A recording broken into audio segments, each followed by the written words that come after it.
trial if he invokes the Fifth Amendment.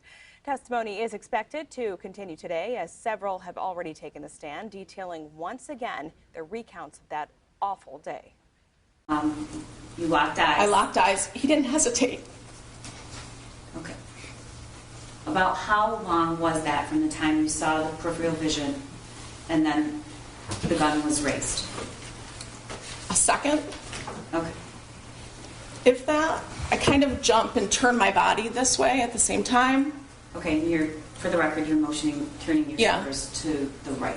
To the right. Mm-hmm. And I feel like my left shoulder moves back a bit, and I feel a burn like hot water had stung me. I had texted my husband, "I love you, active shooter," and then I started feeling blood dripping down my arm. And we want to bring in our expert legal consultants who have been with us from the very beginning. Today we have attorneys Terry Johnson and Richard Convertino. Welcome to both of you. Thank you. Good morning. Richard, let's begin with you. Give us sort of a recap of the trial so far. I think from the beginning, the prosecution, from their opening statements, put together a yeoman-like, very structured, concise, and clear prosecution, laying out the, at first, showing the knowledge or imputing knowledge of the son's mental illness to the defendant in this case, and then intending to build a bridge to the ultimate criminality or criminal negligence. I think they did an excellent job, clear and concise. Conversely, I think the defense has been struggling to put the best spin on it and not been very effective or essentially feckless in their presentation and their cross-examination. I think they missed a lot of opportunities, and I think they're way behind the eight ball on this one. So a strong start for the prosecution, but Terry, what do you think is the big challenge here for the prosecution? You've sort of been skeptical if they really can pull this off, if they really can convict her of involuntary manslaughter. Well, I mean, the challenge to me as it relates to the prosecution is, can they keep up what they're doing? And unfortunately, the defense is allowing them to do that. If you look at this, and we said on Friday, I think there's plenty of opportunities in the cross-examination that the defense attorney had that are still out there, and they're just gone, you know, as it relates to that particular witness. You know, you look at the text messages.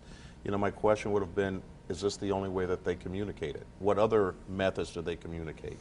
I mean, the people just looked at one method and used it powerfully because there was no cross-examination of other ways that the parents talked as it related to the child. And we've been feeling really, from our end, watching this in the first couple days of the trial, we still don't really have an idea of Jennifer Crumbley's involvement in this. We haven't heard much in terms of her background. Do you think we'll hear more of that today? No, I don't. I think that what the prosecution is showing is that she was deracinated or separated wholly from her son's mental illness or awareness of the mental, actually not awareness, but focused on it and tried to help him. He cried out for help several times, both in text and in other ways, and they were ignored. They were more concerned with the horse that was shown. The prosecution did a great job of doing a side-by-side comparison of the time and date of texting regarding the horse and the concern for the horse, and they wanted to contact a vet, and they were very, very upset about the horse's hoof, as opposed to the son, who was struggling at the same time, texting them, and they were sending back laughing emojis, and the parents were talking about providing him with Xanax and that kind of thing, just to kind of quiet him down. So I think the prosecution did a very good job, and I think they'll continue to do that. And whether or not the defense can pick up the ball at this point, it's been a couple of days of struggle, and it's essentially unpreparedness. That's what seems to me to be their worst point. Well, they've had the weekend to regroup, but you know, this is also something that's been coming up, Terry. Is it illegal to be a bad parent? I think that's something else that we've been discussing. Yeah, and unfortunately, that's what they're on trial for. And Rick just said, hey, you put the side-by-side text messages, right, of the parents talking about the horse. But again, questions I would have asked of the last witness: what phone calls? How often did they talk? Do you know? Did they talk at night? What were their evenings like? Did they sit down and have dinner and things like that together, and no one's talking about that. Right. Those are things that really surprised me. And here's the other part, and I said this, and I know it gets Rick's blood boiling. I don't want to do it first thing Monday We'll get there. morning. We'll get there. But, you know, the school's liability. I mean, listen, there's no testimony whatsoever that says the school demanded that this young man be taken with the parents, or there's no testimony that the parents refused to take him. Well, that's another issue we're definitely going to tackle today. Thank you so much for your insight. We do Thanks. have to take a quick break. However, when we return, we will take you inside the courtroom for day 3 of the Jennifer Crumbley trial right here on CBS News Detroit.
Good morning. You're watching our special coverage of the Jennifer Crumbley trial. We will take you into the courtroom as soon as things get underway. Until then, we want to bring in our expert legal consultants who have been with us from the beginning. Today we have attorneys Terry Johnson and Richard Convertino. Thank you so much for being here again this Monday morning. Good morning.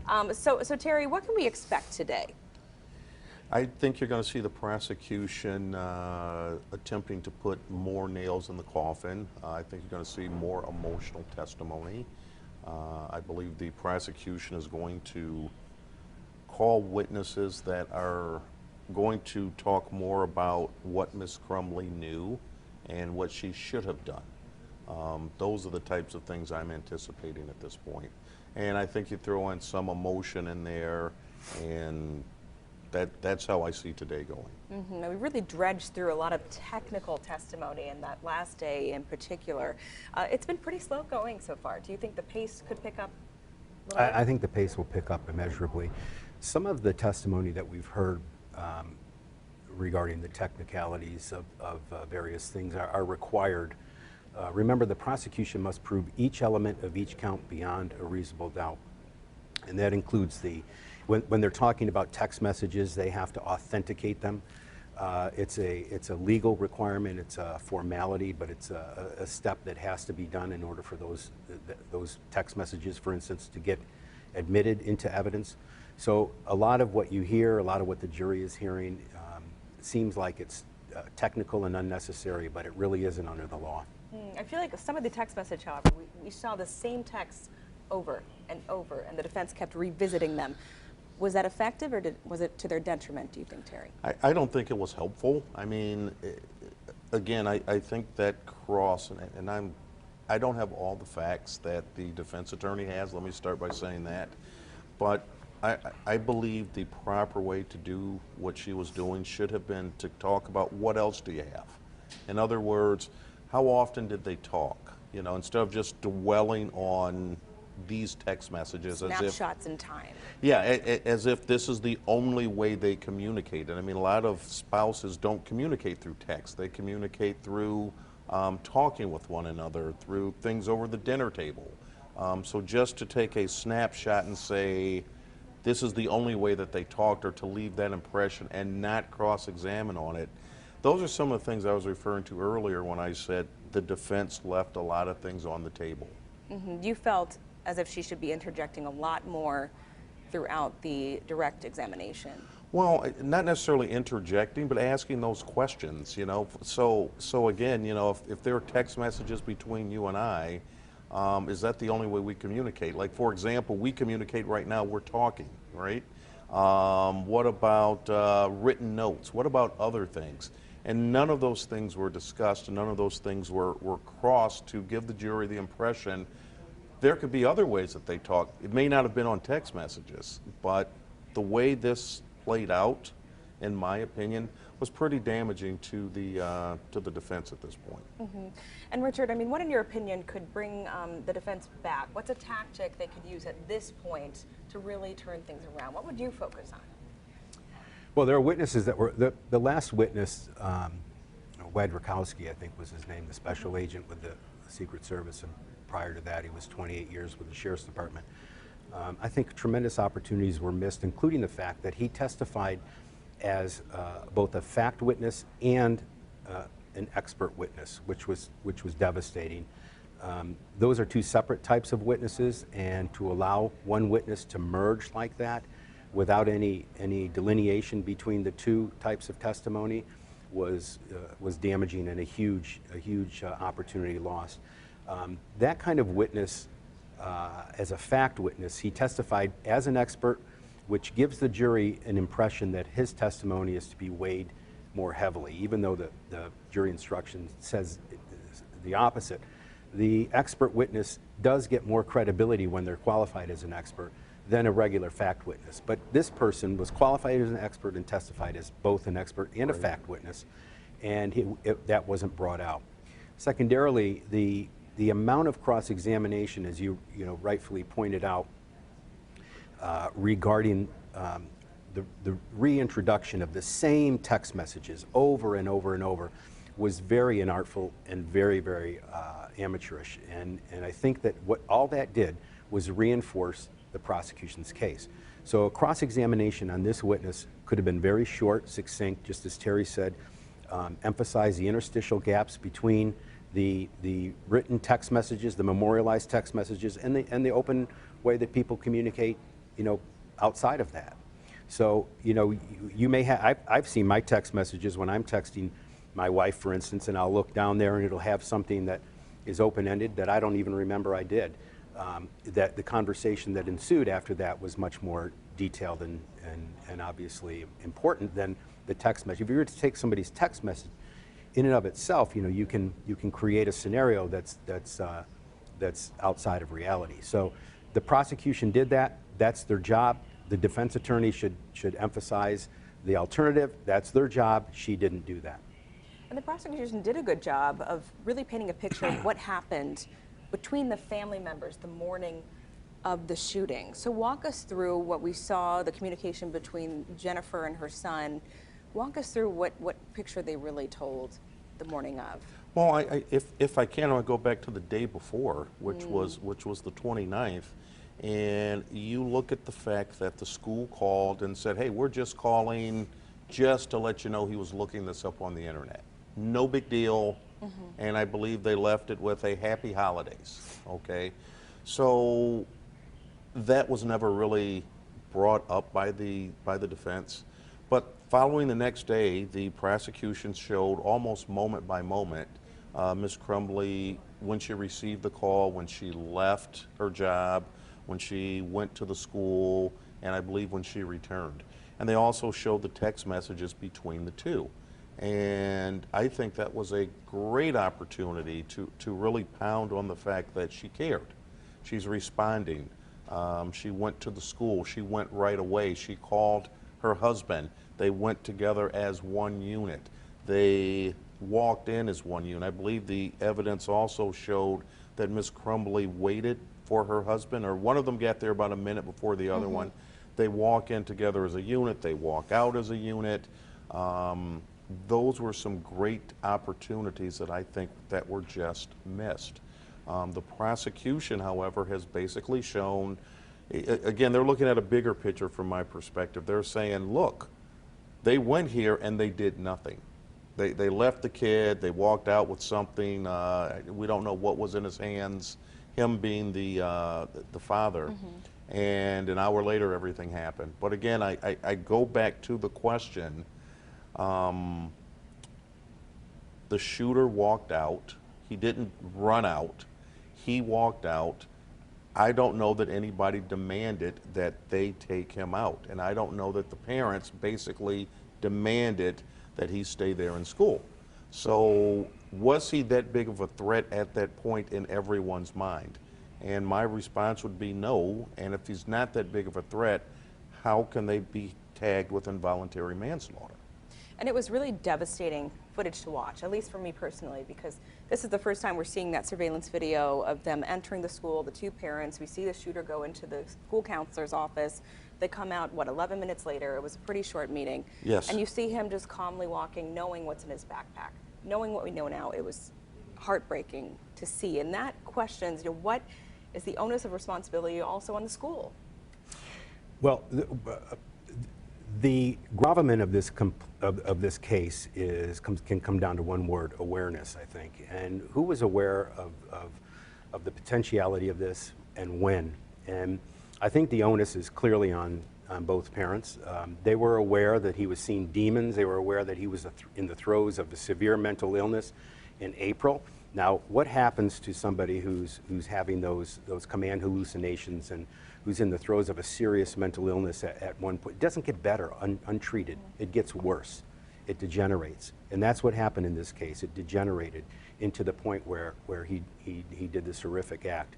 Now, the day before, as Terry points out, the school called and said, he's drawing pictures of, or he's researching bullets, and they were seemingly unconcerned. Well, they were concerned enough to contact the parents, who were aware of his prior mental illness. They did nothing. They asked him about it. Neither did the school. Well, the school wasn't aware of his prior deconstructed mental illness. They had no idea of that. They thought he was a student who was researching bullets and gave the explanation that he gave his parents. Well, but we don't know. We don't know at this point what the school knew and what they didn't know. But we do know that on the day of the shooting, there was a drawing that the prosecution introduced, and the drawing was pretty detailed. Yes. The parents walked out with it and did nothing about it. And what did the school do? They walked out with the piece of paper, and they left their son there. But what did the school do? Did the school say, you need to get this kid help, we're calling social services? Yes. They said, you need to get this kid help, and they said, we will.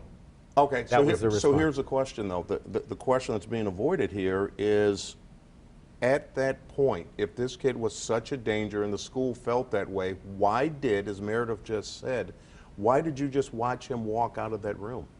Why didn't the school say, you're going to stay here, we're calling social services, and why hasn't someone from the school come forth and said, we demand you take this child out of here because he's putting everybody else at risk? That's the point that, again, to me, says volumes that no one, if you said the parents didn't do anything, the school didn't do anything, because the school also knew at that point. The school acted in a manner that they were constrained to act in legally. What constraint? They told them, your child is this is outrageous. Get your child counseling immediately. They said, yes, we will. And they why left didn't the the school and where'd they go? They went back to the, why didn't the the horse school ranch say, to talk take to your Mr. kid, take your kid now? And better yet, if the school felt that way, why didn't they put him in some kind of room alone till either the sheriffs or social services showed up? That's the part nobody's talking about, because they knew at that point, just like the parents, from that one piece of paper that he drew, what was going on, and they did nothing. Well, the school is subjected to a civil suit at this point too, so there are people talking about it. Civil suit, but again, this is why I have a problem with this prosecution. We want to say bad parenting and make it criminal, but again, we have bad schooling. And you want to make that criminal? Well, why not? That's If it's all political, just like this is it's not political. political. It's not how you got four kids shot and 7 seriously wounded. And it's not political. And the There's nothing person political who about shot it. them is sitting where right now? In prison. Where he should be for the rest of his natural And life. I'm not disputing that. But now you want to put the parents involved, and it's a slippery slope, because we are making these arguments now that being a bad parent gets you this. This is not a bad parent. This is criminal negligence and should be No, prosecuted. if they were to charge child abuse, like you and I talked off the air, and as a result of the child abuse, you get involuntary manslaughter, I can 100% get on board with that. All right, we're going to continue this conversation. I like where we're going. We've really dug in deep to a lot of topics here. We do have to take a quick break. However, when we return, we will take you back inside that courtroom for day 3 of the Jennifer Crumbley trial right here on CBS News Detroit. Remember, you can catch the entire trial uninterrupted over on our stream with the CBS Detroit app or Pluto TV. We'll be right back.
Welcome back. You're watching our special coverage of the Jennifer Crumbley trial here on CBS News Detroit. As we wait for the courtroom to fill up and for things to begin this morning, we're still here with our experts, Terry Johnson and Richard Convertino. Thank you both for being here.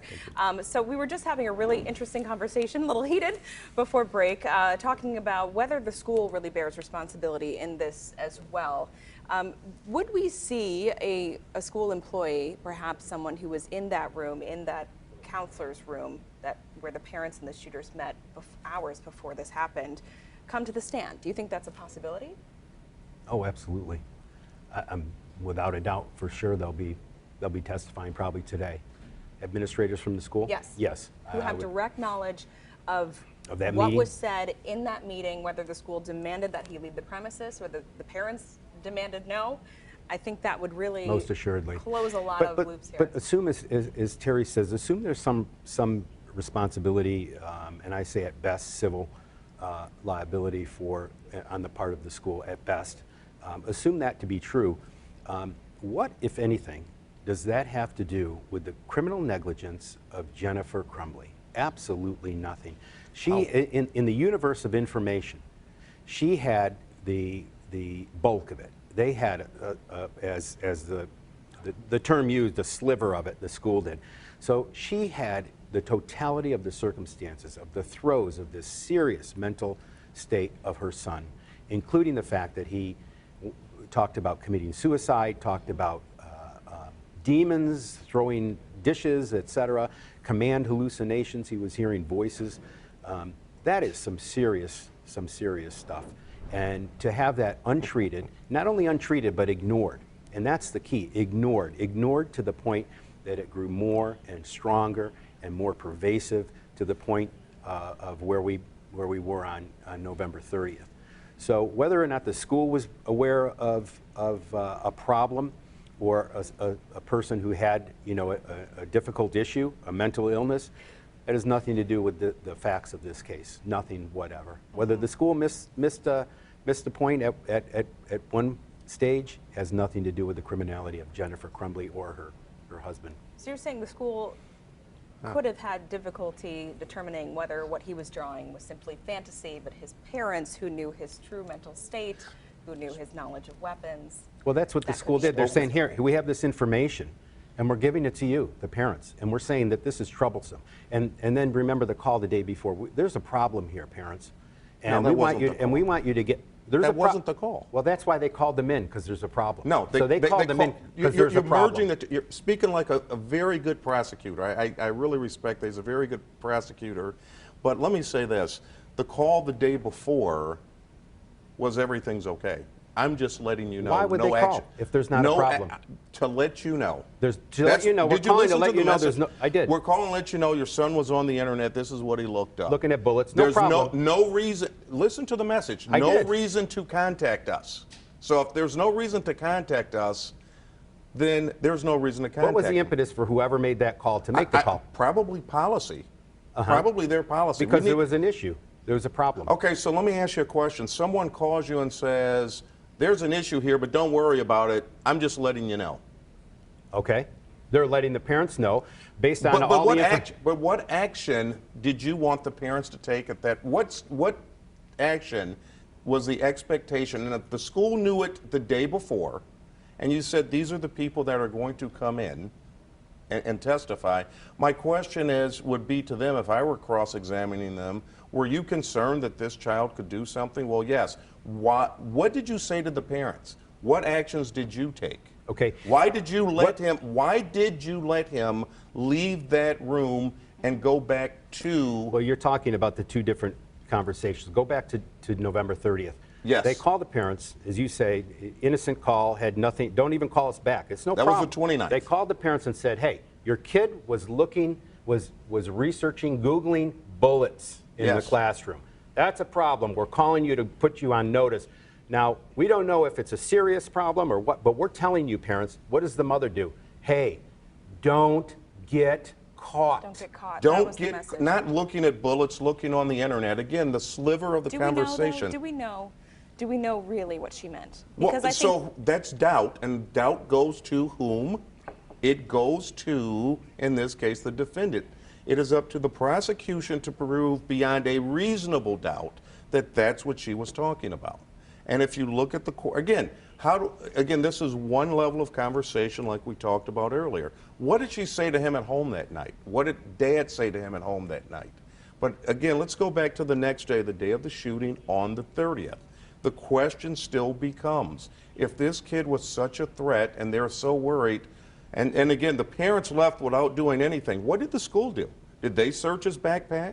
Did they go to his locker? If they would have said, you know, I think this kid is selling drugs in this school, and would the school go to the locker and search? Would they go in his backpack? The school has an obligation. Schools have to have probable cause to search. No, they don't. Yes, they do. No, counselor. My learned counselor, I'm going to say this. Schools can go in a kid's backpack. Remember the case out of the Supreme Court case out of New Jersey? Yes. Okay. Schools can do what they want because they are not deemed a governmental entity at that point. They have the right to search a locker. If a police officer goes in, the police officer cannot go in the locker. They can stand by and watch the school do that. But the school itself has the ability to do those things. Yeah, you're suggesting the school administrator should have searched the backpack of this kid? Listen, I've sat on a school board, and I'll tell you, I'd be extremely upset if one of the administrators that worked for that district saw this letter, or I'm sorry, saw this drawing, and knew about what happened the day before. And you mean to tell me you didn't search anything? You just let this kid that you just told these parents, you just said, he needs help, he's a problem, we're going to let him go back in the classroom. You tell me there's no responsibility there? Come on, Rick. No, I'm not suggesting there's no responsibility. I'm suggesting there's absolutely no criminal responsibility for the school because board, they didn't know what the kid was going to But do. from a safety perspective, do you think they should have, at the very least, searched his backpack in his locker, considering what he had drawn that morning? I think the school should have taken active steps. I think the school should have taken active steps when they saw that he was Googling bullets. So that's my position. But I do not. I think that the charge of criminal negligence or criminal liability on the part of the school district or employees at the school, I think is way beyond the pale of reasonableness. All right, we are going to take a quick break. When we return, we will take you back inside the courtroom for day 3 of the Jennifer Crumbley trial right here on CBS News Detroit. Stay tuned.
Welcome back. You're watching our special coverage of the Jennifer Crumbley trial. As we wait for the courtroom to commence this morning, they're actually a little bit late today. We want to bring in our experts, Terry Johnson and Richard Convertino. Thanks again for being here. It's pretty surprising to me because this has started really on time the first 2 days, so we're still waiting for things to begin. But we're having a really interesting conversation about whether the responsibilities on the school as well as the parents. But something that's really struck me throughout all this is the shooter, we know, had a good friend, one good friend who he was in touch with, I believe, online. And this friend, it's not clear what happened to him. He just suddenly disappeared. They moved. They moved. Sounds like he was receiving some kind of treatment. Yeah. So we Yeah. understand that I the think they mothers of the shooter and the friend were also in touch and, Yes. and were communicating. This is something we learned the first 2 days of the trial. I wonder, could we hear from this mother? I don't know what the relevance would be, but if so, it'd probably be a defense witness. And one of the things that the defense has to show is that the mother, Jennifer Crumbley, the defendant in this case, was unaware of the potential consequences. And if she were aware of the potential consequences, didn't ignore them. That's the criminal negligence. That's the wanton recklessness in this case. And so that's what they have to prove, that Jennifer Crumbley and then later James Crumbley were not aware of the ensuing consequences that would have occurred but for their inaction. And that's the critical part of the case that I think is the gravamen, which I deem the one word that's critical is awareness. What did they know, and why didn't they take steps to prevent this? And the shooter himself potentially testifying at the trial, what would have to happen for that to take place? Do you think it's likely? I don't think it's likely. I'd say not an act of Congress, an act of God for something like that to happen. I mean, I don't know how that would, if I were young Mr. Crumbley's attorney, there's no way in the world I'd let him testify. Because again, it's not about his mother, it's about him. What good comes out of that? And I just don't, for him, I just see nothing good coming out of that. But if you remember, and again, I know this cannot come in, but he did say, my parents are not to blame for this. But that's probably why. Is that why they want him to testify? you Well, think? I'm sure, but those words will never come in because there's no way to get it in without him taking the stand. Right, because the Miller hearing is completely separate from what this is. In fact, you're not even allowed to mention it, right? This is, I mean, you have to keep it completely separate. Well, you've heard some reference to a previous hearing. They've said, you testified in a previous hearing, and you said this, and that you can use that for purposes of showing consistent statements, prior consistent statements, or prior inconsistent statements for purposes of cross-examination. So there was testimony that there was a previous hearing, not the details of what the hearing was about, but you testified in a previous hearing, and this is what you said, and that's permissible. And what we did see, a link really between the Miller hearing and this trial are the first two witnesses. We saw the school administrator who was shot in the shooting, and we saw the assistant principal who spoke with the shooter in the moment and in a way stopped him in his tracks. Why were they used, Terry? Why do you think these two women were called back to testify again in this trial? Emotion. We've got a victim, per se, someone who was shot, and it's her fault. And that's what the prosecution wants to do. They're going to let her testify. They're going to let her get emotional. She's going to recap what happened. And at that point, the jury's going to look over and they're going to judge, at that point, Ms. Crumbley. Because at that point, they want somebody to pay for something. Well, that's what that's about. Obviously, yeah, Terry's right. The emotionality of the witnesses was powerful, but the reason that the prosecution called them was because they were fact witnesses. They were on the ground. They could take the jury through the proceedings of what happened at what time and what date and the specifics of the case. But remember, they have to prove each element of each count beyond a reasonable doubt. And let's listen back to one of those witnesses. Sure. You locked eyes. I locked eyes. He didn't hesitate. Okay. About how long was that from the time you saw the peripheral vision and then the gun was raised? A second, Okay. if that. I kind of jump and turn my body this way at the same time. Okay, and you're, for the record, you're motioning, turning your Yeah. shoulders to the right. To the right. And I feel like my left shoulder moves back a bit, and I feel a burn like hot water had stung me. I had texted my husband, "I love you, active shooter," and then I started feeling blood dripping down my arm. So incredibly emotional and incredibly effective as well. So we will have to take a quick break. However, when we return, we will take you back inside the courtroom for day 3 of the Jennifer Crumbley trial right here on CBS News Detroit. And remember, you can catch the entire trial uninterrupted over on our stream with the CBS Detroit app.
Welcome back. You're watching our special coverage of the Jennifer Crumbley trial here on CBS News Detroit. As we wait for things to commence in the courtroom, we're still here with our experts this morning. Terry, something you just mentioned is that you predict they may start with an argument before we hear from witnesses today. Yeah, it's possible. Again, I don't know the reason for the delay right now. It could be a juror or two may be running late again. This is a little unique. Normally you have 12 people seated plus 2 alternates. My understanding you actually have 5 alternates this time. So trying to get everybody together at a specific time. But I just don't think they're going to call a witness and start up. I think I'd love to see that. Let's get this thing moving. But for some reason, something just tells me there's going to be some controversy with the people's next witness. I just have a feeling. And we don't know who these witnesses are, right? They don't. Yes, they do. Release the list. Oh, Yes, they do. yes. Okay. Yeah, they release the list. Typically, you would have you get a witness list, and in this case, the prosecution turned over an initial witness list of 80. You recall 80 people that they intended to call, 80 witnesses. That was never going to happen. It winnowed down to 25 at the day of trial. And so typically a judge will require the prosecution to turn over the witnesses at least for the next day, in the order that they'll testify, so the defense can be specifically prepared for that witness or witnesses that day by bringing in particular documents to cross-examine or videos or whatever they may need to cross-examine a witness. So they do know the witnesses that will be called today, and they've known that probably over the weekend. But I'm sorry, the media, the public do not know.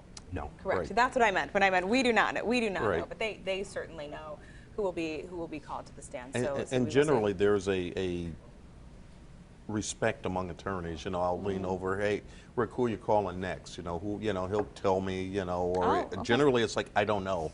Because sometimes it depends on what this witness testifies to, and I may have to call witness A, or maybe I need witness D now, as opposed A lot of to, gamesmanship too. Yeah, so it's interesting to say the No least. side wants the other to have an advantage. Right. And so, the prosecution knows the witnesses that they're going to call in the order that they're going to call them, unless something extenuating happens, or they might take one or two out of order.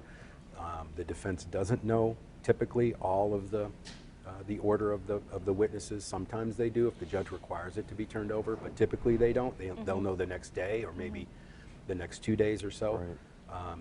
And so there's a lot of gamesmanship that goes on, and a lot of chess, three-dimensional chess that's played. It's really But what interesting. we do know, according to the defense, is Jennifer Crumbley is going to testify. So this is what I was actually about to mention, because from your take, the fact that she revealed this in opening statements, the defense attorney, you felt risky. that was an error oh, on yeah. her part. Listen, I've done many trials, and I have never once said, you're going to hear from my client, because there may come a time that you don't need to hear from them. And now the anticipation is they're going to hear, and if you don't get that, you don't put your client on after you've told them you're going to put them on, you're going to lose some brownie points with the jury, and that's interesting. not good. Well, you're going to lose credibility with the jury too. You've made a promise. Remember, I said regarding the opening statements, this is a compact. This is a covenant between the attorney and the jury. This is what I promise you I'm going to show. I promise you the facts will show this. And I used to take copious notes on these defense promises when I was a prosecutor, and just hammer them in my rebuttal closing argument. So it's critically important that if you say you're going to do something as an attorney in a trial, that you do it, that you come Right. forth with it. You're telling the jury that this is, not only is this my case, this is my credibility on the line right here. Well, I think anyone watching this trial who's been following this case, that's who people want to hear from, isn't it? Naturally, yeah. Yeah, well, the mentality is, if I didn't do something wrong, I'd be the first to get on the stand and say, I didn't do this and I didn't do that. But that's not how our criminal justice system works. As we do voir dire, and what that is when we question the jurors to find out who we're going to seat to listen to this trial. It's always asked of them. I make sure I ask the following question: would you hold it against my client if she decided not to testify? And you have to ask certain questions about that. And I ask every single one of them that question, because I don't want them assuming my client is guilty just because he or she didn't take the stand. And I say things are starting to pick up in the courtroom there. I'm not sure if we have audio yet, if we can hear, but certainly seems like everyone's sort of getting in their place as things begin. All right, we do have audio, so let's tune into the courtroom, but we do want to warn our viewers that what you see and hear today may be disturbing. Thank you, Mark Keystone, behalf of people. Thank you. I'm Shannon Smith on behalf of Jennifer Crumbley. She's on her way up. Thank you. I had it. I probably just brought it. I know. Until you get here. I just brought it with me onto my desk. Anything? She's on her way up.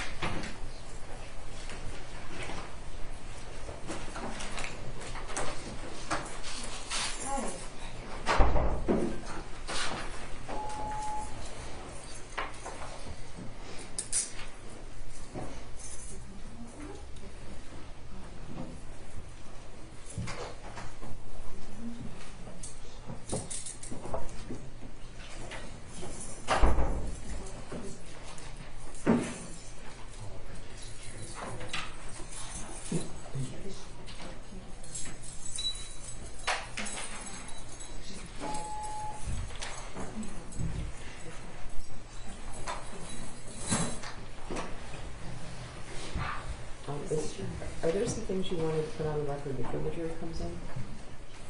I believe so, Your Honor. We had a discussion off the record to plan our going forward here. So I think there was a few things we resolved. I know. One of the things is the Facebook. That's what I was going to address. But do you want to do that outside the presence of the jury or in front of the jury? Oh, no, I actually think we should do it in front of the jury. Because Okay, that's agree. right. I agree. Counsel needs to order her client. I think that should happen outside the presence of the jury. Right. Oh, okay, that's right. Mrs. Crumbley, could you raise your right hand? Do you swear or affirm the testimony about to give is the truth, so help you God? I do. And can you tell me your name? Jennifer Crumbley? Okay, we just have a few questions for you, okay? Okay, Mrs. Crumbley, when we were in court on Friday, there was discussion about admitting the Facebook Messenger messages between yourself and James Crumbley. Correct. Do you recall that? Yes. And on Saturday, I came over to the jail to see you, and that was specifically a topic we discussed. Yes. Okay, and at this time, we have talked about how during the trial, there was talk about redacting portions of that Facebook Messenger thread pursuant to other orders, correct? And the court offered me the opportunity to redact portions of that record. Correct. And after you and I discussed it, it's fair to say that you and I believe that it would look like we are hiding evidence from the jury if they saw a redacted version of Exhibit 423, correct? Correct. Okay, wait till I finish speaking before you start. Okay, so at this time, I have let the court know that we are not moving for any redactions and that Exhibit 423 will be admitted, showing your entire phone conversation with James on Facebook Messenger. And Your Honor, there's specific dates it's from, so I think I should put the dates on the record. It might be on the... Yeah, I'll just grab it. Oh, I'm sorry, I don't have the exhibit. It wasn't with the initial folder I had. Do you know the dates? January 21.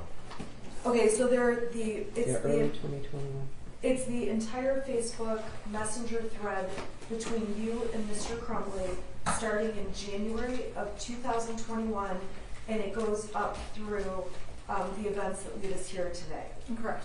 Okay, is it your decision to allow those Facebook messages to be admitted in the court without redaction?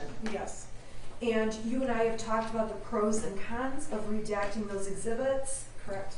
And at this time, you understand they will be admitted without any redactions. I do. And just a few. Sure. Mrs. Crumbley, you understand that Exhibit 423 won't just be given to the jury, but the prosecution can go through that with either you on a cross-examination or with other witnesses. Correct. And you've consulted with your attorney specifically about that point? Yes. And it is your decision as a defendant of the case in consultation with your attorney as part of trial strategy to admit this entire exhibit? Yes. And to be clear, this is the Facebook message thread between Jennifer and James Crumbley beginning January 1, 2021. And it's over 2,000 pages long. Exhibit 423. And Mrs. Crumbley, you understand that throughout the pendency of this case, your attorney on your behalf has sought to exclude certain themes or topics of evidence, in some cases successfully, yet this Facebook conversation does touch upon some of those. I understand. And you still want 423 to be admitted into evidence and referenced by the prosecution and defense. Yes. I'm satisfied. All right, anything else that has to be out of the presence of the jury at the moment? We're dealing with your other, we're going to deal with your other issue that you brought up about the snow. Snow. About the Oh, yes, okay. But we'll get back to you. Okay. Okay. What else? All right, we're going to bring the jury in, okay? Thank you, Judge.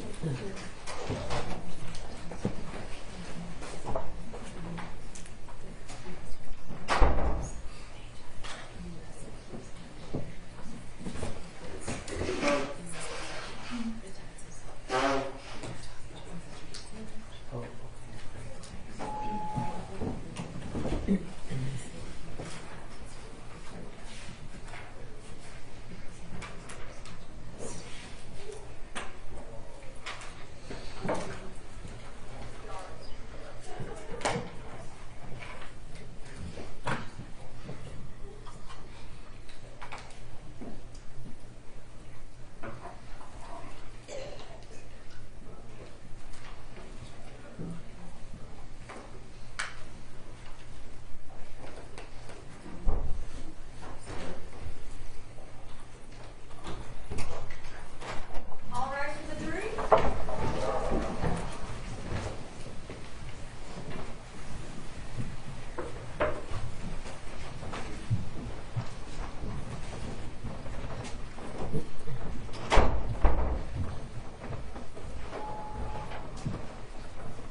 Good morning, you may be seated. Thank you again for being timely. We weren't ignoring you, we were just sort of paving the way. So every day requires some certain preparation, so we appreciate you. Who's the next witness? Ms. Kira Peck. Your Honor, I'm sorry, may I please address the court? Sure. Okay. Your Honor, on Friday, I think it was very clear beyond a reasonable doubt, I have difficulty and cannot use technology. In my frustration, I made a comment that was offensive to victims' families, and I did it absolutely by accident as I was struggling with my computer. I am apologizing for that comment. I want to apologize to the jurors, to the audience, to all involved, and specifically to the victims and the families of the victims. I truly did not mean to say the comment I made. I believe that. Thank you. Thank you. All right. Do you want to approach just for a second? I'm supposed to ask the camera person to cut them off. Yeah, it's you today.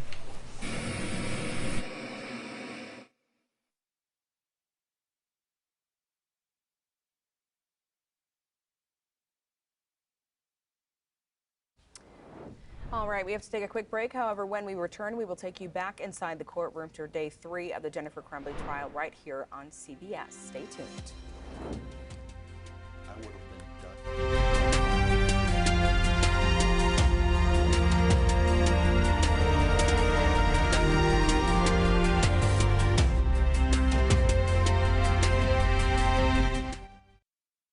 Raise your right hand. Do you swear or affirm the testimony you're about to give is the truth, so help you God? I do. All right, could you be seated, and then would you state your name for the record and spell your first and last name, please? My name is Kira Pennock, Kirapennock. Thank you. Go ahead, prosecutor. Good morning. Good morning. Kira, can you tell the jury how old you are? I am 27. Okay. And you actually have a pretty robust career at 27. Can you tell the jury what you do? I own and run a horse farm. We do boarding and lessons and training And how long have you been owning and running the farm? since May of 21. Okay. You said for the people in the jury or counsel, explain what a horse farm actually does. You said boarding and riding lessons, but what does that actually mean? So people will own horses, and they don't always have the means to have them at their house, so they will board them over at my place. So I take care of them. I feed them, I water them, I clean up after them, and then they can come visit their horses whenever they want. Okay. And so the boarding includes feeding and watering the horse. That's all one price.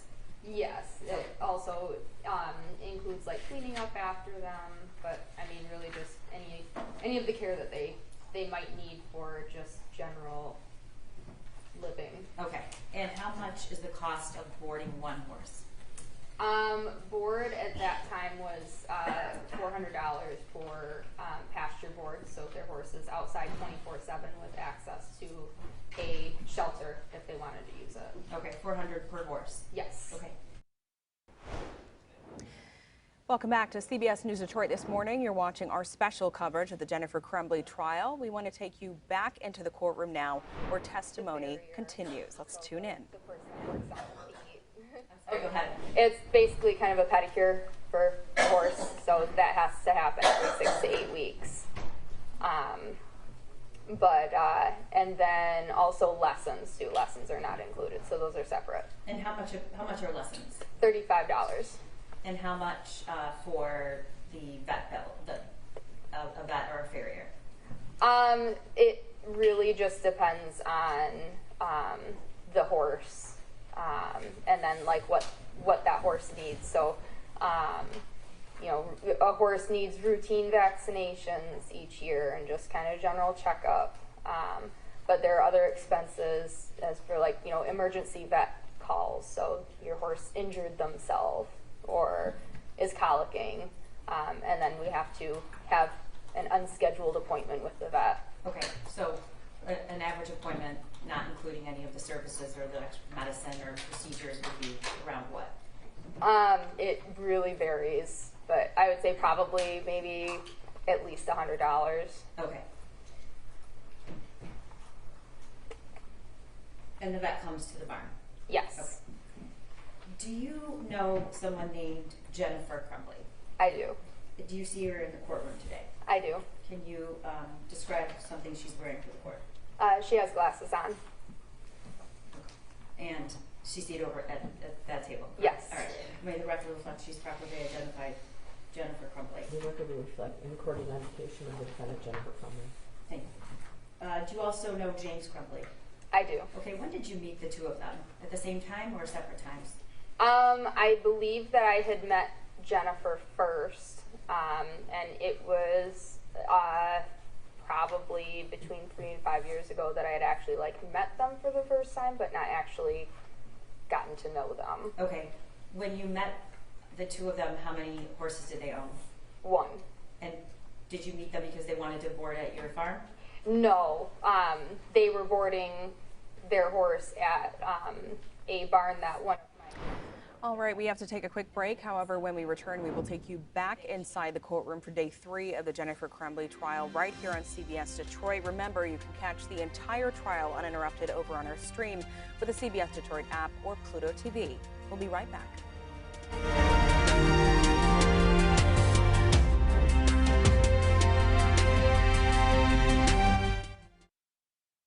Yes. All right, when, about what time, year, month? They started boarding their horses, which by then they had bought the second horse. They had started boarding, I believe, in the July time period of 21. Okay. Who did you know better, James or Jennifer? Jennifer. All right, and can you describe Jennifer's general demeanor when you were working with her? And well, back up. What kind of interactions would you have with Jennifer, and what? Just talking about the horse that she was boarding, or was there anything else that you did with Jennifer? A majority of our conversations were related to the horses and maybe talking about goals for the future for possibly showing or just training goals in general to figure out the best plan of action for the lessons that I was giving. So did you give her lessons? I did. Okay, how often would you give her a lesson? I would say between 2 and 3 times a week. Okay, and when did that occur? Usually in the evenings. So, did Jennifer come to the barn in the evenings during the weekdays, or was it on weekends, or both?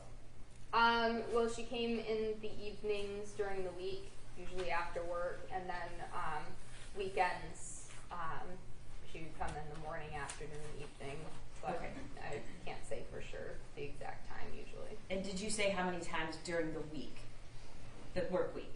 I would say probably at least 2 to 3 times during the week. And about, on the average, what time would she arrive? About 4:35-ish. Okay.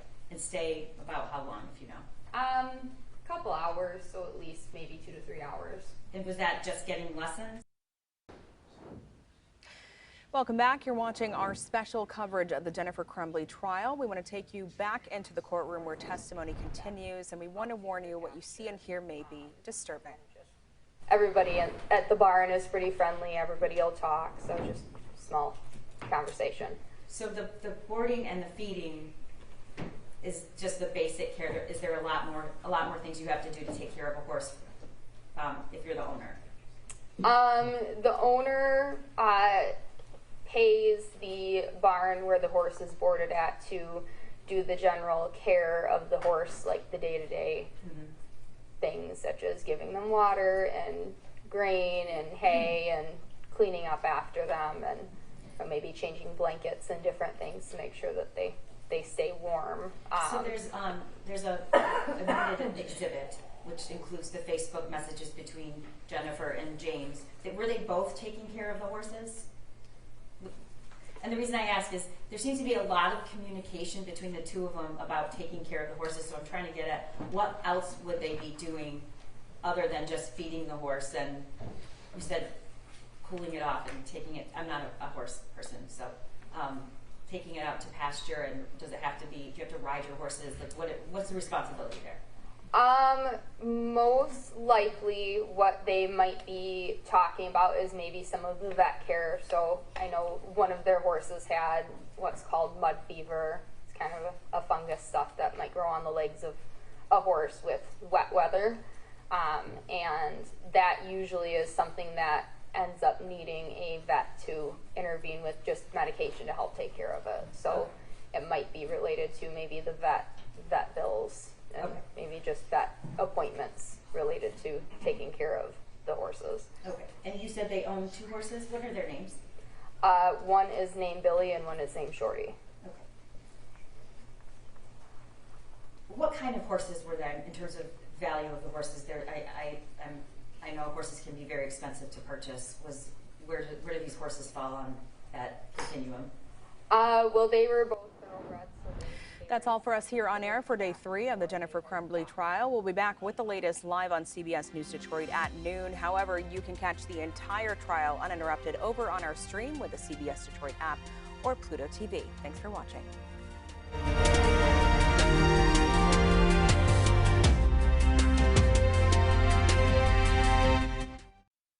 Was sending me information on him when she was looking for a horse. Okay. And do you know anything about the circumstances of when she or how she bought that horse? I know that she was talking about it late at night, and she was also drinking. Okay.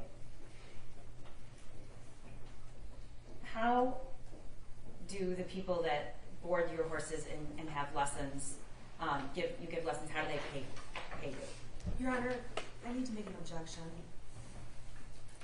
The witness's answer was in part non-responsive, and I'd ask to be struck from the record. Yeah, it was, I think it was, unless there's follow-up, I think it was somewhat unresponsive. The Facebook message string that was just admitted details exactly how the horse was purchased, so we can, I'm happy to move on and we'll deal with it then. I don't know, I haven't read those. So. The portion I'm objecting to is the unnecessary information about she was drinking at the time. Okay. I think it's relevant. I think if you're buying a $5,000 horse while you were drinking late at night is relevant to the case and the relationship that Jennifer Crumbley had in her priorities, and as well as the fact that the Facebook message string that was just stipulated to an admission without redactions, like, it just absolutely discusses that. Okay, next question. Okay. How do people pay? Cash, check, credit card? It can be any of those. A lot of people now use online payments like Venmo. Okay. How did the Crumbleys pay you for your service? Check. Okay. And did James ever take lessons? I have given him a few lessons. So who was taking care of the horse during the day? Did Jennifer ever come during the day, during the week, or was it James, or did they both? Well, the general care every day was done by the barn, but say if there was a need to have the vet out, we usually like to have the owners present, so they would usually have one of them at whatever vet appointment. Okay. So you just testified they moved their horses to your barn July of 2021. You knew them approximately a year before that, 2 years? They had boarded at the barn that I had my horses boarded at prior to buying my farm. I do not recall how much time we had boarded together there, but I had met them a couple years prior to Okay, that. that's what I was getting at. Yeah. So you've known them a couple years before they came to your barn. Yes. Okay. Did you know that if Jennifer had a son, Yes. and did you ever meet their son? I may have met him maybe once or twice. Where, if you know, where was that? Was it at your barn? It was not at my barn. Okay. Did you ever see their son come to your barn? No, I did not. So the 2 to 3 times a week and on the weekend when Jennifer would visit, did she bring anybody with her? Usually James. I don't remember anybody else really coming out and with her. Okay. Do you allow kids at the barn? Yes, we do. And what are the kids that are at the barn usually doing? Usually doing lessons. You know, some of the kids that are doing lessons, they have siblings that are brought out, so they just kind of maybe occupy their time with the barn cats or seeing the other horses on the property. Okay. And do you have any family oriented activities or get-togethers? We've had a family reunion Meaning before, but parties or activities that children are welcome to come to? yes, all of the events that we might have at the farm, kids are invited to. Like we've had parties like Halloween party before too. Okay, around Halloween of 2021, do you remember if you had a Halloween party? Yes, we did. Do you know when it was and about what time of day it was? I do not remember what day it was, but I know that it was afternoon, evening-ish. Was it on Halloween or before Halloween? It was before Halloween. Okay, and it was a weekday or weeknight? It was on a weekend, I believe. A Friday or Saturday? Yes.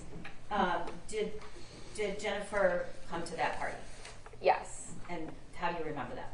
I remember that both Jennifer and James had come to the party, and they were dressed up, and like our parties, we include the horses, so people will also dress their horses up for They a put Halloween Halloween party. costumes on horses? Yes. Okay. I did not know that. Yes, it's pretty fun. And do you know if they dressed their horses up that year? Not really dressing them up. They wanted to, but they had also said that they had another party to go to after mine. So you did not see their son that night? I did not. Okay. Did Jennifer talk to you about her son?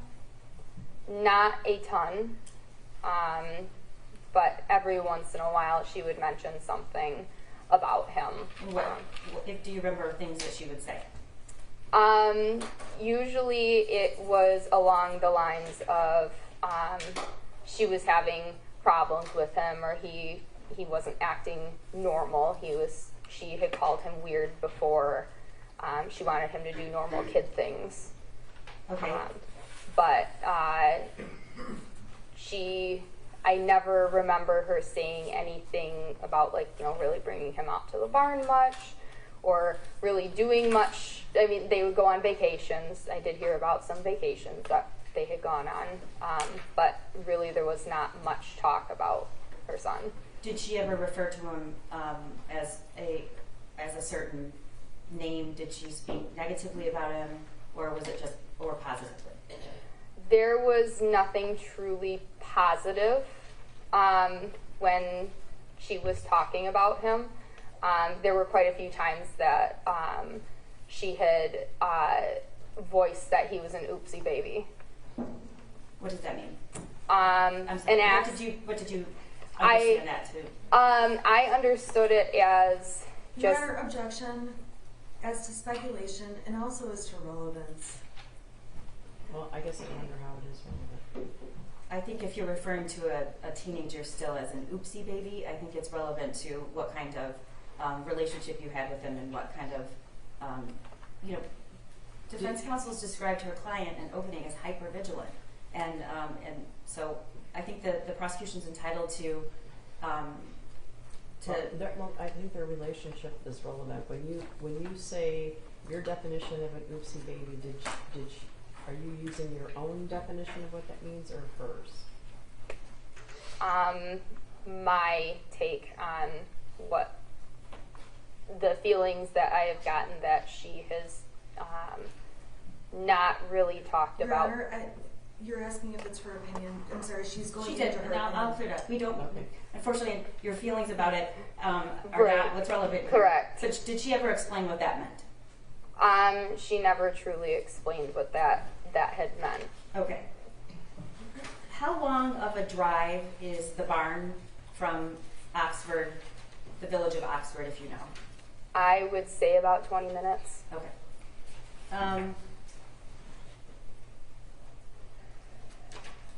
What is the way that you would communicate with Jennifer? Usually through Facebook Messenger. And do you know why that is that the way you prefer to communicate? I don't really mind what way to communicate. It seems like Facebook Messenger is how a lot of people communicate nowadays. Okay, and does the barn have Wi-Fi? Yes, it does. Okay, so do you have problems communicating when you're at the barn? It depends on how good the service wants to be at the barn. Okay. Some days it's really good, and then other days there's not great service. All right. And I would assume most of the people at the barn, that's just people deal with that and they know that. Yes. Okay.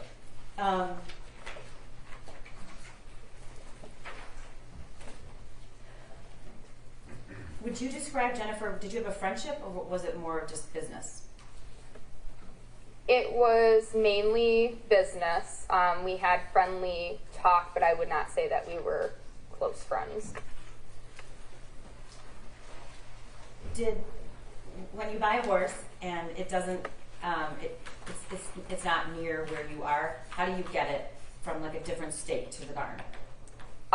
Usually you can pay somebody to haul the horse over to the new location for you, or you can go pick it up if you have a trailer.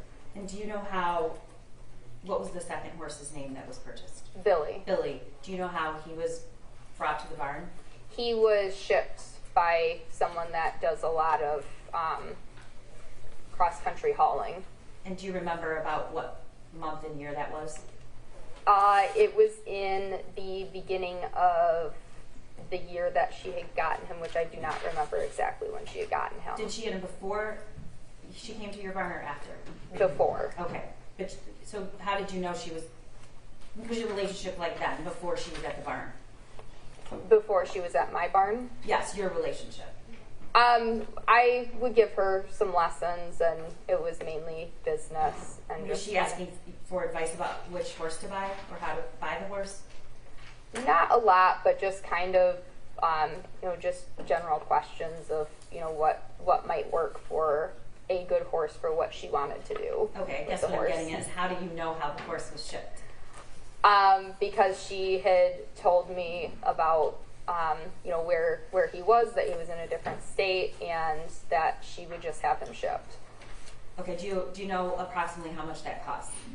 I do not. It varies on who you use to haul a horse, and then also just, the cost of, the fuel and mileage, and, everybody kind of has their own fees that they... More than 500, less than 500?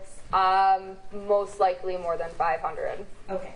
Can you talk to me a little bit about the health concerns or issues with the two horses? Did they need a lot of extra care? Were they given a lot of extra care? Given extra care by the vet? By the Crumbleys, by Jennifer? They would come out and, the mud fever that we were dealing with, and they had put medication on Billy's legs for that. But there were some issues lameness-wise with their newest horse, Billy, that they had still had to have the vet out for to diagnose what the problem was. Were they on any other medications or supplements? Supplements, yes. Medications, not that I know of. What's the cost of supplements for a horse? Well, it depends on what you want to have your horse on. I know that both Billy and Shorty were on a lot of supplements, and it probably costs over $100, probably closer to $200 per month per horse.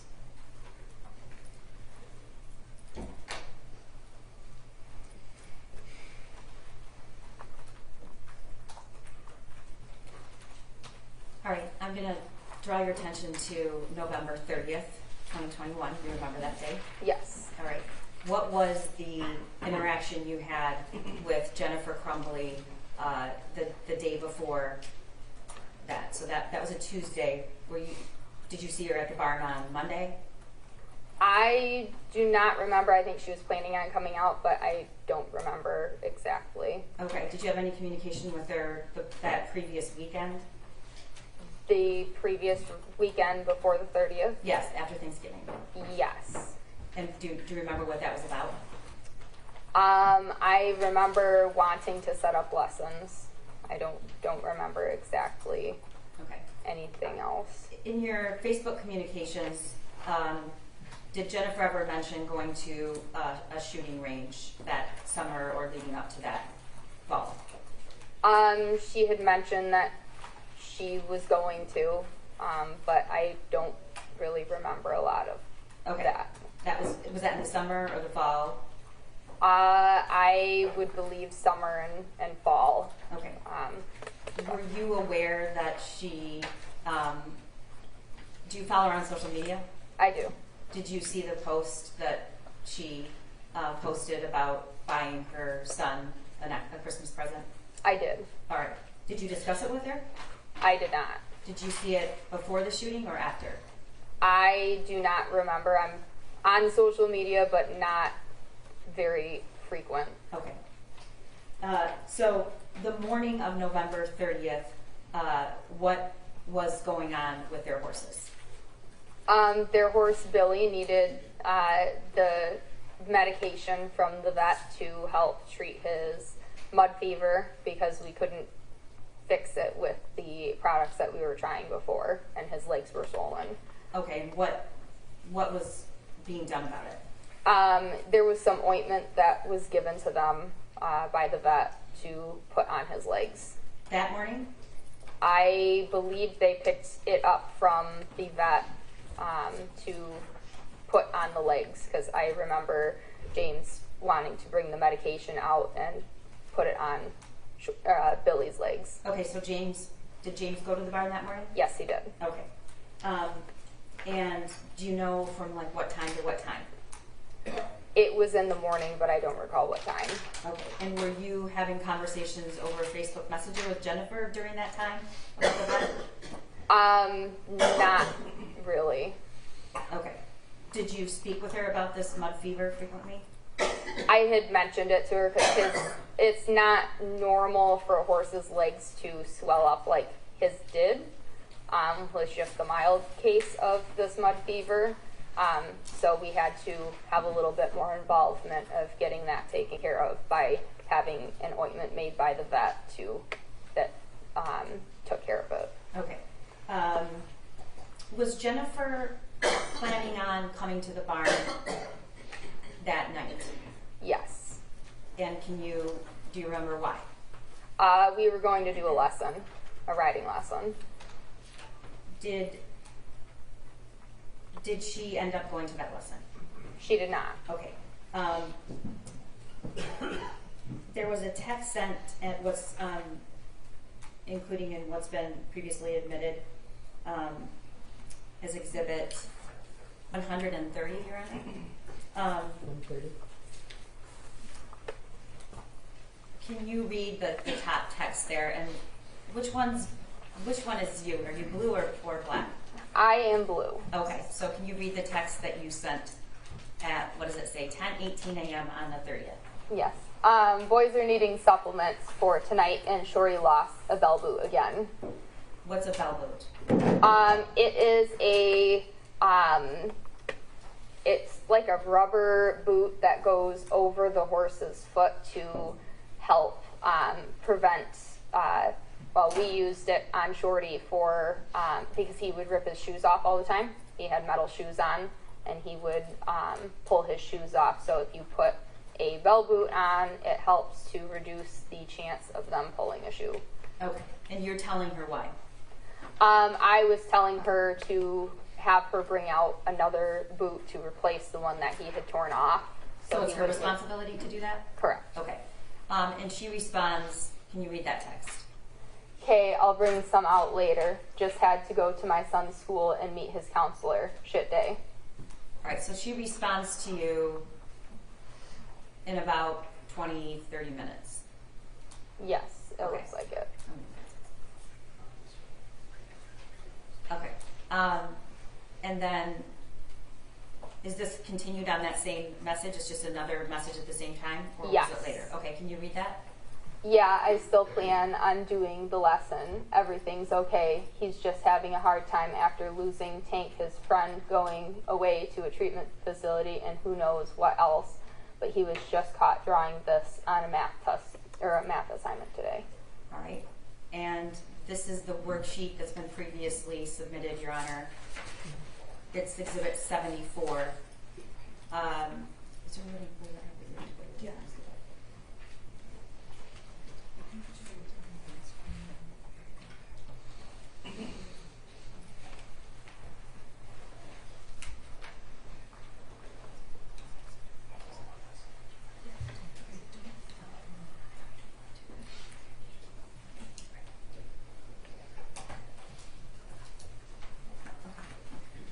One moment, Your Honor.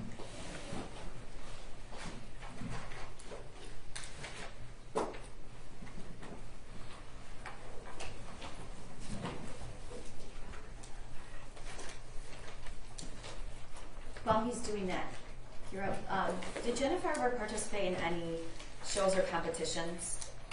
She had done one show with us And where was that? at a farm right down the road. Okay. Do you know if she ever traveled for competitions or horse shows? Not to my knowledge outside of when I had taken the horse. Okay. May I approach, Your Honor? So this is Exhibit 74. And can you tell the jury what that is? That is the math test that Jennifer had sent me that morning of what her son had drawn on the math test. All right, and did you take a close look at it when she sent it to you? I did look at it, but I did not open it as soon as she had sent it to me. I saw it later. Okay. When? How much later? I believe that it was before the shooting had occurred, but after the shooting had happened, I had looked at the math test even closer. Okay. So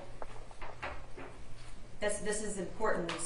So I want to make sure I ask the question in the right way. You took a look at it, and you remember that. Is there a reason why? I remembered saying that he had needed horse therapy, and Okay. she should bring him out for some horse therapy. All right. Okay, we're going to get to that. Can you just do the next slide? So this is from who? You or Jennifer? This message was from Jennifer. Can you read it, please? As long as I can get out there early enough, because I had to leave work for an hour and I have a meeting in Southfield at 3 o'clock, but I should be done with that by 4. I plan on being there, plus the vet said it's better for him to move around and keep it circulation going while he's dealing with mud fever. Good times. Okay, so the first string I want to point out that you received from her about the lesson was 10:58. Do you remember? I'm sorry, yes. 10:58. Okay? Yes. And so this is all part of the same conversation? Yes. All right. And then the next text is from you, correct? Can you read that? Yes. OMG, he needs some horse therapy. I bet he would love Mo. Whatever works for you, just let me know. I only have Bella's lesson tonight at 5:30, so anytime after her lesson is fine. Okay, and her response? Okay, yeah, well, he'll be coming with me tonight. James is working and he can't be left alone.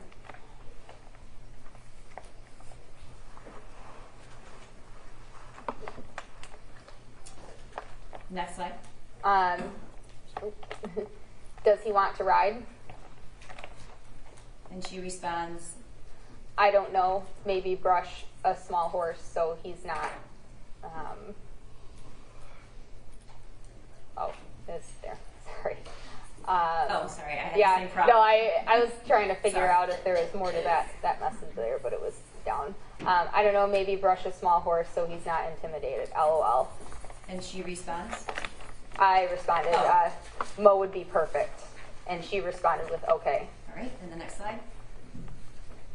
Make it a family event coming out to the barn. Really though, I've seen some amazing things done with horses with kids. And at this point, you testified early, you hadn't ever seen him come to the barn. Not to my farm, and I vaguely remember maybe seeing him once at the previous farm. A few years prior? Yes. Okay. And her response? He needs something. And you responded, even though there seems to be a... I can still read it. It Okay. says, let's make him a cowboy. And And then, Jennifer responds, LOL, mom goals for real. all right. So that exchange ends, and then the next text you get from her, Facebook message, is at 2:36 p.m. that day. Correct. And that says, here, I will Okay, not. hold on a second. Okay. What? When did you first hear about the shooting? I had actually heard about the shooting when one of my students' moms had called me in that afternoon and said that they would not be out later for their lesson because of the shooting. All right, and what was your first thought, Kira? My first thought is that I knew who the shooter was by the math test that was sent to me. All right, that's a heavy thing to think. Talk to me about why that was your first thought. It's not normal for somebody to draw these things on a test in school or even really think about these things, especially in a school setting, but really ever. Okay, so did you then go back and take another look at the worksheet? Yes. All right. Did you talk to anybody about this at the time? I had talked to my parents. I had told them that I believed that I knew who the shooter was, and I explained why. Okay. And at some point, your father actually called the tip line, correct? Yes. Okay. When did you verify that it was in fact her son? Around what time, if you know? I do not remember when I had verified that it was her son. Okay, so let's go back to the text message at 2:36, and we know the shooting started at around 12:51. So this is almost an hour and a half after the shooting. She texts you what? Kira, I won't be there tonight. And you respond? It's okay. Want me to work Billy for you? And she says, Yes, please. okay, and talk to me about the next text and the picture. It says, just brought him in, and it's a picture of Billy. All right. Did you text her photos or message her photos a lot of the horses? I would send her pictures as I took them. I tried to be good about taking pictures of the horses. Okay, and the next slide. This is at 4:07. I said, hey, is everything okay? I heard there was a shooting at Oxford High School. Is Ethan okay? And then at 4:21, you sent another text. Can you read If to you me? need anything, please let me know. And then under that, oh no, that's the same Okay. message that's up there. She responds at 4:42 and says what? I need to sell my horse's stat. And what did you respond to her? I responded with, oh no, this was what I was worried about. Okay, can I stop you there? What did you mean by that? I had the feeling that her son was the shooter, and that with that, the horses would most likely have to be sold. Okay, but it doesn't say that, and you came to that conclusion, oh no, this is what I was worried about because of somebody information outside of what she actually texted. Correct. Okay. And you say what about the horses? I said, if you're serious, I will gladly buy Billy for sure. And And then I asked how much, and she said, I paid $5K for him. okay, about an hour and a half later, you respond. Oh no, no, 6:24. You say what? I had said, do you want $5K for him or do you want more? In her response, My head is spinning right now. Is 8 too much? and she says, I You say- said, I would gladly give you 8 if I could afford it. I really only have $5K to spend. You could ask Angela if she would buy him for 8. Angela would probably buy him. okay. Do you buy and sell horses a lot? I do not. Okay, have you bought a horse from somebody before? I have bought horses before. Okay, is that something that you normally do via check, cashier's check, cash? It depends on the situation. You're right. I would just object to relevance.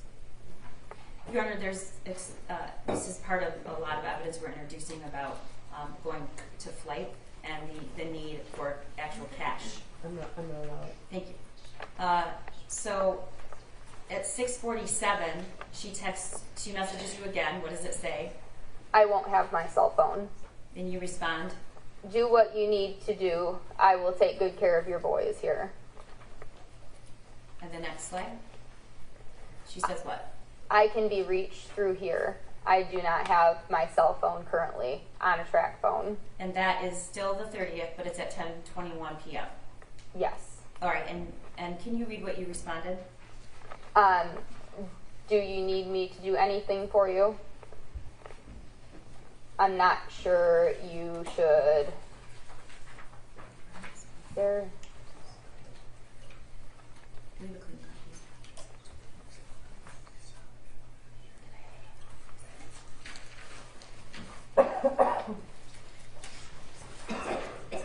I'm trying to find a paper copy that doesn't have that so prominent in it, so one moment.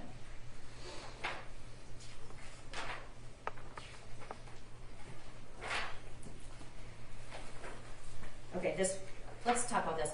Do you know where these, at some point did the law enforcement ask you if you communicated with Jennifer? How do you mean that? At some point did you give the screenshots of these messages to law enforcement?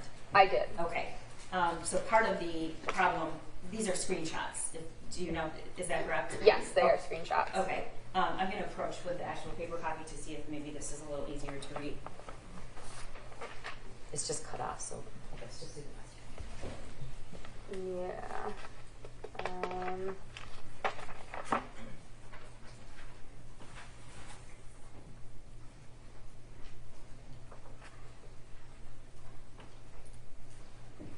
I'm not entirely sure. We'll clear it up because we have a Okay. complete. Yeah. Can you just read what you can understand? On this next, it says story being uncovered. Already seeing some stuff on Facebook. People are figuring out what's going on. And she responds, I'm off Facebook. okay. And the next slide. I'm still in shock. What did Angela post? Okay, so that text that you couldn't read, do you remember, was that about Angela? I do not recall. Okay. And she responds, you respond, I said, can you receive pictures? I'll screenshot it. And she said, yes, I'm here. And then I sent her a screenshot. do you remember what the screenshot, without reading exactly what it said, what the nature of it was? The poster had been extremely frustrated and upset about what happened with the shooting. Okay. And were there any threats in that screenshot? I do not remember. Okay, we'll pull it up. Hold on 1 second.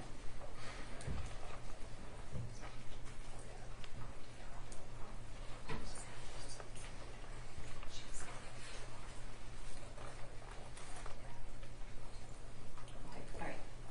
All right, so the next time you text her at 10:45, can you tell Jerry what you said? I cannot believe people on Facebook. I'm so sorry you're having to deal with this stuff. Okay, and because I know this is going to be something council wants to talk to you about, can you tell us what were you feeling at that moment when this was going on about Jennifer and the whole situation? I was extremely upset about this situation. Okay, can you give me a little more than extremely upset? I didn't really know what to think. I couldn't believe that this had happened, and especially so close to, home. And I was concerned about what was going to happen in the future with just my farm in general. And you at the time were how old?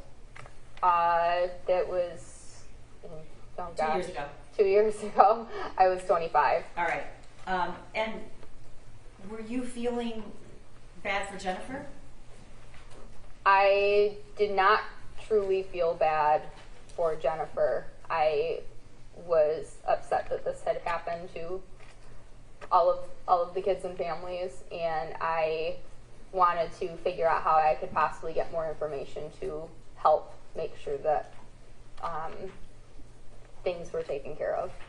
Okay, were there any students at Oxford that you gave lessons to or were at the barn? What is the community like there? Yes, I give lessons to a few people from Oxford. Okay. All right, the next slide. This is at 11 p.m. that night. Can you read your text? Did you guys leave the medication for Billy's legs? If not, no worries. I'll just put my stuff on him. And she responds, I'll bring by tomorrow. We're in hotel in Lapeer. News live at our house. and you respond? No problem. And then at 11:40 you say what? Please stay safe. Okay. Next slide. This is the screenshot that you sent or she sent? She had sent me. Okay. And she responded? I can't go home. Okay. And did you read those? What I could just from the screenshot. Okay. Did you view those as threats to her life? Your Honor, I would object as to her opinion. Yes, sustain. Okay. The text, the screenshot speaks for itself. Next slide. Okay, go ahead. I'm concerned for you guys. You should stay. All right. While we're getting a copy that actually is clear, why are you concerned? Why were you concerned? Let's My concern was more for the safety of myself and the people at my farm. And here in that concern, I am showing sympathy to hopefully figure out maybe more information on, like, you know, what is going to happen if they were going to try to come to my farm, or if people were going to show up. What was the concern? My concern about them coming to the farm, knowing about the situation that had just happened, is that they may steal things to sell to get money to pay for the.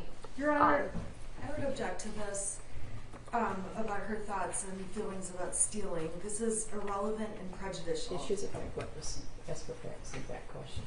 Your Honor, she is most likely going to be asked by counsel to explain that she was worried about her safety, and so I'm asking her what she wasn't really worried about. I'm happy to save it on to redirect them. Okay. Okay.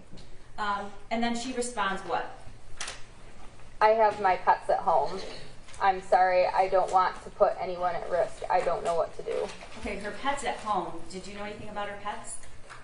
I know that she had a dog, at least still, and I think she had a cat. Okay. And this was still the night of the shooting? Yes.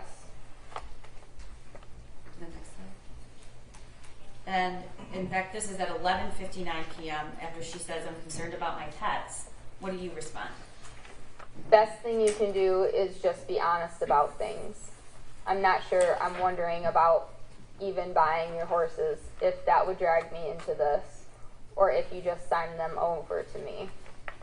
Okay, and then there's content we have to clear up, but can you read the last sentence, or the two last sentences? Two last sentences. I see people saying you're using money from the horses to get a better lawyer or something. People are ridiculous. All right, next slide. I'm selling my house too. Lawyer will cost every bit of $200,000, and I think it will be questioned. You won't get dragged in. And then I had responded with, Safe to say you might have been worried you would be called to testify on a high. Yeah. Okay, what is your? Most I can afford to pay is $5,000. Farrier is coming out Thursday also. And she responds. That's fine, sold. Okay. And then she had said, I'll sign Shorty over to you. All right, next slide. Okay, want to sign them over tomorrow. I can either write personal check or I can go get money order. I'm not sure I have the cash on me. Can see if they'll let me withdraw that much. So do you keep that kind of cash? No, All I right. do not. All right. And her response? I'm bawling right now, Kira. My son ruined so many lives today. Okay, so do you have the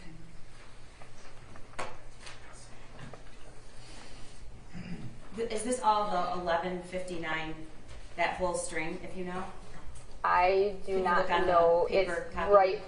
right around in that time.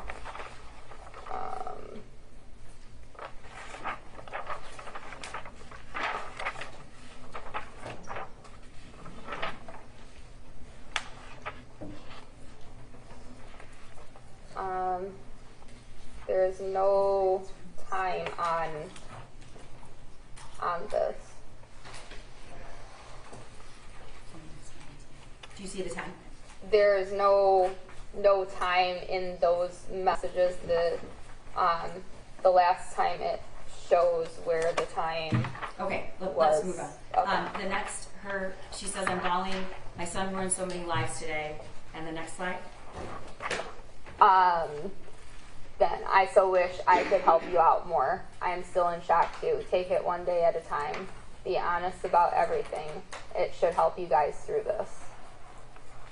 And then you say, "If you guys need anything, and I'll do what I can for you, and I'll take good care of the boys." Who are you talking about? I am talking about both of their horses. Okay. She responds, I know you will. and then your response?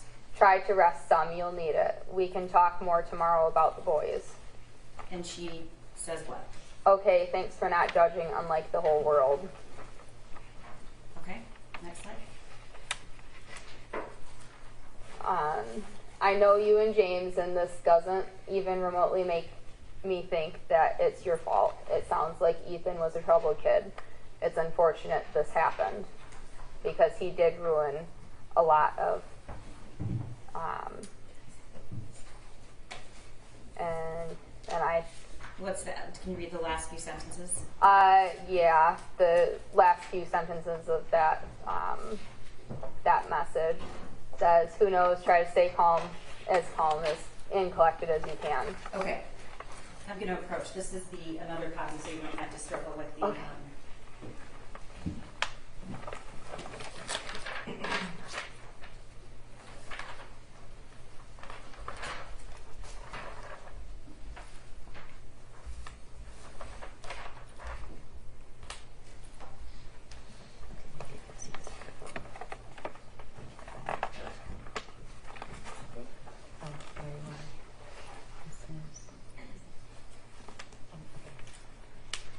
Oh yeah, that's a lot clearer. Yeah. This is not going to clear it up. Okay. Well, hold on one moment, Your Honor.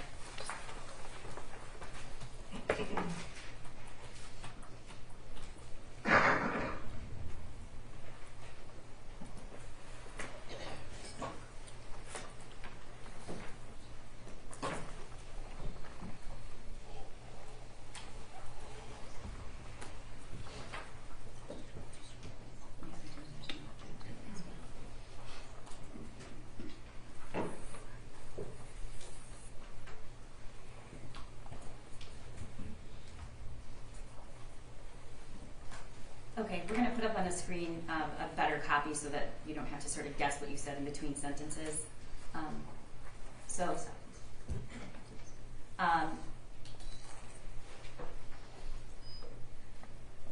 one moment.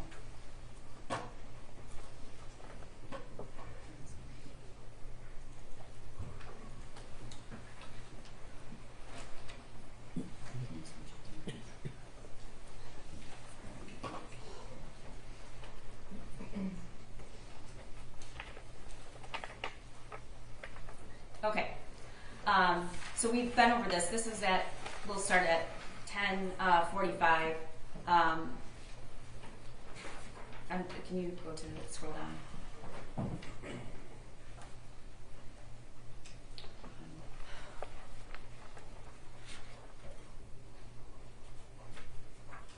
Okay, go back. So, all right, can you read that full message up from 11:44, the night of the shooting, that you wrote in blue?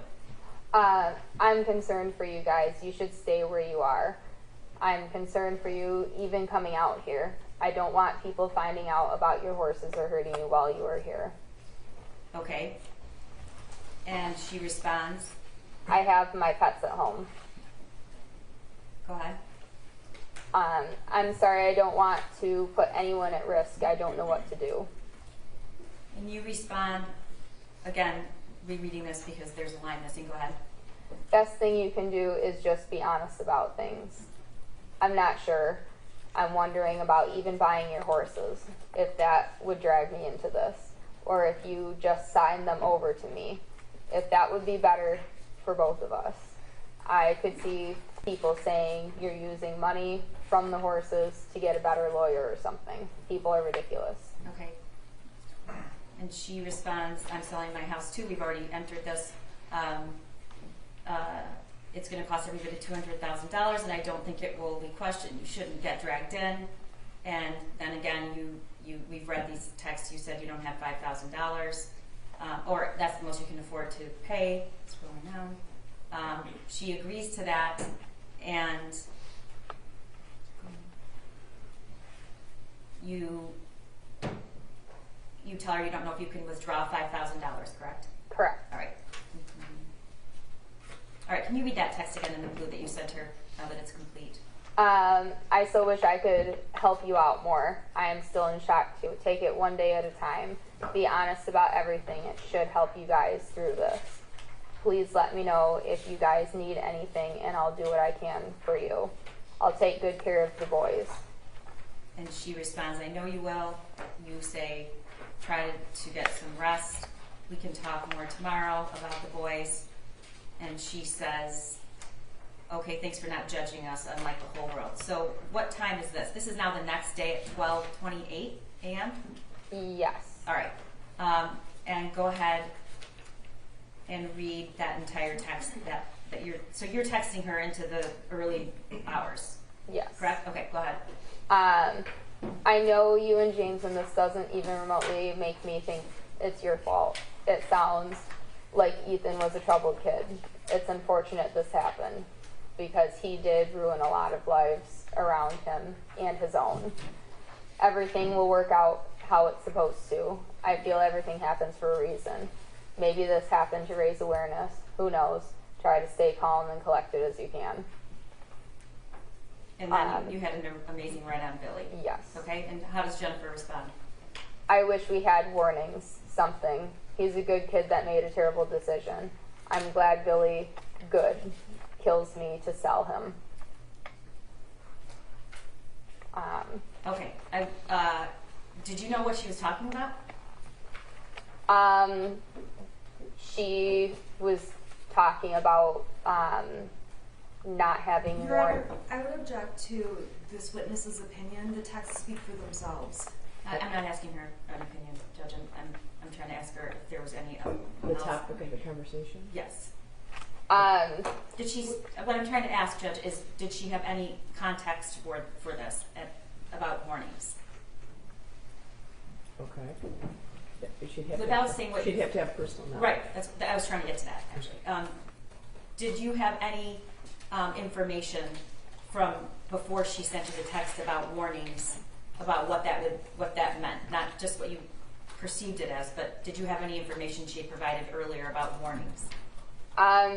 Just information of not really talking about her child much, and that he was troubled. Okay. So you don't know, other than the worksheet she texted you. Did you that day? Did she say anything about warnings? No, she did not. All right, and you respond. There probably were warnings, but nobody saw them. Hindsight is always 20/20. I absolutely adore Billy. Okay, and the next.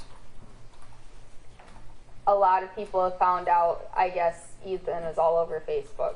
People at the barn are concerned. I think it would be best if you didn't come out to the barn, or if you do, you must be escorted by the police. I'm really sorry. I'm looking out for my business here too. All right, and what were you testified earlier you were worried about theft, but what were you worried about? Is there anything else that you were worried about at that point?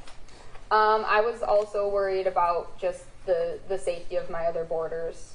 I do have people that I give lessons to that do go to Oxford, and they did not want to be around if Jennifer and James had come to the farm. Okay, and she responds to you. This is then the next day after the shooting. It's around 9:56 a.m. What does she respond? Seriously, those horses are the only thing that is good in my life right now. And I responded with, I 100% understand that, but we all need to be careful. What if people follow you here? Okay, the next messages indicate that it says Kira missed your call. Is there a way to call through a Facebook Messenger that doesn't include, that's not a cell phone call? Are those two different things if you know? Yes. Okay. And had you received Facebook calls from Jennifer before? She has attempted to call through Okay. Facebook before. And you didn't pick up? I did not. Is there a reason for that? I do not remember what I was doing at that time. Okay, and the next message? Call me on Facebook, on track phone, need to talk and figure some things out. And what is your response? Sorry, I missed your call. I'm still doing some stuff and can't do a phone call until later on. And then you say, can you message me? Oh, yeah. Communicate that way. Correct? Yeah, yes. Okay, next message. She says what? Let's talk later, easier than texting. This phone is hard to text on. And now your response is, now this is 3 o'clock, the day after the shooting. You respond what? All right, no problem. I'll let you know later today. And then you text her again that night at around 8 p.m.? If you're comfortable coming out here without police, I'm okay with it too. We just need to be careful. I don't want people to follow you or hurt you. Okay, Kira, it seems as if you're changing your mind here and you're not exactly sure how to handle it. What's going on with that text? Because that's opposite of what you said earlier. Your Honor, I would object to the narrative being provided by the prosecution and ask that she just ask questions. Okay, well, I think she is. She's asking, did you change your mind? I had changed my mind to allow her to come to the farm, but in my head, if she did decide to come to the farm, I would still have, my parents were there and just making sure that things were still safe. Okay, and were you continuing to talk to other people like your parents during this time about what to do? Or were you pretty set? I had talked to my parents. Okay. What is her response shortly after that? That's still 8:12 p.m. We're out of the area for a few days in a safe place until we have a better grasp on everything. Okay, and the next message you send? I am very glad you are safe. I care about you guys. I will take care of your boys. Let me know when you want me to buy them and I'll buy them. And then you also add, if you need anything else, could just let me know? Yes. All right. And the next message she sends is about an hour or so later at 9 p.m. And what did she say? I'm sorry, my keyboard sucks. Let's plan on Monday to sail. Okay. And at this time, December 1st would be a Wednesday, Yeah, if you know. I think. I'm not good with dates. Okay. And so Monday is 4 or 5 days later. Yes. Okay. And then you respond, okay, sounds good. Is there a way for me to get the medication for his legs before then? Were you talking about Billy? I was talking about Billy because Okay. he had the medication that was being used to treat his mud fever. The mud fever? Yes. All right. And then she responds, What's your number? I want to call and set up a safe place to meet. My messenger is probably being monitored. And okay, she's telling you at 9:30 on Wednesday night, my messenger is probably being monitored. What did you take that to mean? What messenger? She is referring to the Facebook Messenger. So you monitored meaning that the messages you're sending are being monitored. Correct. Did you know who was monitoring them? I did not. Okay. And then she says what? She says, hey, we need to get that stuff to you and discuss the horses. Okay, so this is the following day at 12:49. She says we need to get that stuff and discuss the horses. And how do you respond? My response. Who's Truman? Truman is our farrier that we use. You're what? Our farrier. Okay. Were Billy and Shorty having a farrier visit? Yes. Okay. And that was arranged by who? Me. All the horses get done at the same time. Okay. So you say Truman's here right now. I can let you know when he's done. And you say I'll message you when I'm done. Yes. Okay. And then said, hey, I'm sorry, can we do call tomorrow morning? okay. Were you trying to avoid a conversation or you were just busy? Both. Okay. Fair. All right. And the next message comes in December 2nd. Yep. Can we still sell the horses tomorrow? Yeah. And you respond, this is at 10:56 p.m.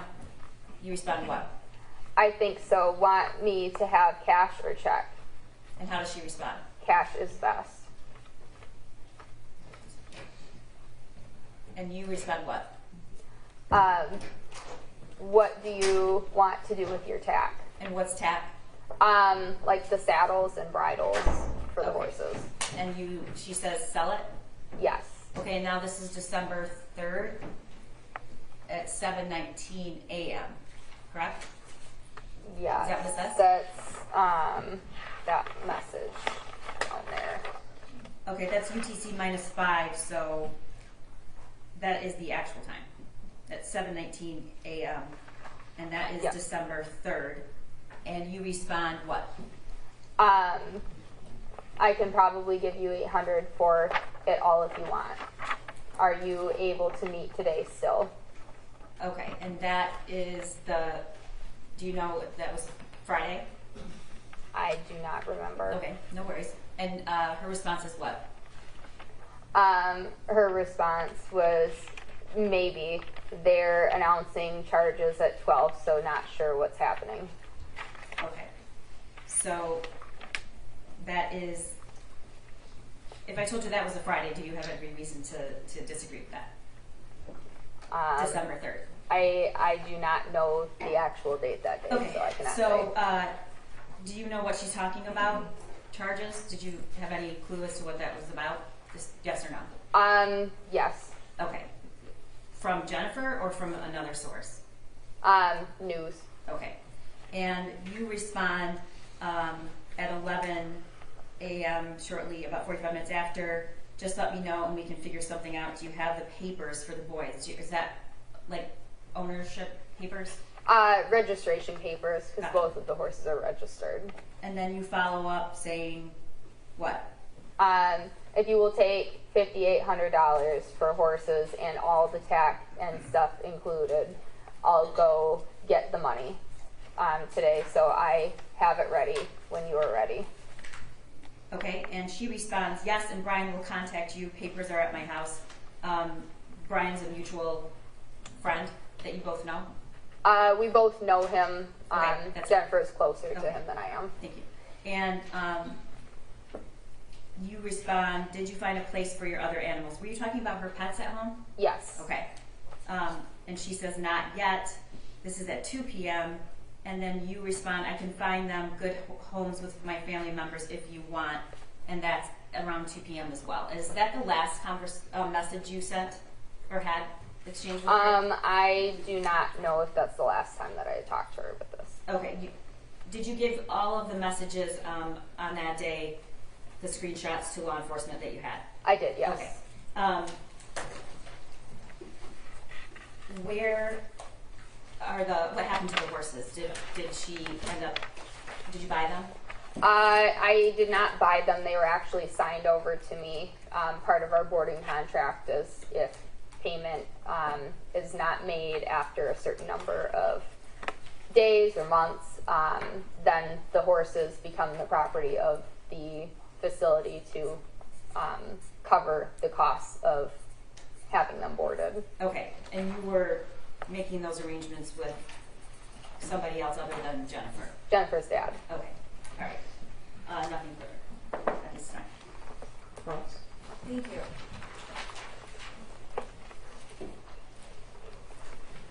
Good afternoon, or morning, good morning. My name is Shannon Smith. I represent Mrs. Crumbley. I believe that I've met you once before when you testified in court at the preliminary exam. Do you recall that? I do. If I ask you any questions that are at all confusing, can you please stop me and let me know? I will. Okay, thank you. I want to start off by talking about your relationship with Jennifer Crumbley. You testified today that you had a business relationship with her. Is that correct? It was a business relationship, but also a friendship, but we were not super close friends. Okay, so you would agree that at the time prior to November 30th of 2021, Jennifer Crumbley was also a friend to you. Not particularly close, but a friend. Correct.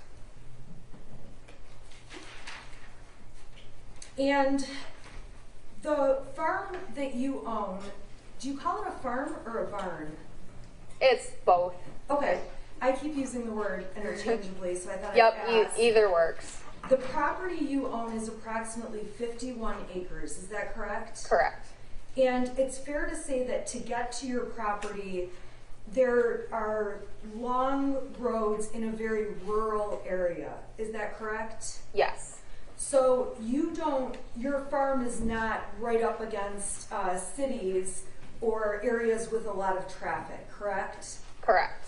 On those roads that are close to the farm, it's fair to say that the cell signal cuts in and out for different cell phones. Correct. And you personally, at the time all of this took place, had a phone through Verizon Wireless, correct? Correct. And you would be able to use your Verizon phone while at the farm. For the most part, depending on the area and also just the day. So there were some parts of the farm or parts of the day where you would also have trouble getting a signal to make phone calls or send text messages, correct? Correct.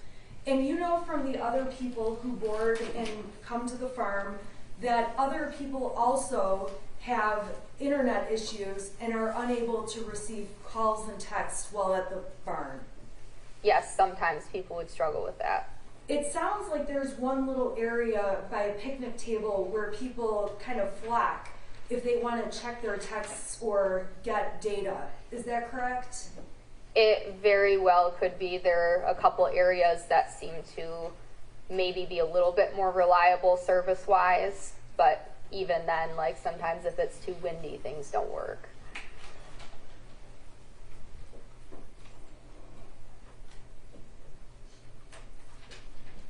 Now, you testified that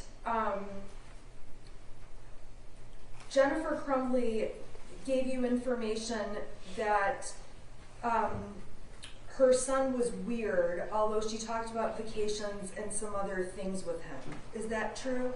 Correct. And you testified that you had concerns about her son prior to the events that unfolded on November 30th, correct?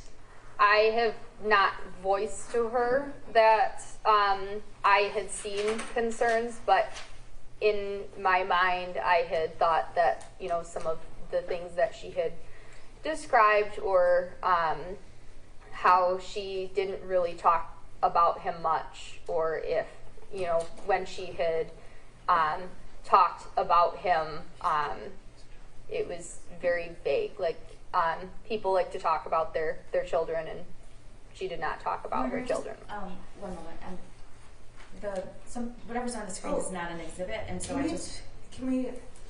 Do I just go ahead and turn this off? What's the button on There's a button for it to go and use. Should I just pull my plug out? I don't know, is this yours or Yes. is this yours? Yeah, this is my Oh. laptop. It Oh. was. I didn't realize it was turned on to my laptop, so my desktop was evidently up there. Okay, so Miss Pennick, when you so you've testified obviously here today, but you recall testifying at a preliminary exam that took place back in 2022, correct? Yes. And on the day you testified in 2022 at the preliminary exam, you did the same thing we saw here in court. You raised your right hand and swore to tell the truth, correct? Correct. And on that date, you did your best to take the stand and tell the truth about your knowledge of the information in this case. Correct. Now, on that date when you testified, you were specifically asked, have you ever been given reason to believe he was not mentally sound, that he needed professional, medical help? And your answer was no on that occasion, correct? Correct. You were also asked, have you ever had reason to believe the shooter was homicidal or he would hurt other people?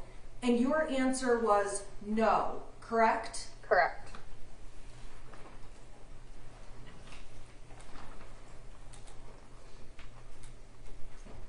Now, today you testified that the shooter, you were told about issues related to the shooter and him being weird, correct? Correct. You testified about that issue at the preliminary exam, and I'm on page 55, and you were asked, when you said that... Objection, Your Honor. You're on page 55 of what? The preliminary exam. So the witness doesn't have that, and I think she doesn't have it. This is impeachment. Right, but she's referencing a page number to something that nobody else Oh, I has. think she was referencing the page number so that you know where she is.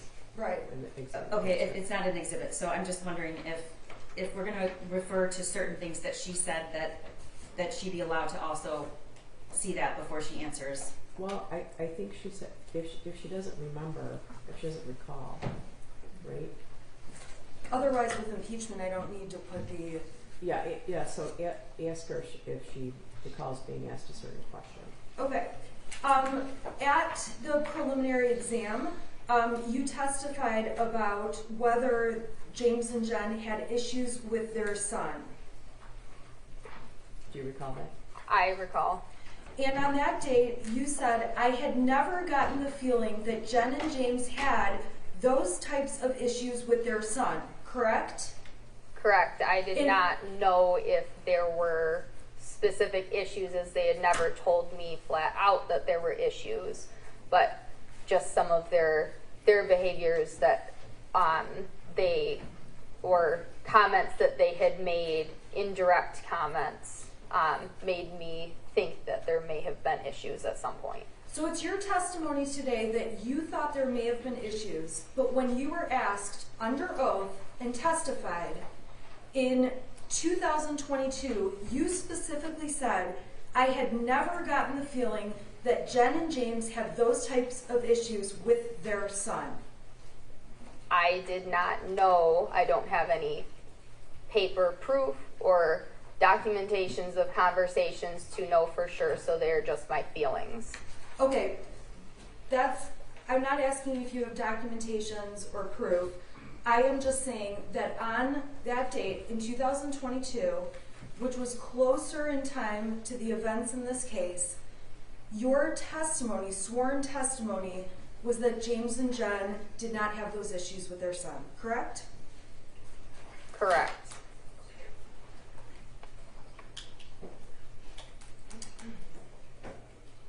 Now, when the math drawing was sent over to you by Mrs. Crumbley, the math paper her son wrote on, do you know what I'm talking about? Yes. Okay. You ultimately saw that math paper, and you would agree with me that Jennifer appeared very concerned about what was going on, correct? She has stated that she was concerned. Okay. So she sends you the math paper and expresses concern. Yes. Now, you testified that when you heard there was a shooting at Oxford High School, you knew who the shooter was, correct? My feeling with the information that I was given before I had actually seen it on the news, who the shooter actually was, I had my feelings about who the shooter was. So you did not believe that the shooter would have committed a school shooting based on the math paper alone, correct? I do not know for sure. If you saw that math paper and thought there would be a school shooting, you would have told someone, correct? I cannot predict the future that there would have been a shooting, but I was very concerned about the sheet, the math test that was sent to me, and I did talk to my parents about the math test that I was shown, and my understanding is that with Jennifer and James meeting with the school that this was discussed. Okay, we can agree that after the meeting about the math paper, Jennifer was concerned. We already went through that, yes? Yes. We can agree that she sent you a picture of the math paper and you also felt concerned, correct? Correct. And we can agree that you did not call law enforcement or police to say, hey, I think a school shooting is going to unfold, correct? Correct. At the time you saw the math paper and were concerned, you would have stopped a school shooting if you predicted it was going to happen, correct? I would not have known that something like this would have happened. You wouldn't have thought something like this would happen, correct? Correct. What ended up happening was horrible, correct? Correct. And it was not anything that you expected, even, correct? Correct. So when you are telling the jury that you hear about the shooting and you're thinking about the math paper, you know it's at Oxford High School, your testimony was you had an idea of who the shooter was, correct? Correct. In order to reach that conclusion at that time, you had to rely on hindsight, looking backwards at things that you believed supported Jennifer's son may be the shooter, correct? Yes, the only thing that the thing that made me believe that I knew who the shooter was realizing the math test that was sent to me that morning. Right, So after the shooting happened, I had a feeling of who the shooter was because of the math test that was sent to me that morning. Okay, so it's looking backwards, connecting the dots of things you see that were of concern, and knowing the shooting happened, that helps you put it together who the shooter is. Correct. But again, if you saw that math paper and had known or had a crystal ball and knew the shooting was going to unfold, you would have certainly called police or done something to stop it. Absolutely. You also would have said to Mrs. Crumbley, hey, I think your son is going to do something to hurt people, correct? Correct. Or, hey, I think your son might do something to hurt himself. Correct. And it's fair to say that you did not send Mrs. Crumbley messages along those lines. Correct.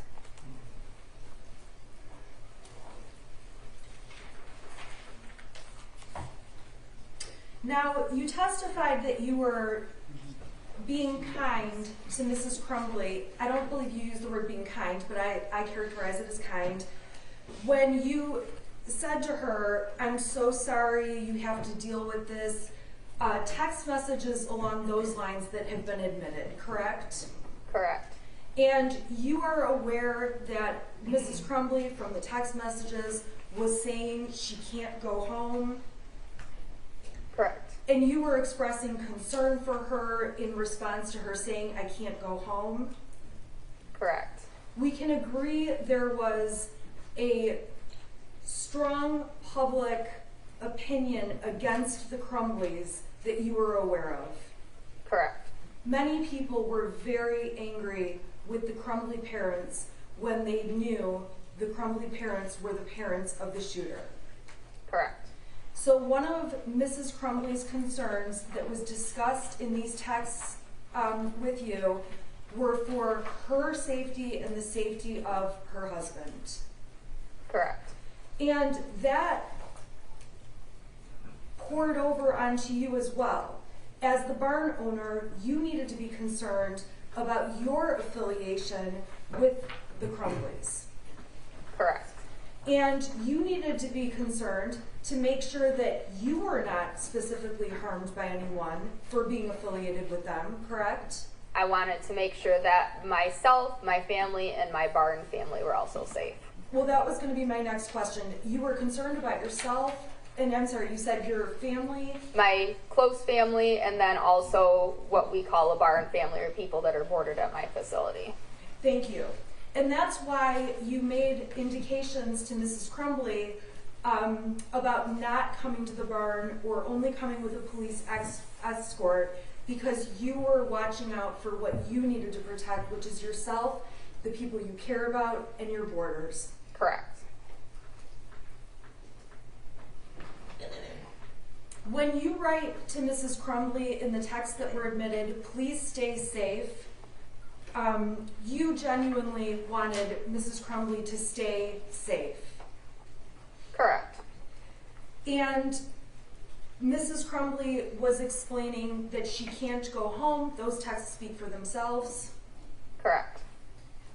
And Mrs. Crumbley ultimately says that they are staying out of town for a few days. Correct. And it's your understanding they were not returning back to their home address. Correct. In the text, you say to Mrs. Crumbley, you give her some advice to be honest about everything, correct? Correct. At no point, there is no point where Mrs. Crumbley says to you, hey, I'm going to lie about this, correct? Correct. There's no point where she says, Kara, please take my side and lie about anything, correct? Correct. When you're giving her the advice to tell the truth, she's not saying to you, I'm not planning to do that, right? Correct. And in your texts, you confirm to Mrs. Crumbley that you don't remotely think it's Jen and James' fault that the shooter did this, correct? I did put that in the text message, correct. And then Mrs. Crumbley responds that she wishes there had been warnings, correct? Correct. And when you text her back, you say there probably were, but nobody saw them, right? I did have that in my message, correct. And if you had seen warnings that the shooter would do something like he did, you certainly would have voiced that to Mrs. Crumbley. Your Honor, I believe she's been asked that question a couple of times. Well, I think she asked if you saw that picture in People's 74, would you have called the police and said there's a mass shooting, there's going to be a mass shooting? So I think the question is somewhat different. I believe she also asked her if you would have said something to Mrs. Crumbley if I'm concerned. Did she ask you that already? Yes, a variation. I did ask that, but then further down in the text messages, the conversation shifts, and the conversation is specifically, again, about signs and warnings, and so that's why I'm asking this witness a question about it again. Okay. Only because it reappears. Okay, go ahead. Okay, so you never said to Jennifer Crumbley, when you two were discussing the word warnings, hey, I think there were warnings, correct? Can you rephrase that? You did not say to Mrs. Crumbley, when you guys were talking about her wishing there were warnings, you didn't say, Jennifer, there were warnings. That is correct, because That's just my question. You Okay. did not say, Jennifer, there were warnings. correct. And in fact, you continued to go on to be kind to Mrs. Crumbley and continue working out the terms of buying this horse, correct? Correct. And you continued to be concerned and telling Mrs. Crumbley, stay where you are, and that you didn't want people hurting them, correct? Correct.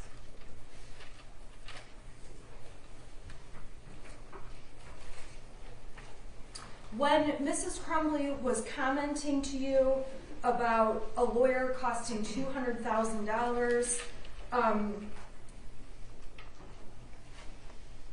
you understood she was trying to gather money together to pay a lawyer, retain a lawyer. Correct. And at that point, the shooting by the shooter had taken place, correct? Correct. And you do not know who the lawyer was for that Mrs. Crumbley was going to be thinking about paying $200,000 to, correct? I did not know for sure.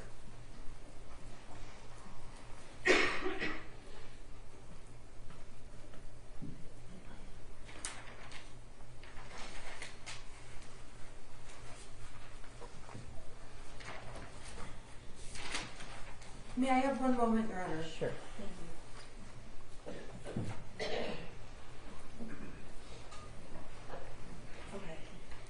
Okay. Ms. Pennick, in light of your testimony, I just want to confirm, you have never suspected that Jennifer Crumbley has stolen anything from you, correct? No. You've never filed a police report or made that kind of claim to Mrs. Crumbley or anyone, correct? No. Thank you. Regret? Kira, did you have any trouble receiving and sending Facebook messages that day when you, in the thread that I had you read? I do not remember. Okay, but you successfully communicated with her? Correct. Okay. Counsel asked you a couple times about text messages you sent Jennifer, and you wanted to explain. You said, that's what I wrote in the text. And you, what do you mean when you say that? A lot of the messages that I had sent, I wanted to send them in a way that I could possibly gain more information to provide to the law and get this situation taken care of. Okay. Did you have any other concerns about being in a confrontation or a fight? Not directly with them. Okay. And she just asked you about concerns about theft, and you said no, you didn't prior to this, so why were you concerned about it now? I was concerned because when somebody needs a lot of money and then they're in a tight spot with something like this case, that they may do things that they may not have ever thought about doing, and one of those things was stealing things to sell for money to cover the expenses of things that might need to be covered. Okay, nothing further, Your Honor. They should be excused. You can step down in your excuse. Who is the next witness and what would their duration on this going to be if you know also? Mr. Hopkins, we won't finish before lunch if that's what we're asking. Are you guys good? We waited a long time this morning. Can we call another witness and then I think your lunch will be here at 12-ish. We'll start another witness, is that okay? Okay.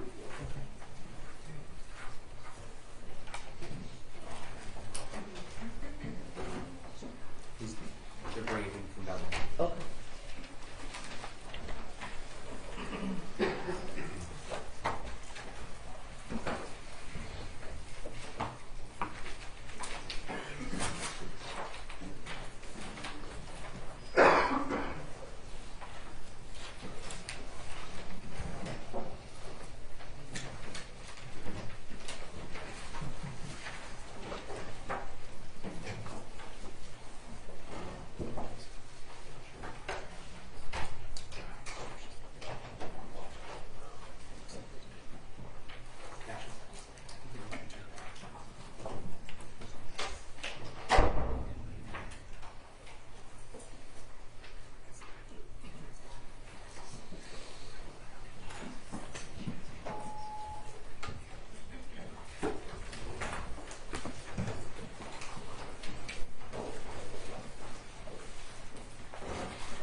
Oh, I'm sorry, are you waiting for me?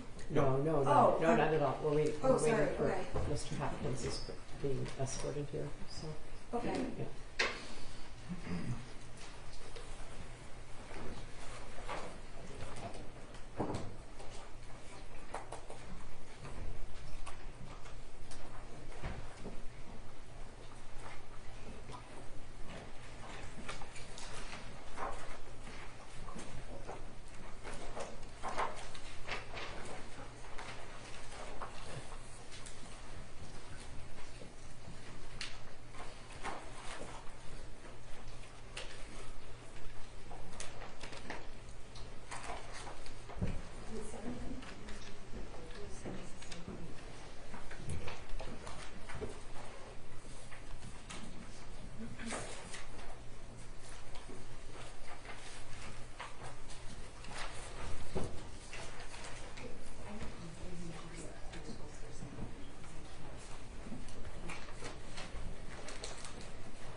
Sean Hopkins, Judge.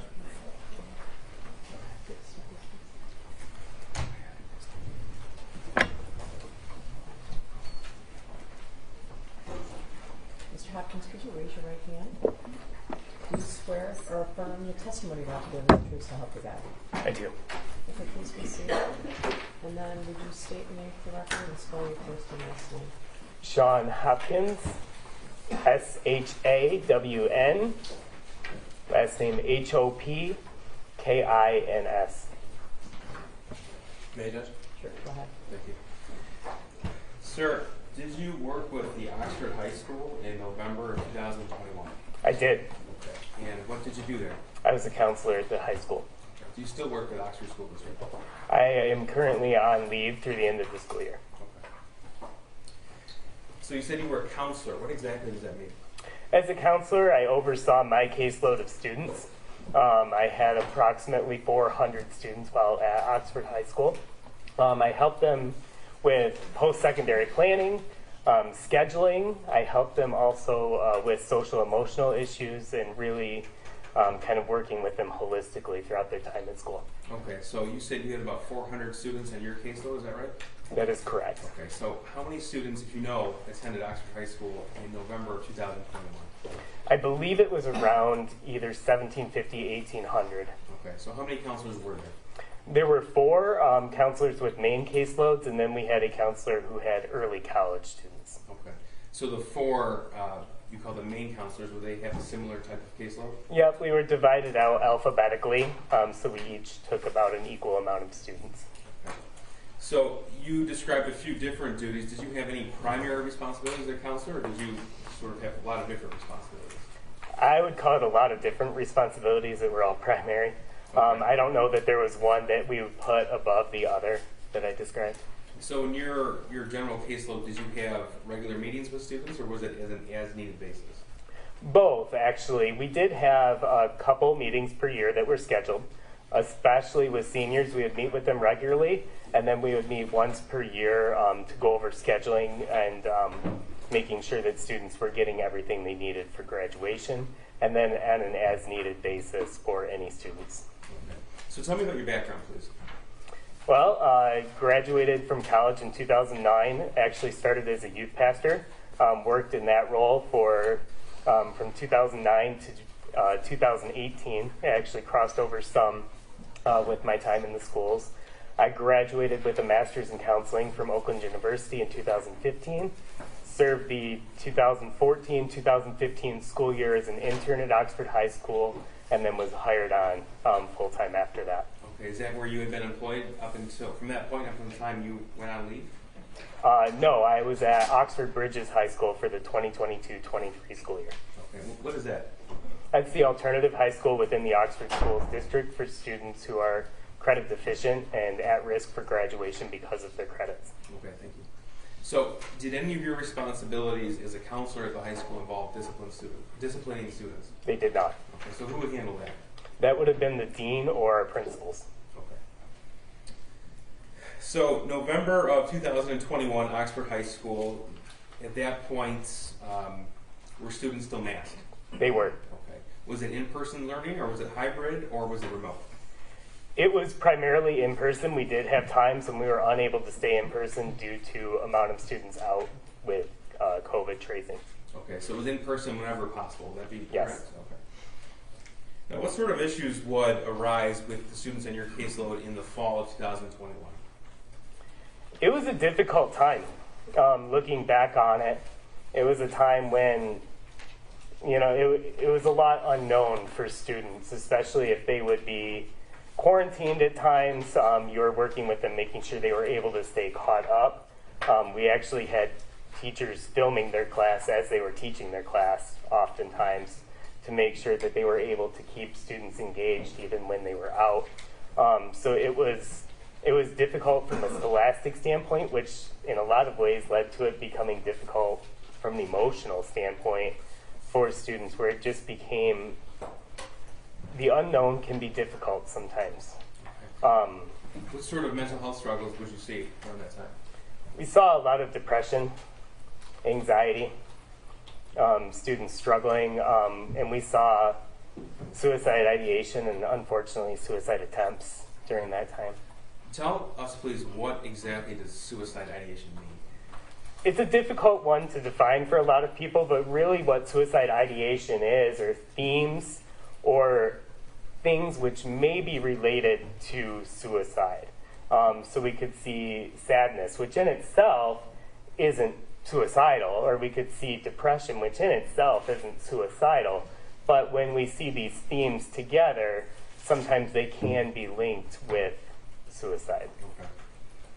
In November of 2021, as well as the previous school year, was Jennifer Crumbley's son one of the students assigned to your caseload? He was. Okay. When would have been the first time you interacted with Jennifer Crumbley's son?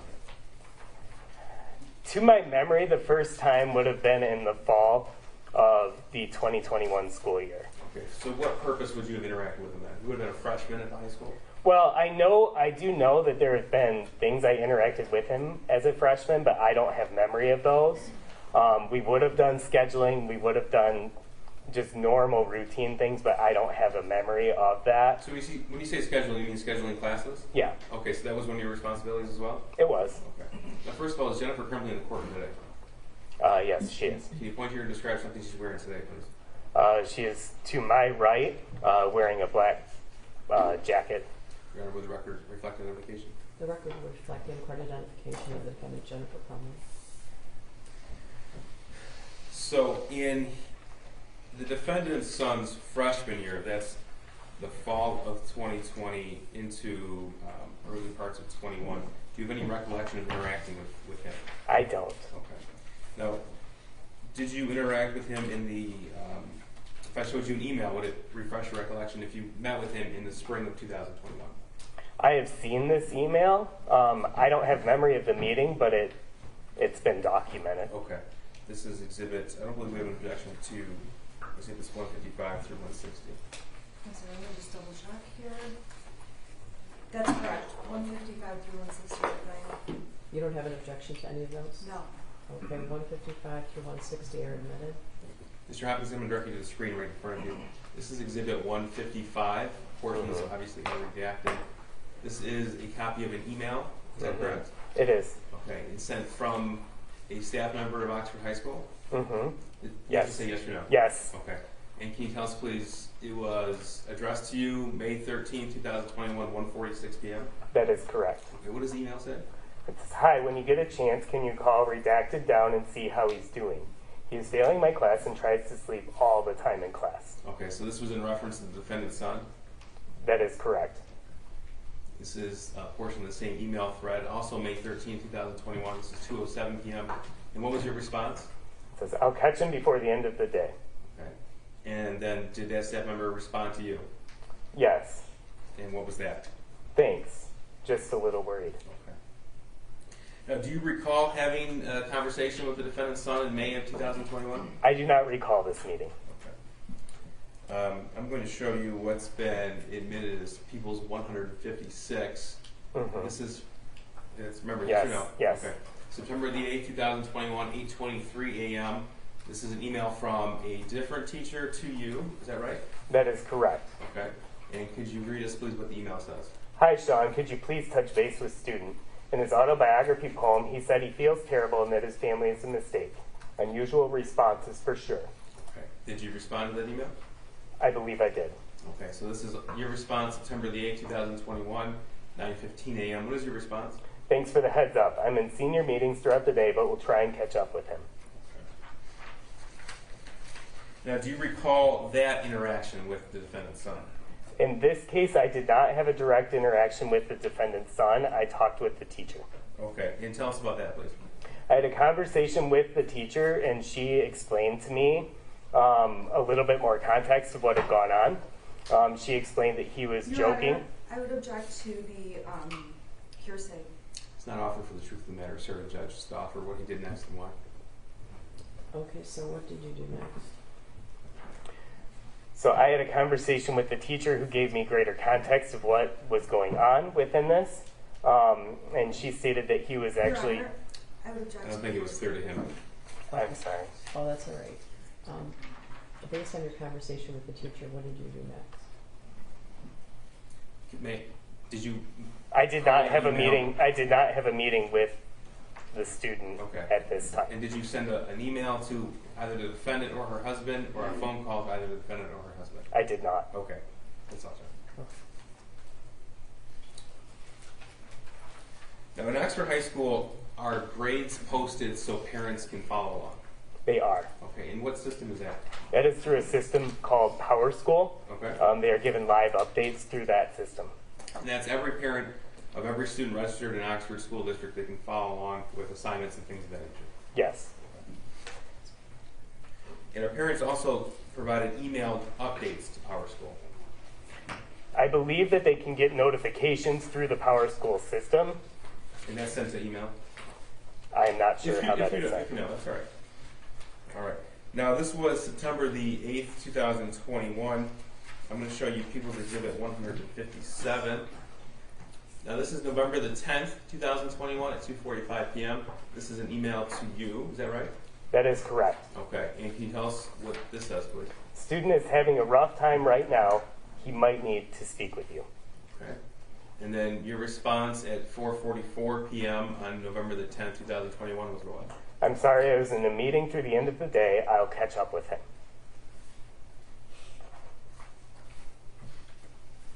Okay. And did you catch up with him? I did the following day. Okay. Tell us about that, please. I had a quick meeting in the hallway on his way to class and just let him know that if he needed somebody to talk to, that I could be there for him. Okay. Now, did you contact either that student's mother or father at that point? I did not. Okay. Did you send an email? No. And why not? Because it was something that was very typical. I didn't have any information on the student other than he was sad, which to me is a pretty common thing and a normal thing. And I just wanted to be able to offer a bridge that if that student wanted to talk. Okay. And you offered that bridge to the student? I did meet with that student in the hallway and offered that opportunity. Okay. And for the record, that was Jennifer Crumbley's son. Is that correct? That is correct. Now, the next time you had any interaction with the defendant's son was November the 29th, 2021. Would that be right? Yes. Okay. This is Exhibit 158. Sir, this is an email to you that eventually was forwarded. Is that correct? This email was eventually forwarded to me fairly quickly after it was sent to the two on this email. Okay, so this is Monday, November 29th, 9:32 a.m. Can you read us, please, what the email says? I have a student during first hour today, defendant's son, who is on his phone looking at different bullets at the end of first hour today as I was walking around the room passing out their essays. I didn't get a chance to investigate it a bit further since it was the end of the hour. Now that he's on my radar, I'm also noticing some of his previous work that he's completed from earlier in the year leans a bit toward the violent side. I can bring these things later today during my 5th hour prep if you would like them. Okay, so this was 9:32 a.m., and you weren't on the initial email, but it was forwarded to you. It was forwarded to me. Okay, and tell us what happened next, please. At this point, I received a phone call from Pam Fine, who was on the original email, asking if I would be able to come to her office. She was planning to call down the student and meet to discuss the contents of this email. Now, in the realm of either a school counselor or someone who's in discipline of students, there are certain levels of escalation when it comes to contacting a student and or a parent. Would that be right? I would agree with that, yes. Okay. So there's a check-in. Your Honor, I would ask that the witness answer the questions and avoid the leading questions. Please. I'll be great. Okay, so earlier you testified that you had just met with the student's teacher in September of 2021. Yes. Okay, and you felt that was sufficient at that point? Yes, because I was able to gain more context. Okay. November the 10th of 2000, well, actually you met with him November the 11th, 2021, you took the next step to meet with him? Yes. Okay. And now a decision was made, you just testified that, to actually bring the student into the office?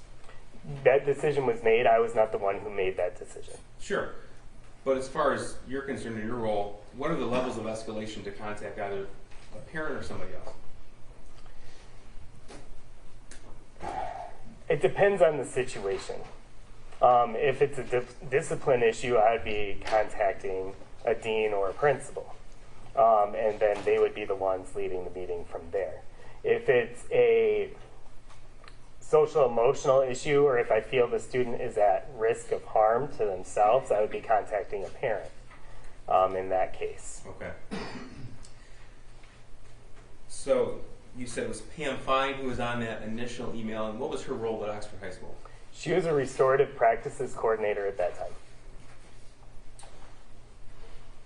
So tell me what happened after you received that phone call. I walked to Pam Fine's office, and the student had been called down and then walked into her office. Okay, the student being the defendant's son? Yes. Okay, tell us about that meeting. It was fairly brief. I was there as student support throughout the meeting, not to have direct conversation about the content of the meeting, but it was really a chance to get an idea of what he was looking at and why. Okay. When you said you were there for the standpoint of student support, what does that mean?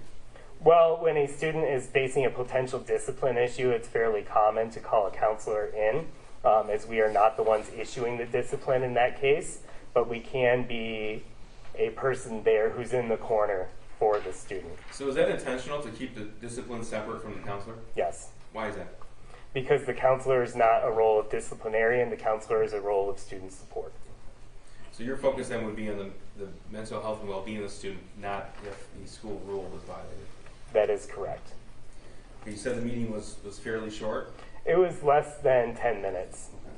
Was a decision made to take the next step to contact a parent? There was a phone call to the parent after the meeting. Okay, now, do you know how that decision was made and why? I do not know how that decision was made or why. Okay. Were you there for that phone call? I was. And was it a voicemail? It was a voicemail. Okay. And who made it? You or Ms. Fine? Ms. Fine is the one who made the phone call. Now, when was the next time you had any interaction? Well, first we'll go through the rest of 158 here. It'll be on your screen. Okay. This is when it was the email forwarded to you at 9:34. Can you read us the email, please? I sent the following email to Nick and Pam. I wanted to make you aware as well.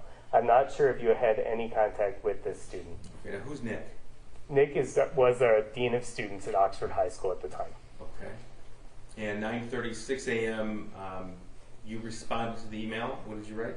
Thanks, Jacqueline. I'll be touching base with him as well. Okay, thank you. Now, when is the next time that you had contact with the defendant's son? It would have been the following morning of November 30th. I'm going to show you what's already been admitted as 159. This is also an email. This is Tuesday, November 30th, 2021 at 8:05 a.m. And you were on this initial email, correct? Yes. Okay, could you tell us what the email says, please? I know Jackie emailed you guys yesterday with some concerns about the student in our first hour class. Today he is watching videos on his phone of a guy gunning down people. It looks like it's a movie scene and not security footage / a real event, but definitely still concerning when taking into account some of his other behaviors. Okay, so this email was sent at 8:05 a.m. the morning of the shooting. What Yes. time did you receive it? Well, I received it at 8:05. I believe I responded and saw it about 30 minutes later, I'm sorry, that was a bad question. If you recall, what time did you actually read it? around 8:30. Okay. What was your reaction when you read the email? My first reaction was, here we go again, of another conversation of you have to follow school rules, you have to be able to make decisions that aren't going to be detrimental to your time in class. Okay. Now, did you receive, subsequently you met with that student, correct? That is correct. Okay, but before you did you receive another email regarding him? Not to my knowledge, no. Okay, well, did you receive another email regarding the defendant's son that day? I did, but it was, what happened was a math teacher showed a picture to our dean of students, Nikki Okay, Jack. so I'm going to show you 160, what's been admitted. Okay. This is from a teacher to you and Mr. Ejak, who references the dean of students. Yes. This was sent 9:32 a.m. and this was a photograph of a drawing by the defendant's son. Yes, this was sent after I already had defendant's son in my office. Okay. So let's back up a little bit then. You looked at the first email around 8:30 in the morning, you said? Yes. Okay. And then what decision did you make and why? I was on the phone when I saw the email, and upon hanging up the phone, I actually had Mr. Ejak come to my office. Why is that? Because he had been shown the math assignment, which is attached in the email currently on the screen. Okay. And then tell me about that conversation. He mentioned that Miss Morgan had shown him this picture. I said, Ethan, because I had his schedule up on my computer going to planning on talking with him. Okay. And then I made the decision as the counselor to go into his class because it is, when a counselor goes into a class, it could be for anything. Okay. But you said you had made the decision to speak with him. Was that because of the email you received before Mr. Ejak came and saw you, or another reason? It was based on the email that I received. Okay. And then when I already had the information that there was an assignment of some sort going on, then it solidified that decision even further that I was going to talk to the student. Okay. Did Mr. Ejak show that to you, or did you see it from the email? I did not see it until I saw the assignment in person in the class. In person? He was shown a picture of it on the phone. Who's he? Mr. Ejak Okay. was shown a picture of it on a cell phone. All right. So I had not seen the assignment at that point. All right. And you made the decision to retrieve the defendant's son from class and bring him to your office. Yes, his classroom was actually close to my office when he was in that hour. Okay. And so I made the decision that as a counselor, it would be easier for me to walk in there because that's a pretty common thing. And then I ended up grabbing the assignment and walking back to my office with the student. Okay. Now, the first time you saw that assignment was in person in that classroom. That's correct? I really didn't look at it much. I had it, Okay. but I wasn't studying it as we were walking back to my office. Okay. This is Exhibit 123. It's already been admitted. Now, there's things drawn out in words added and certain words crossed out. Was this the assignment that you retrieved from the defendant's son's classroom? Yes, it was. Okay. And then you brought the defendant's son back to your office. Is that right? Yes. Okay. And then when would you say is the first time that you really took a look at this? A couple minutes after being back into my office was when I really took a look at it. Okay. I went through the email I received with him With from the Allison. defendant's son? Yes. Okay. The email from Allison Karpinski, and then sought clarification on that email. And then after receiving the clarification from the student on that email, I then looked over the paper with the defendant's son. Okay. And what was your thought when you saw this paper, Exhibit 123? My first thought was I wanted to get from him what he was doing. His initial response was that it was a video game, that he liked drawing for video games and liked being able to create in that way. So I let him describe it in that way at first, and then I asked him to talk about some of the words that he had written down, Okay. because those stuck out to me. So by this point, had you seen the original drawing? No, Okay. So the words you were asking to explain were on this sheet here, 123. that is correct. Okay. So what words in particular stood out to you? I noticed the words of "I love my life so much," "the thoughts won't stop." I could make out "help me" under the crossed out part, and "harmless act." So it made me concerned that a student may potentially be suicidal or be displaying suicidal ideation. Okay. So I take it you didn't take the defendant's son explanation at face value. I didn't take it at face value. I accounted for it as his description, but I wanted to make sure that I was looking at as much of a picture as I could. Okay. So when you reviewed this drawing, and again, this is before you saw the original drawing, did you decide then to ask more pointed questions? I did. I really wanted to point out the words that were in the drawing because they were the easiest to see, and I wanted to get explanation for the words that wasn't just "it's a video game." Now, when you were speaking with the defendant son in your office, did he have a mask on? He did. Okay, did you have a mask on? I did. Could you tell what his demeanor was at that point? As best as you could, without complete facial expression. You still have tone of voice, you still have pace of speech. At this point, you never actually interacted with him without a mask, would that be right? That is correct. So when you ask more pointed questions, tell us what happened next and why. His demeanor at first was very compliant. And as I started asking about the words and asking him to describe the words, his demeanor shifted towards more of a sad demeanor. Okay. He started sharing some things that had gone on in his life. Like what? He mentioned that a family dog had died recently. He mentioned that a grandparent had passed, that he was struggling with COVID and with school through COVID.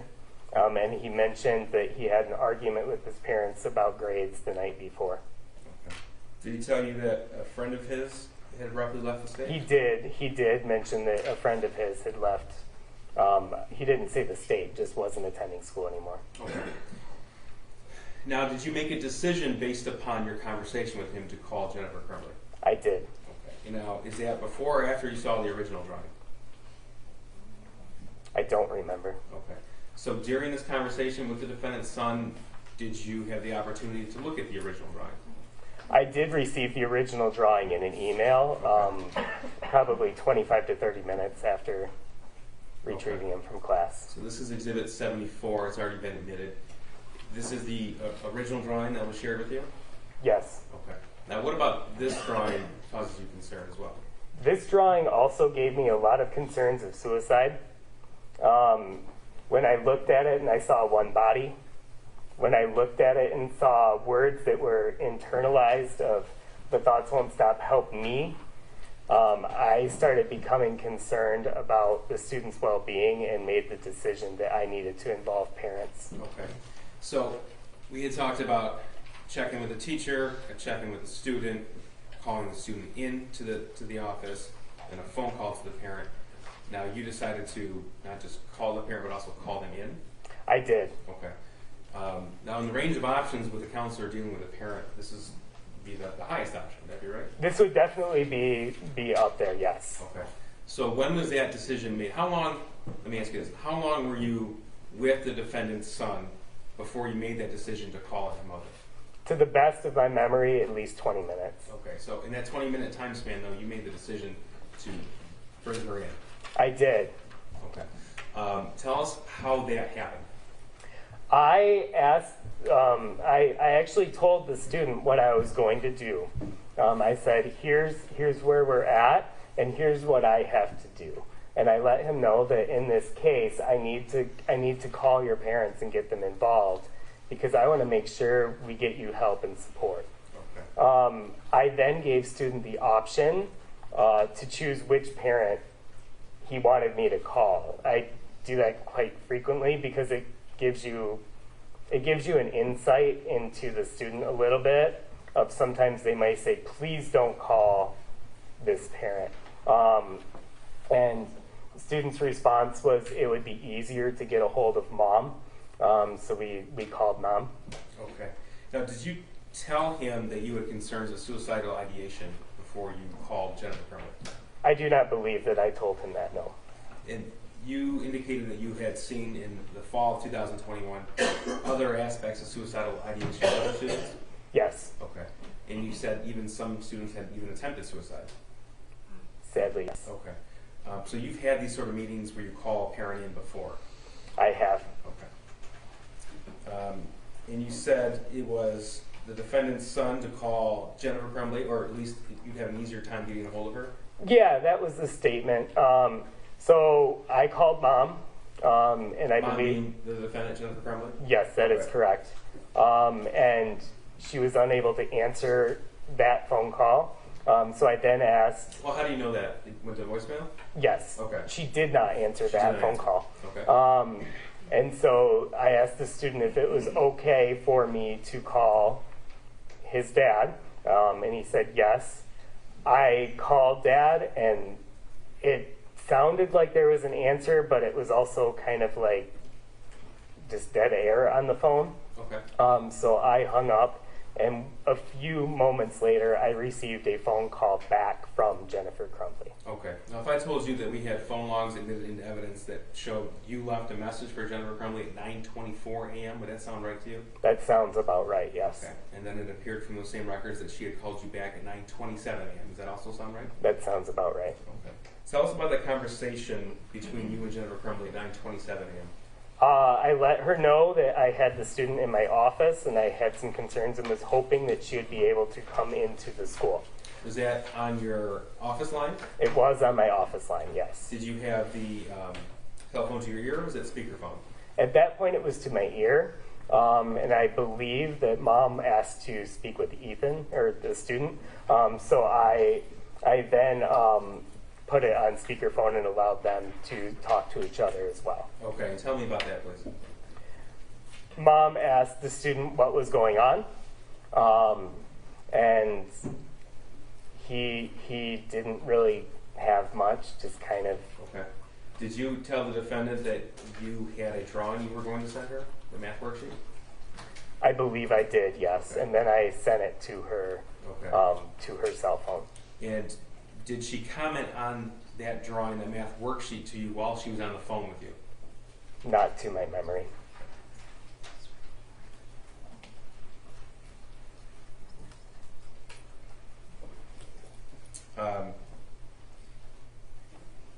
You indicated to Jennifer Crumbley that you needed her to come into the office. Is that what you said? Yes. Okay. Did she say, okay, I'll be right there, or did she say something else? She was hoping that Dad would be able to do it, that it would be difficult for her to get there, to leave work, and that she worked approximately 30 minutes from the school. Okay. And that was 9:27 a.m. And when she told you that it'd be difficult for her to come there, was that on speakerphone? I do not remember. Okay. So what was your, from the records it shows about a 5-minute phone call between you and Jennifer Crumbley at that point in time. Were you left with the impression that she was on her way then, or that you had to find another parent? I was left with the impression that she was going to try and contact Dad, to have Dad come. And then approximately 10 minutes later, she called again saying that she was unable to get a hold of Dad, and that she would be on her way. Okay. She being Jennifer Crumbley? Yes, that is correct. All right. And you said you forwarded this Exhibit 74 to Jennifer Crumbley? This was forwarded in the email. Okay. And then this Exhibit 123 was also forwarded to her? That was texted to her cell phone. Texted Jennifer Crumbley's cell phone? Yes. All right.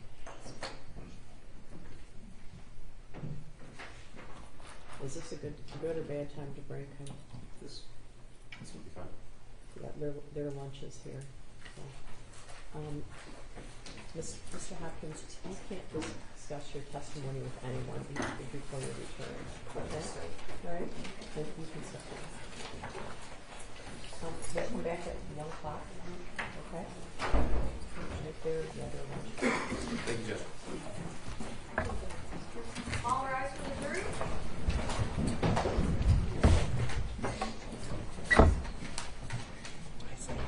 Okay.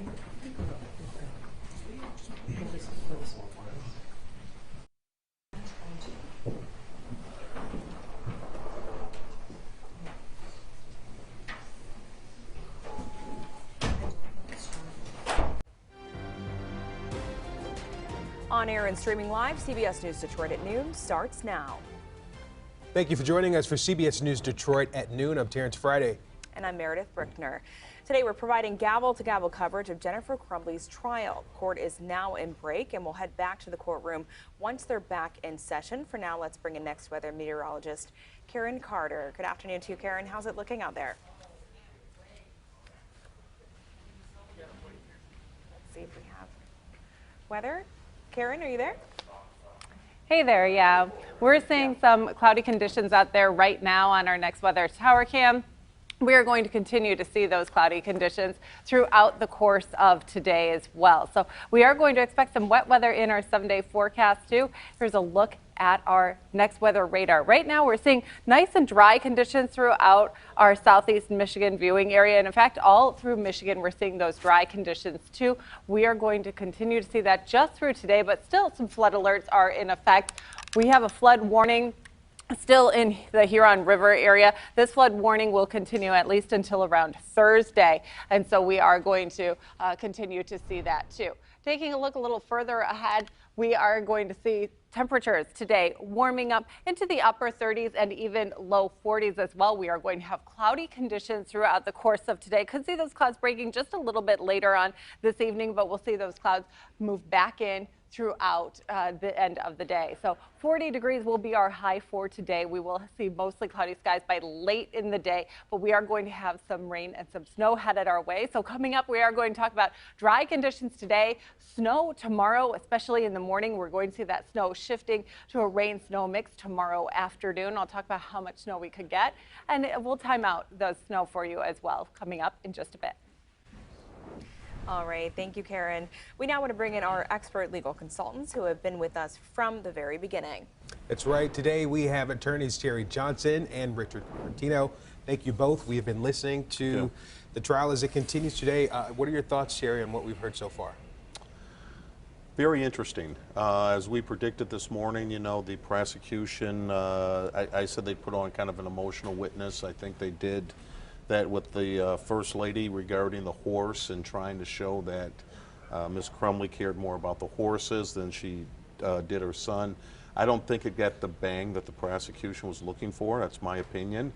And the second witness we're still in the middle of. They just broke for lunch for him.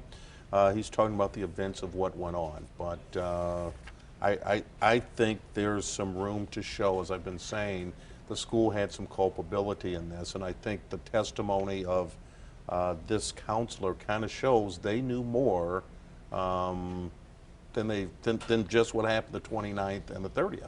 Yeah. And Rick, what's your take on how it's been going so far today? I agree with Terry. The first witness, I think, was kind of mediocre. I don't think that there was much to be gained from either side. Regarding the first witness. Now, it's important, I think, to keep in mind that these witnesses may come across at trial as non-eventful or less prominent, but their testimony may be used in a more substantial way in closing arguments. So they might be taking little pieces out of what they extrapolated in direct examination and use that in a powerful way in closing that we're not aware of right now. The second witness, Mr. Hopkins, I think is so far a good witness for the defense. I think that seems like he was overextended. He had 400 some odd students that he was responsible for as a counselor. He came across the shooter in this case briefly on occasion, didn't seem to put much emphasis on some of the things that he was seeing, and some of the emails demonstrate that.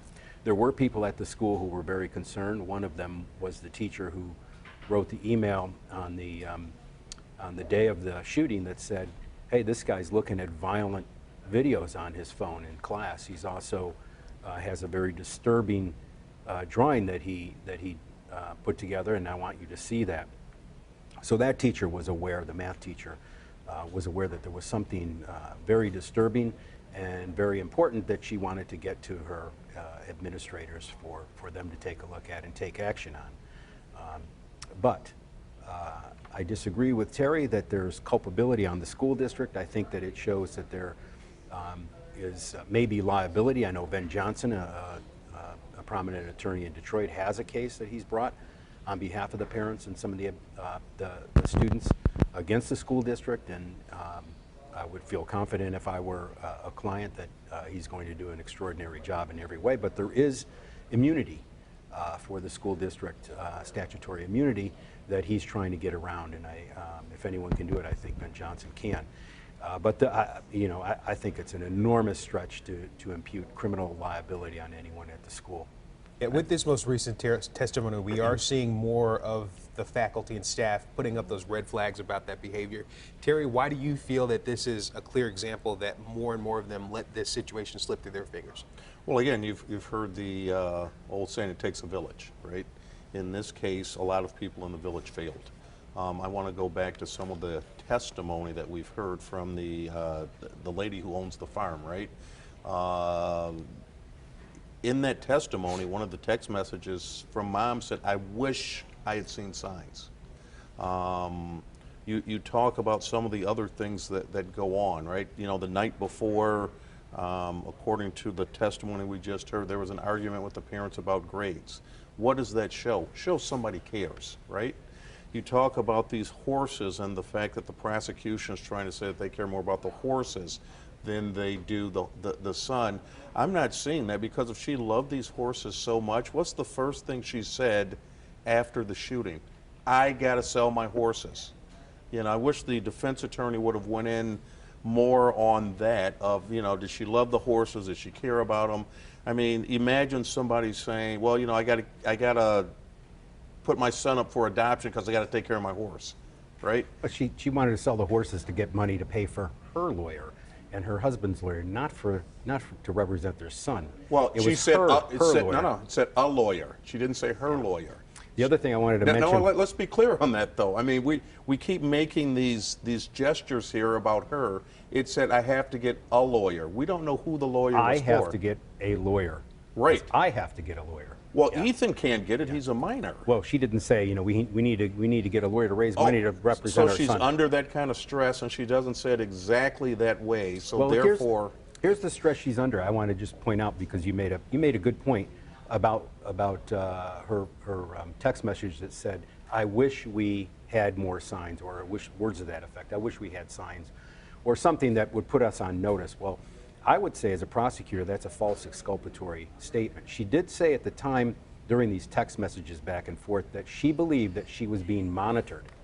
And so what better time if she's being monitored to lay out a false exculpatory statement saying, hey, look, I'm innocent. Yeah. I didn't have any of these signs. So never give her the benefit of the doubt. That's the prosecutor's mind. Give her the benefit of a reasonable doubt. And I think in this case she has reasonable doubt at this point. I don't think so. I think that Have you ever met an innocent anybody that was innocent? Sure, I represented that's all I wanted to know. multitude of not as a prosecutor of though. innocent people. Yeah. As a prosecutor, no, I was convinced beyond a reasonable doubt and beyond all peradventure when I prosecuted. I was doing the right thing.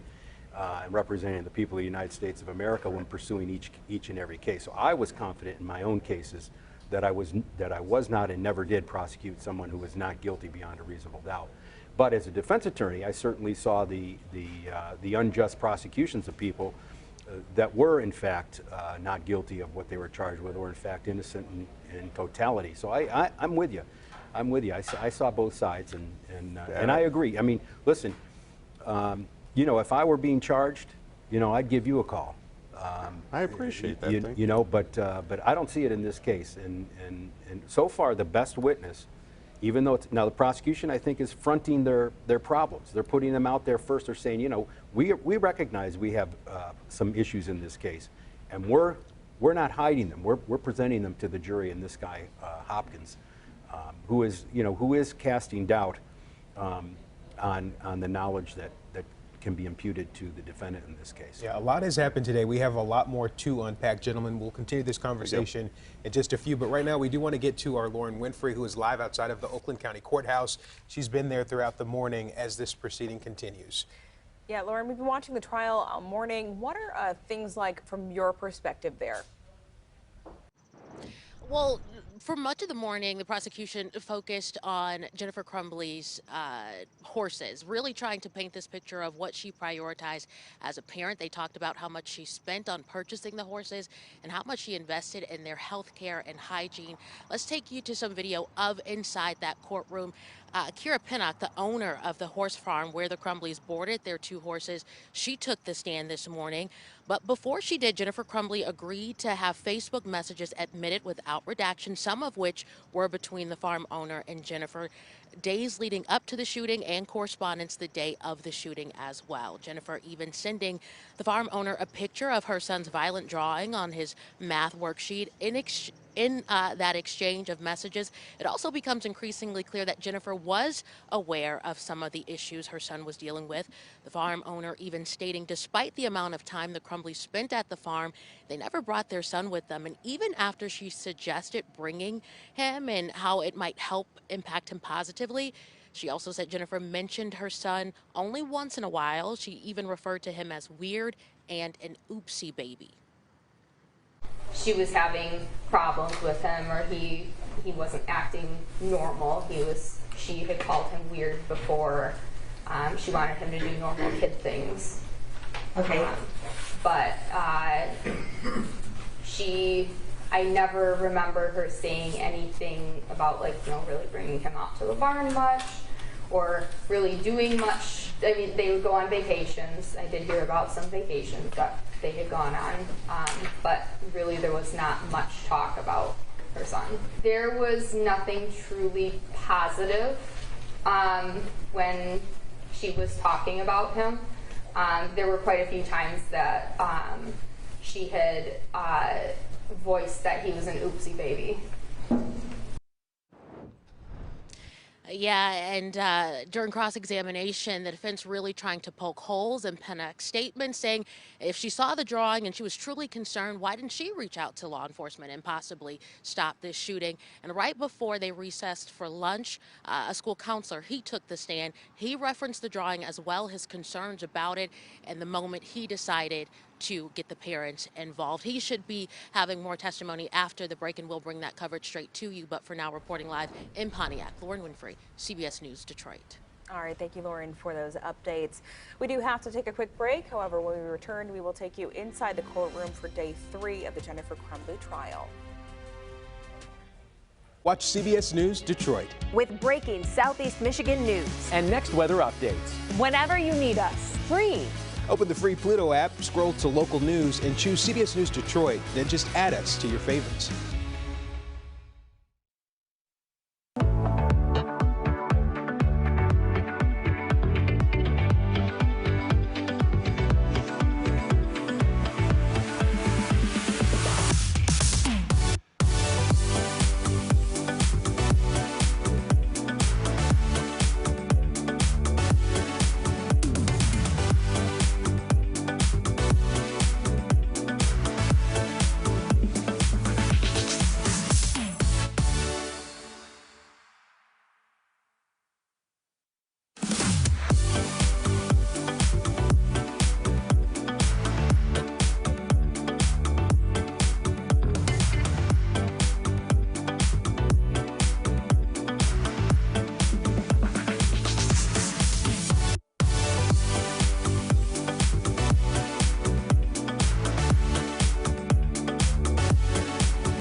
Welcome back. Here's a quick look at our tower cam. We're seeing some dry conditions out there right now, just some cloudy conditions as well, but The next big change that we're going to have is going to be as early as tomorrow. So we are going to see some rain and some snow in the forecast for tomorrow. Temperature is a little bit cooler tomorrow with a high of 37 degrees. Then Wednesday, it's going to dry out. We're going to see mostly cloudy skies and a high of 40 degrees. So temperatures are going to swing back up into the 40s. Here's a look at our next weather radar. Right now, we're seeing dry conditions throughout southeast Michigan. We're going to see that throughout the course of today, mainly cloudy conditions today. Tonight, we could see the clouds break, but that's going to be a little bit further to the west of us as opposed to our area. So taking a look at our futurecast throughout the rest of today, if you do live to some of our western counties, you may see a break in the cloud cover a little bit later on tonight, but mainly most of us are going to stay cloudy. Here's a look at the system that's coming into our area overnight. We'll stay predominantly dry overnight. It's really not going to be until tomorrow morning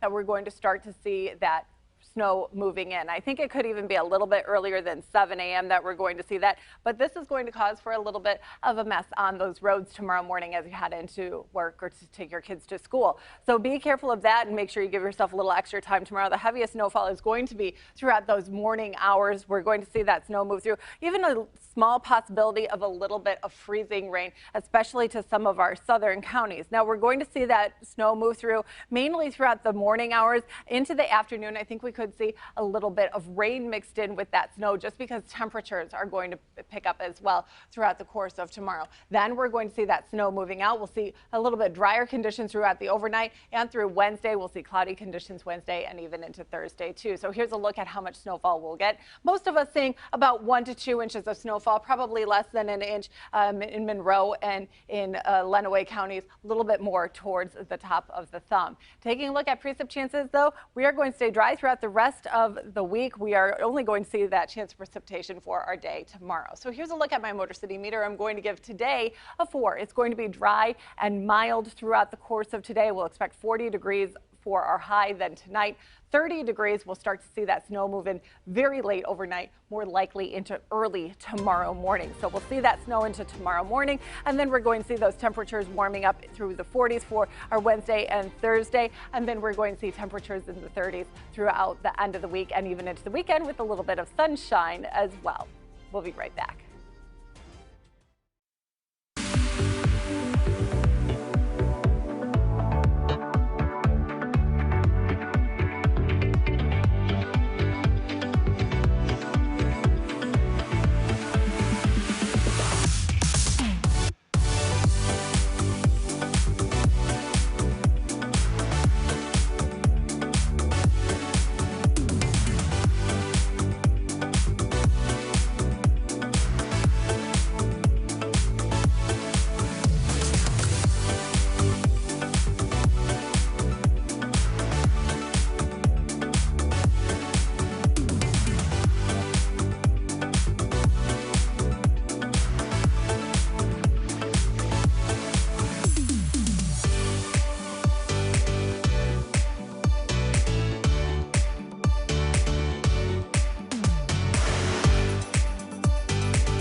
Wall Street ended last week sending mixed signals to investors, and Krispy Kreme is now making a unique donut for that special someone. CBS News' Matt Piper has the latest business news headlines from New York.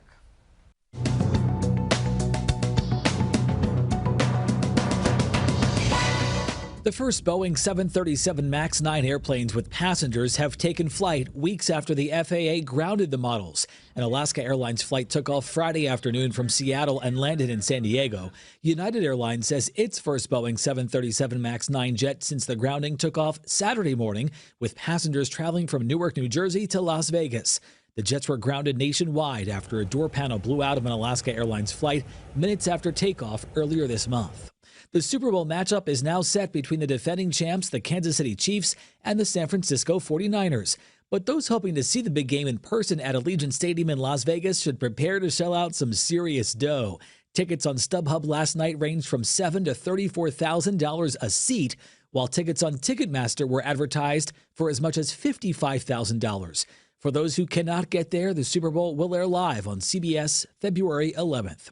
And starting today, Krispy Kreme has 4 new heart-shaped donuts for Valentine's Day lovers. The treats can be purchased by the dozen in a special Donuts box that has room for a special handwritten note. A limited-time half-dozen box will also be sold at select grocery stores nationwide while supplies last. That's your CBS News Money Watch report. For more, log on to cbsmoneywatch.com. At the CBS Broadcast Center, I'm Matt Piper. And it doesn't take long to fill a phone with photos and videos. Lifestyle expert Elizabeth Werner has an easy-to-use gadget that will make sure you never lose any of them and free up memory on your phone at the same time. CBS Deals, powered by Shopify. So, new year. Yes. We're cleaning up our houses, cleaning our Some closets. of us, yes. We want to. We have to clean our devices, too. Our computers, our tablets, our phones. Just like a closet, the storage gets full. Yeah. And then we go to take that picture, right. and it says storage full. Storage full. Happened at my daughter's prom. So this revolutionary device, this is called Click Free. Okay. Now, Click Free is amazing. You insert it into your device, your phone, your tablet, or your computer. It's okay if you have Apple or Android. And you instantly can take all those photos and videos and save them onto the device itself, freeing up the storage space on your other devices. Right. So now you can take those pictures without a worry. The other great thing, you can actually take all those hard photos around your house, the ones in the albums, the ones on the fridge, the ones sitting in a box, and you can utilize this when you put it into your phone. You'll be able to scan those photos and make them digital. That's amazing. You can touch them up. You can add color. You can add a voice memo to it. And another one of my favorites, put this into your phone, go to an event, a wedding, a shower, a graduation, a retirement party, take a bunch of pictures, videos, put it in the little case it comes with, hand it over at the end of the event, and everybody it's a can. gift. Oh, I love now that. They've got photos and videos for This is always a hot item. Always a hot item. $79.98. It's a $90 savings, and you're getting the actual device and a carry case. And you put it in your phone, push a button, and it's easy as can be. You guys make money on that. To get this deal and more, scan the QR code at the top of your screen or head to cbsdeals.com to start shopping now.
Welcome back to CBS News Detroit at noon. We are all still recovering from that game from last night. That really stung. Yeah, back to business, back to work, and Karen's got to look at your back to work forecast. Yeah, I kind of went with the blue and black today, Yeah. kind of a little sad for A little the Lions. mourning with the blue A little still. mourning, but still support, Lions pride, yeah. hopefully next year. Anyway, the school pickup today, not too bad. Temperatures today are going to work their way up into the upper 30s, low 40s. We'll still have cloudy conditions today, so a little bit of a downer there, but not bad outside, really. Very mild temperatures above average. So we'll reach that high of 40 degrees today. Still dry conditions. Dry conditions throughout most of tonight. Not till early tomorrow morning are we going to start to see that snow moving in. And we'll see that snow, a little bit of rain mixed in with that tomorrow afternoon. About 1 to 2 inches are possible, but to give yourself extra time in the morning. Then we'll dry out on Wednesday. Temperatures back into the 40s. We'll see those temperatures dropping off once again into the end of the weekend, but we could even see a little bit more sunshine for the weekend as well. All right, thank you, Karen. And we are going to continue our stream later today once court resumes around 1 o'clock. We'll see you then.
Effort by the United States government to eliminate the food source that was relied upon by Native American tribes.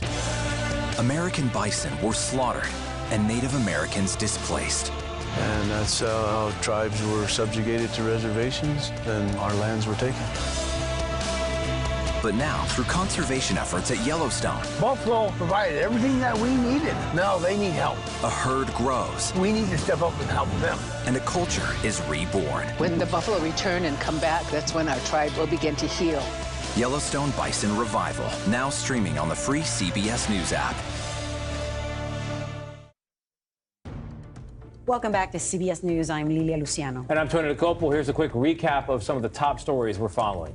Senate negotiators say a compromise deal on border security and foreign funding could be finalized by week's end, believe it or not. However, passage in the House seems unlikely after Speaker Johnson said multiple changes would have to be made. Former President Trump also coming out against the compromise, calling a would-be deal a victory for President Biden.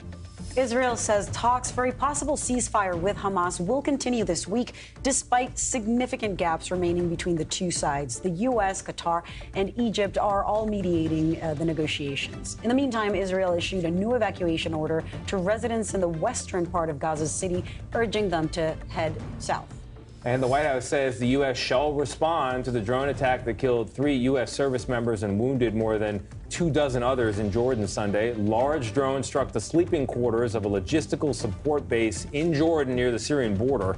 Iran said it had nothing to do with the attack and denied U.S. accusations that it supported militant groups responsible for the strike. Okay, let's bring in Bilal Saab. He's a senior fellow and director of the Defense and Security Program at the Middle East Institute in Washington. Bilal, thank you very much for talking to us.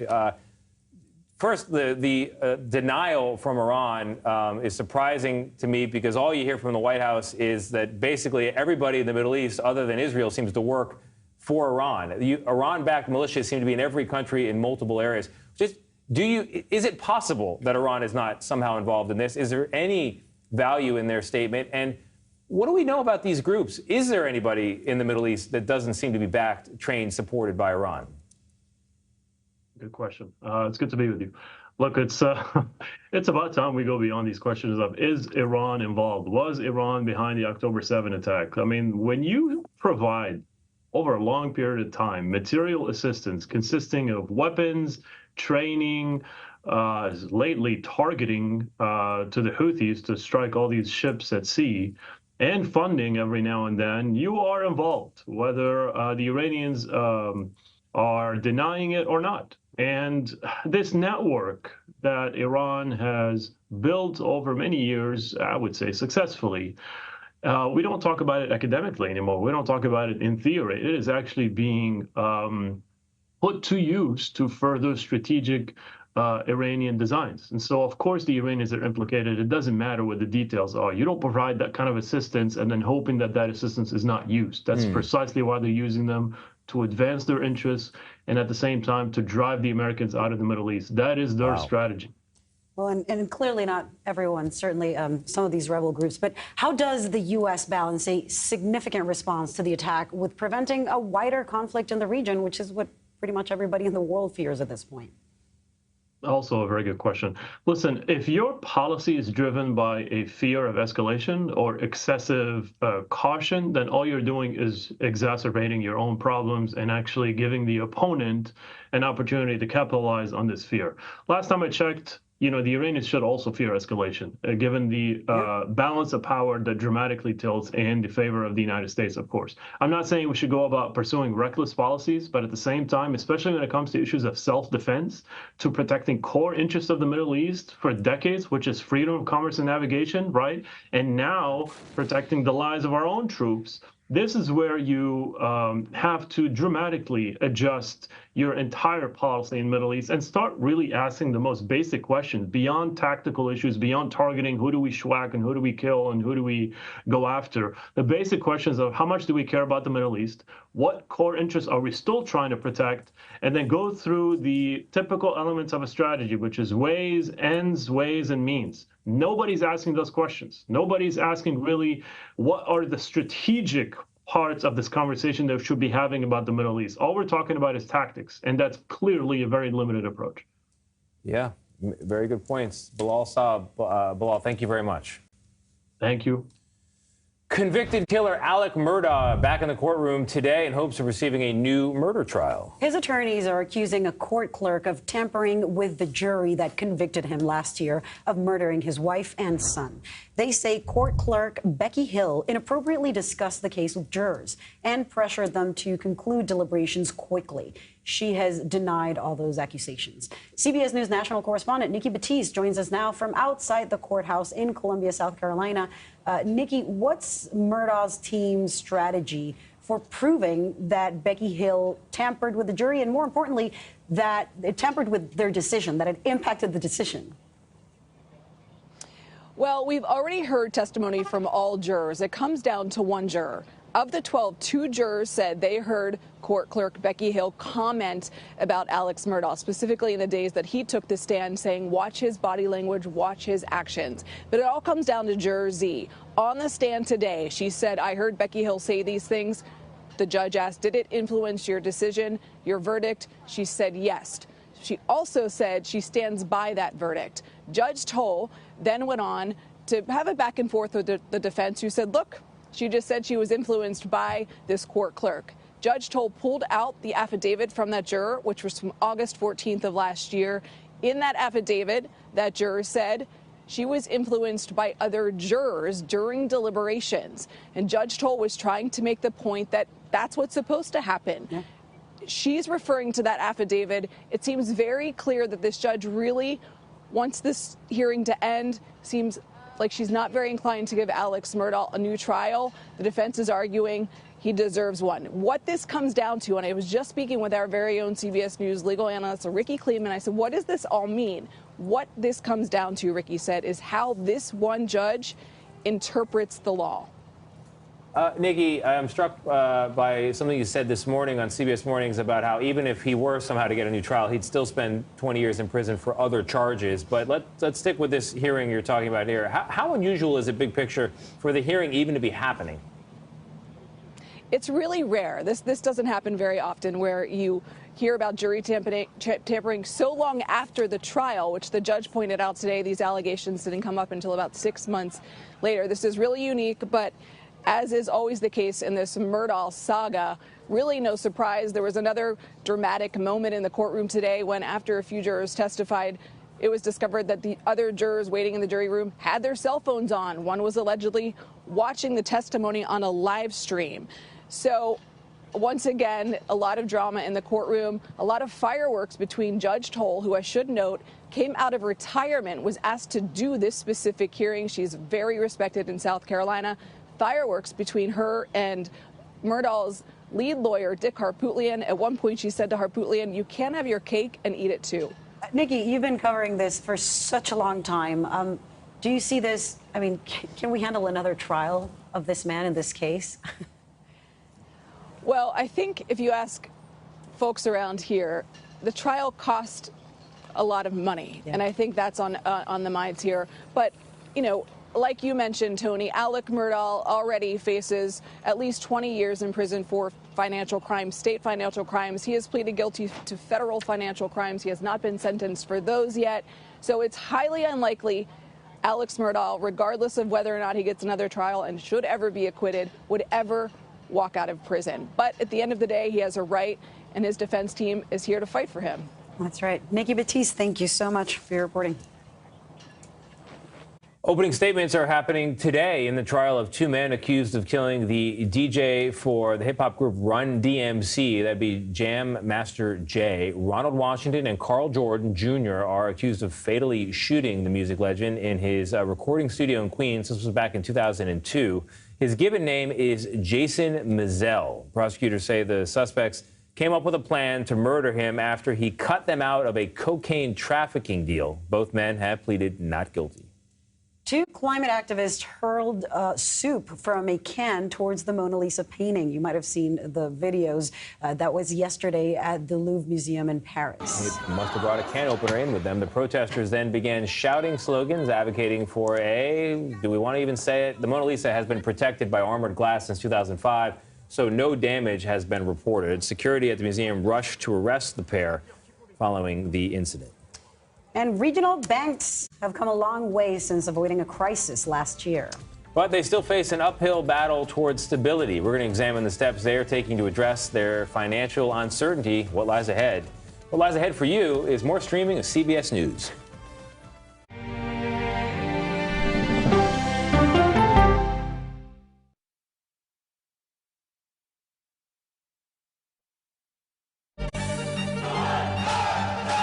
Original documentary from CBS reports tensions rising between a powerful country and a vital island. The supply of this technology came grinding to a halt. The world would grind to a halt. Absolutely. As Taiwan faces threats and aggression, Taiwan is on the front line, and we understand our responsibility as a democracy. We cannot fall. CBS News examines whether they can defend themselves. Putin, Ukraine, China, Taiwan, they are manifestations of the battle between autocracy and democracy. And that is a fight that we're all engaged in. Defending Taiwan, now streaming on the free CBS News app. We love music as much as you do. CBS Mornings. Your morning routine just got better. I love that. CBS Mornings. Okay, so let's just start at the beginning. Well, let me start with this. What is at stake here? What is the answer then? Do you know why? You want me to just keep going? Is that a good thing or a bad thing? Were there death threats? How is this possible? What's wrong with that argument? Are you saying they lied? Have you told the government that? Why won't you say the word crisis? You're not answering my question. This really Is that scary? Does that make sense? What do you mean? What does that mean in Did any of that make sense? What's your response? What happened? Why? It's time for the CBS News Original 60 Minutes, Sunday on CBS and streaming on Paramount Plus. Hello, everyone, and welcome to our Dragon capsule here in space. Sightseers in space, the thrill of a lifetime. Seeing the Earth from space, it was so exhilarating. But the risks that come with the territory. There have been 4 fatal accidents. That's a 1% fatal accident rate. Might make you look before you launch. If you had 1 out of 100 airplanes falling out of the sky, we'd have a public crisis. Space tourism, now streaming on the free CBS News app. Morning news matters because it sets the tone for your day, and it's a way of getting you started. We take you places, teach you new things, and we make you feel like, it's not all bad. We're going to uplift you. People say to me, you always seem to be having a good time. I mean, you know what? You're right. Your morning routine just got better. CBS Mornings. When weather turns extreme. A massive storm with winds of 150 miles per hour. The storm strengthened again overnight. CBS News and the Weather Channel bring you virtual weather technology so advanced, so real, you'll have time to get prepared. Feel the forecast. Weather when it matters most on CBS News. I wake up every morning asking what's happening in the world, why is this happening, and how do we answer that question? After the tragic loss of beloved newsman Tim Russert, his son went on a worldwide journey to find himself. I struggled with his grief for a long time. How Luke Russert is honoring the legacy of his father when we go person to person.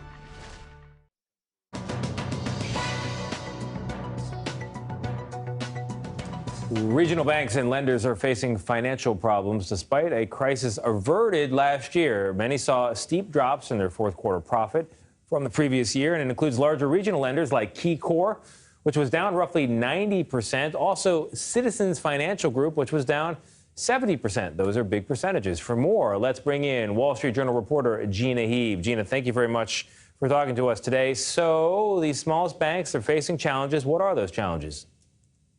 Right. So as you mentioned, these banks made it out of 2023 without the full-blown contagion that many feared, but it's still really rough out there. They definitely aren't out of the woods. We saw that in the fourth quarter. As you mentioned, profits were down really sharply, even at some of these household name regional banks that tend to have more cushion, so diversity and scale than smaller peers. And it looks like it's only going to get tougher for them. Well, what kind of adaptations, adjustments, tweaks are they adopting to deal with the challenges? So many of them are trying to sort of shrink themselves back to health. They are cutting staff, trying to simplify their businesses, but it's still not enough. As you can see, profits are still down quite a bit, and a lot of consolidation in the industry is expected as these banks try to scale up and compete with the larger ones. Will these changes be something customers notice? Will it affect customers? Right. I think down the road, it definitely could. I mean, it's going to continue to be really tough for these banks, especially the smaller ones that a lot of small businesses rely on. They might find that they can't make it on their own. So if we see a lot of consolidation in the industry, that's certainly going to be felt, especially in remote areas, outside of big cities that don't have a Chase on every block. Community banks are responsible for a lot of small business lending in the country. They're Little League sponsors. They're a big pulse in these communities, and without them, it's unclear how that might be felt. So people need them. Mergers, that's one way they might be able to stay financially afloat. Are there other things that need to happen to make sure these institutions, which are so important, stick around? I think that is the main way that banks are thinking about it is consolidation. We have thousands of banks in this country, which is pretty unique for a developed economy compared with, our counterparts who have, just handfuls compared to us. So I think just teaming up is the main thing that's on their minds. All right. Gina Heeb, reporter for the Wall Street Journal. Gina, thank you very much. Thanks so much for having me. The Super Bowl 58 matchup is set with the Chiefs set to face the 49ers in Vegas. We'll have a preview of the big game as the defending champion Chiefs look to win back-to-back titles, their fourth trip in 5 years. Wow, you're streaming CBS News.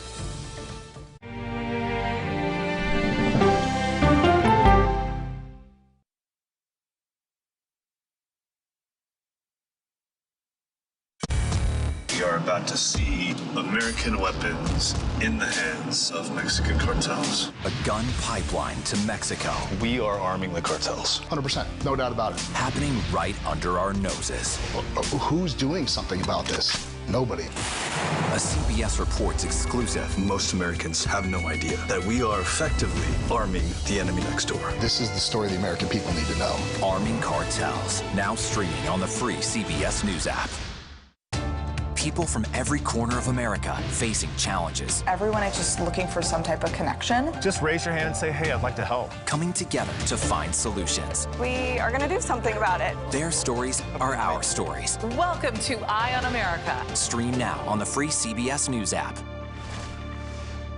Feel the forecast on the CBS Evening News with Nora O'Donnell. We aim every night to be factual and fair. That's our goal. An original documentary from CBS Reports. Imagine yourself in Manhattan with no police, no army, no mayor. The people of Haiti stare down poverty, corruption, natural disasters, and violence. 90% of the guns that are used by gangs in Haiti are American guns. But with an unbreakable spirit and eternal optimism. There are days where I cry, but we can't be discouraged. We still believe in Haiti. They're still able to look ahead with hope. Haiti is on the brink of transformation, a radical shift. Nations are coming together and saying things must change. Fighting for Haiti, now streaming on the free CBS News app. Since childhood, she never stopped reaching for the skies. Now she's spent more time in space than any other American. I like being a part of something bigger than me. Peggy Whitson's extraordinary career as a history-making astronaut when we go person to person. An original documentary from CBS Reports. I always tell people that Twitter would not be Twitter without Black Twitter. It's just us being in fellowship with each other. And it becomes a conversation you don't want to be left out of. People really started to recognize the power of activism on Twitter. Based on that one tweet, the hashtag #OscarSoWhite was trending around the world. If anything has really powered Black Twitter, it's been humor. If your food ain't right, we're going to tell you about that too. We tend to create change, create culture and cool. That's how movements happen on Black Twitter and go beyond more than that. Black Twitter, the Twitterverse that changed a generation. Now streaming on the free CBS News app. Our story's just begun. Why did you want to share your story? Water up this high? Where are these coming from? That's the million-dollar question. I'm a very curious person. I wake up every morning asking what's happening in the world, why is this happening, and how do we answer that question on the CBS Evening News? Super Bowl 58, the matchup is officially set. The San Francisco 49ers and the Kansas City Chiefs are set to face off on Super Bowl 58 in Las Vegas. The Chiefs will represent the AFC after beating the Baltimore Ravens 17-10. And out of the NFC, the 49ers struggled out of the gate, but pulled off a come-from-behind win to beat the Detroit Lions 34-31. Joining us now by the wonders of the internet and satellite technology are Sean Chitnis and Matt McCullen. Sean is a reporter for CBS News Bay Area, as in San Francisco Bay Area, and Matt is a senior team reporter for the Kansas City Chiefs. Sean, let's start with you out there in San Francisco, one of my favorite cities. You guys were down 24-7 at the half. I was getting text messages about how it's over. Congratulations to Lions fans. Even the players on the Lions seem to be feeling it. And then this come from behind win. How is the city of San Francisco feeling this morning? How are you celebrating? Hey, Tony, great to be with you. Well, to set the scene here, I am actually at a sports store just south of San Francisco in Daly City. And the fact that fans got to celebrate all night after that scare and then woke up early to buy NFC Champions gear here at this store, I think gives you a sense of how people are feeling. They really want to celebrate. They want to really enjoy the next 2 weeks before they have to get ready for that matchup in Las Vegas. And Matt, the Chiefs have now sealed back-to-back wins on their road to the way to the Super Bowl. What were the keys to yesterday's game against the Ravens? Yeah, well, first of all, thanks for having me. Very exciting day here in Kansas City and glad to share part of it with you all. This has been a remarkable run here for the Chiefs. It's their fourth AFC championship now in 5 years. But prior to this run, all of our playoff games, aside from the Super Bowls, had been at home. This run was a bit different. Had to go on the road and beat Buffalo. And then last night had to go on the road and beat Baltimore. Not easy tasks by any means, but the Chiefs, they found a way. And to answer your question, this Chiefs defense is truly the answer. It's been the second best defense in the NFL this year by a variety of metrics. But to go into Buffalo, to go into Baltimore, and to be so dominant, to hold these offenses, which have been so good all year long, to really pedestrian efforts was phenomenal. And on top of that, Patrick Mahomes, of course, a two-time Super Bowl champion, two-time Super Bowl MVP at quarterback. He now has 14 postseason wins as a quarterback, third most all time. All right, enough about Mahomes. So let's go back to Sean and talk about their quarterback. Okay, we had Joe Montana. People thought he'd be good. He was good. You had Steve Young. People thought he'd be good. He was good. Brock Purdy. No one thought he'd be good. Turns out he's good. How did that happen? How are you feeling about your quarterback? You know, I think people are feeling really confident about him. It is an amazing story that he didn't do that well in the draft, and now he's headed to a Super Bowl. But actually, talking to the fans who are getting ready for this game, they are taking Patrick Mahomes very seriously, and so they know that he cannot be underestimated. But this team, people feel like they know what they need to do to get ready for that game. And the fact that they got tested twice during the playoffs, they just want to prepare themselves and say, okay, we're probably going to deal with another nail biter, but this team will be ready by the time the Super Bowl comes. Matt, of course, my algorithm was not about what happened in the game, was all about that sweet kiss. First time we see Taylor Swift out in the field. So talk to us about the reaction there. Are people even talking about it as much as in my world? They are talking about two things, the sweet kiss and how Taylor Swift finally got the man who she deserves. Yes, please. You work for the Chiefs. Is this a big deal in the building where you work? Are the Chiefs personnel excited about this? As excited as we are out here in the land of the public? Well, it's been very exciting all year. I remember way back earlier in the season in week 3 when Taylor first came to a game here in Kansas City, and it was hysteria, obviously, but she's been coming to a lot of our games now. And, you know, she's part of the team. That's how it's been. It's been awesome to have her on board. And really, I'm from Kansas City originally. The last 10 years have really been a resurgence for our city and our community.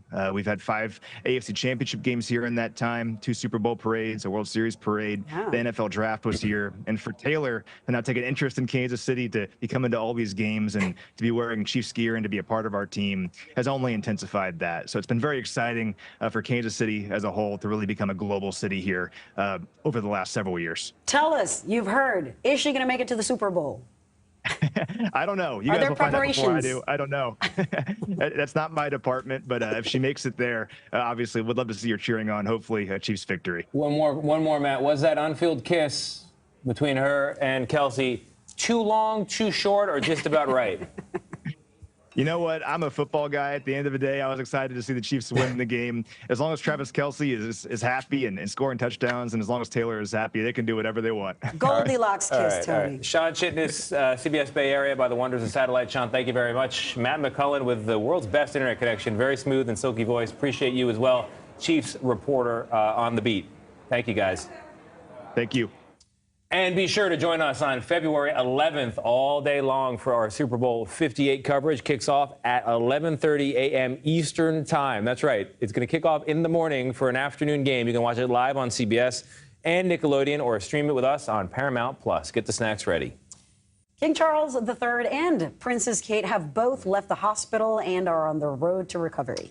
Princess Kate underwent abdominal surgery, and King Charles III was treated for an enlarged prostate. King Charles keep thinking of Gail's TV show, King Charles, but King Charles was discharged from a private, we're talking about the actual monarch, a private London clinic today. He was admitted there on Friday to undergo a corrective procedure, as it's been described to us, for his condition. Kensington Palace also announced today that Princess Kate left the same clinic and said she is, quote, making good progress. The future queen spent 13 nights in the hospital and is not expected to return to official duties now for several months. Coming up in our next hour and throughout the afternoon on CBS News, the latest from Washington and the Middle East as the White House plans a response to the attack that killed 3 U.S. service members in Jordan. Senate negotiators insist they are close to border funding package, but will pressure from former President Trump be enough to kill the deal? And Nikki Haley looks to build momentum in her home state with less than a month to go before the possibly make or break South Carolina primary. You're streaming CBS News.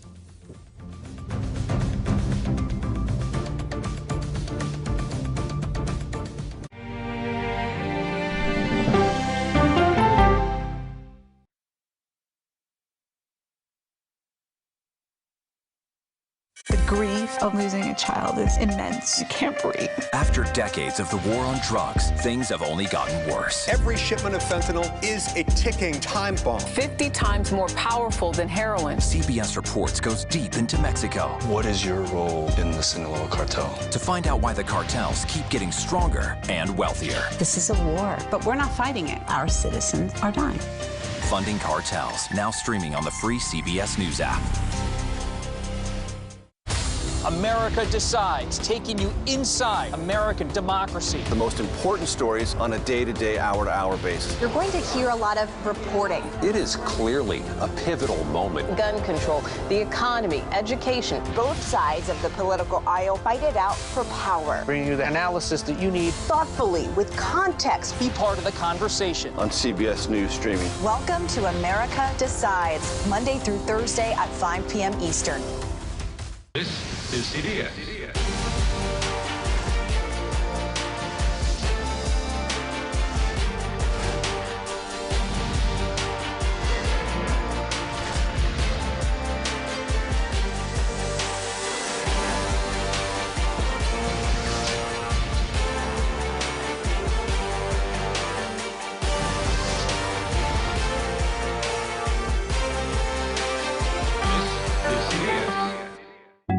The justices ruled that Harvard and the University of North Carolina violated the Constitution. In the aftermath of the Supreme Court decision to end affirmative action in college admissions, uncertainty sets in for some students of color. Affirmative action really gave us an equal opportunity. CBS Reports explores the historic decision and what it means for those chasing an opportunity to change their lives. I knew that college was the ticket to break this cycle. The end of affirmative action, now streaming on the free CBS News app.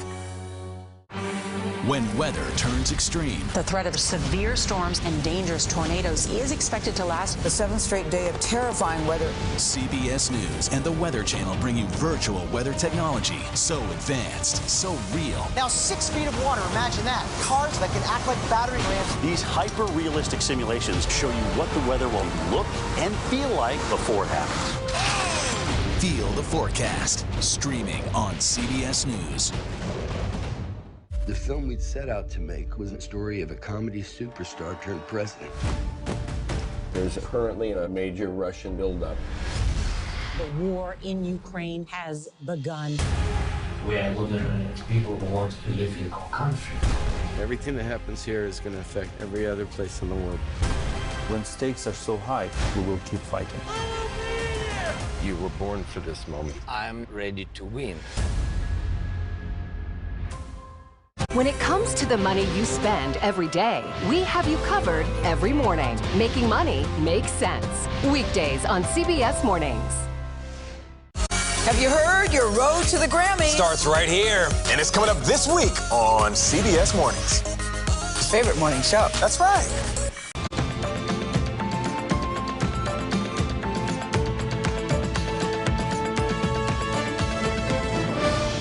Hey everyone, thank you for joining us here on CBS News. I'm Tony DeCope. And I'm Lilia Luciano. Here's a look at the top stories we're following right now. President Biden promises a U.S. response to the drone attack in Jordan that killed 3 U.S. service members and wounded dozens others. And former President Donald Trump ramps up pressure on Republicans in Congress to reject a border funding deal with the White House. And Oklahoma leads a growing number of states proposing laws that could enact new restrictions on the LGBTQ+ community. And later this hour, the jury that convicted South Carolina lawyer Alex Murdaugh of double murder is summoned back to the courtroom. We're going to break down the defense team's efforts to force a new trial. And art lovers watch in shock as protesters throw soup at the world's most famous painting, why they targeted the Mona Lisa to make a point about world hunger. We're going to begin with President Biden saying the U.S. will respond to the drone attack in Jordan that killed 3 U.S. service members and wounded nearly 3 dozen more. The White House blames Iran-backed rebels for carrying out the strike. The large drone struck a logistical support base in Jordan near the Syrian border known as Tower 22. U.S. officials say the soldiers were in their sleeping quarters. The 3 service members are the first U.S. troops to be killed in the region since the start of the Israel-Hamas war. For more on this, I want to bring in CBS News national security correspondent David Martin, who's at the Pentagon for us. David, good to see you. It's going to be very interesting to see what this response is, one that's both proportionate, doesn't escalate things, but also effective enough to be a deterrent. We'll get to that in a moment. But first, the details of this attack. It's been reported the soldiers were in their barracks, likely sleeping at the time. It's pre-dawn. Do we know why this Tower 22, as it's known, might have been targeted? Well, Tower 22 had only been hit once before, back in October, and then to no effect. So the militias may have decided that this base would not be on as high an alert as all of the other bases in Iraq and Syria, which have been the targets for almost daily attacks since the war between Israel and Hamas began. In this case, it looks like what happened was that the enemy drone came in right behind a friendly U.S. drone that was returning from a mission in Syria. And when a friendly drone comes in, you have to temporarily disable part of the air defense system that would automatically open fire on an incoming projectile. And whether this was by design or just dumb luck, the militia drone was able to just basically sneak in along with the American drone. And the result was that the troops got little or no warning that an attack was coming, and they were still in their sleeping quarters. And those sleeping quarters are really nothing but glorified shipping containers, and they don't provide much protection against a blast. Well, David, this drone strike, of course, as you're saying, represents a significant escalation in the conflict. In terms of the U.S. involvement, we're talking about, Tony was just mentioning something, more grave or more severe, or something that sends a message but doesn't launch us into a full-blown war in the region. What kinds of military responses is the U.S. considering? Well, there have now been 165 attacks against U.S. troop locations in Iraq and Syria and now Jordan. And the U.S. has only retaliated 7 times for all of those attacks. So obviously, now we're going to have another attack. In the previous retaliations, for the most part, the U.S. has gone after facilities like warehouses and safe houses that belong to the militias. And in one case, they actually targeted a specific militia leader.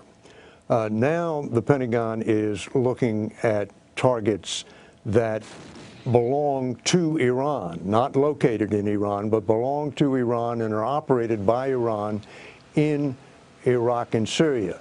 They feel, the officials here feel, that is the best way of holding Iran accountable for these attacks rather than just punishing the militias, because Iran views the militias as basically expendable. Now, the U.S. has done that once before. They hit an Iranian training center in Iraq, in Iraq or Syria, I'm not sure which, back in November.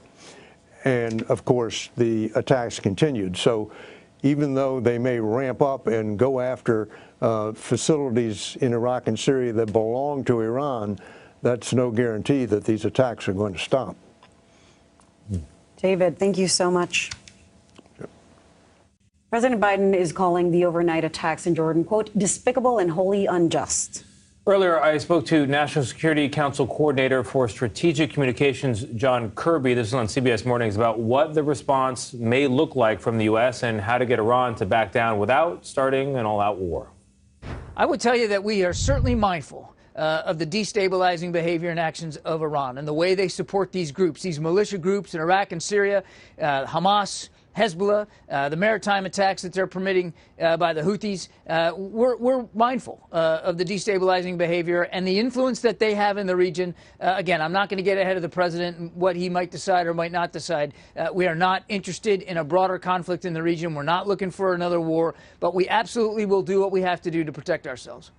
All right, CBS News senior White House correspondent and political correspondent Ed O'Keefe joins us now. Ed, as we just heard from David Martin, the goal is to attack Iran, but outside of Iran, not the rebels.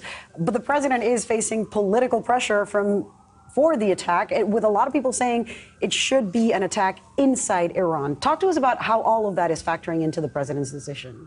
Well, it's not like they sit down and go, well, gee, what does Lindsey Graham and Tom Cotton think of this? But it is a factor in the back of the minds of those in the room, because there is potential political consequence for whatever transpires here as part of the response. As David was pointing out, there appears to be the possibility of some kind of a response inside Iraq at Iranian assets. Anything more than that would be seen as a serious escalation, not only here in the United States, but across that region and around the world, and could very well draw in the rest of Iran. And so welcome back to CBS News Detroit. We're continuing our coverage of the Jennifer Crumbley trial. Yeah, things have continued today. They're going to be resuming in just a bit. They took a break for lunch, but while they are on that break, we're going to recap a little bit about what has happened today. Our legal panel is still here with us, experts Terry Johnson and Richard Convertino. Thank you both. Thank you. As we prepare to get back in that courtroom, any thoughts on how things have gone so far and where you'd like to see things go? I think, in spite of what's been happening, I think so far the defense is having a good day.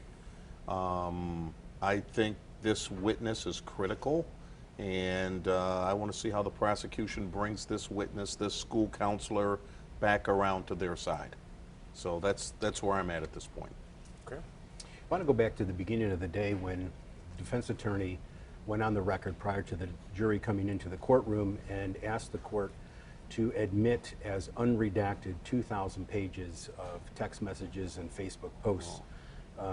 Those were the subject of pretrial motions to exclude evidence or to redact evidence that was either immaterial or overly prejudicial.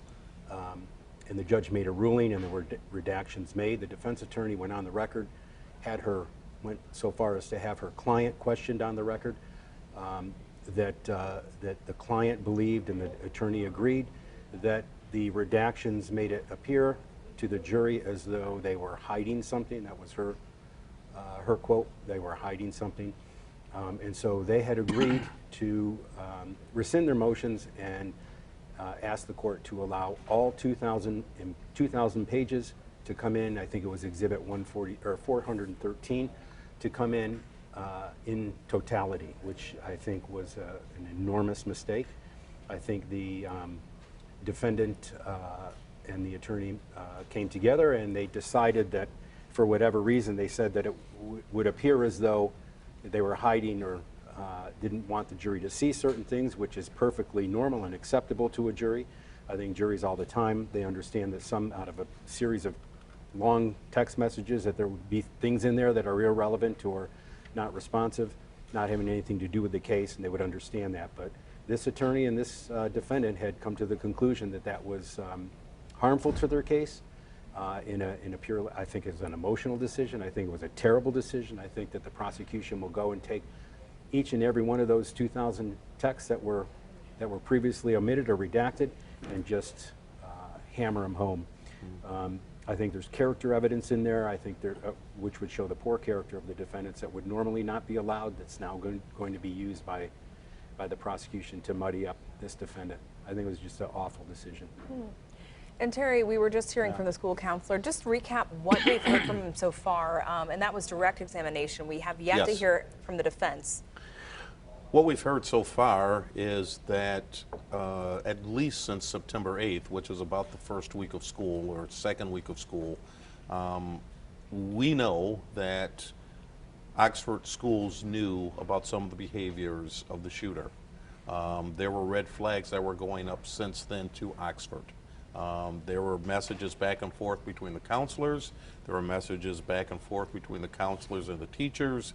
And all of this is going on, so there is no hiding. This is not something that someone had no knowledge about. It struck me as odd that all of this has happened, and yet no one has said, we've got to get this person help. There's been discussions of it. There has been, I don't know, insinuations, but at the end of the day, there was not a plan to get this person some help. And the thing that's most disturbing to me, knowing what the school knew on that date and time, to allow him to go back into a classroom, knowing what they knew with all these documents, is very, very disturbing. And the question that I'm still stuck on at this point is, and I know they're ready to come back, but the question I'm still stuck on at this point is, why in the world? I mean, who said he's got to come, he's got to stay, you know, we're calling the police, this kid needs help immediately? No one did that. That's disturbing. Yeah, we're seeing more and more that there are a lot of different factors that went into this situation going so wrong. A court is resuming at this point. We're going to listen in. Again, a warning for you, some of what you may see and hear could be disturbing. Listening now as the trial continues. And I also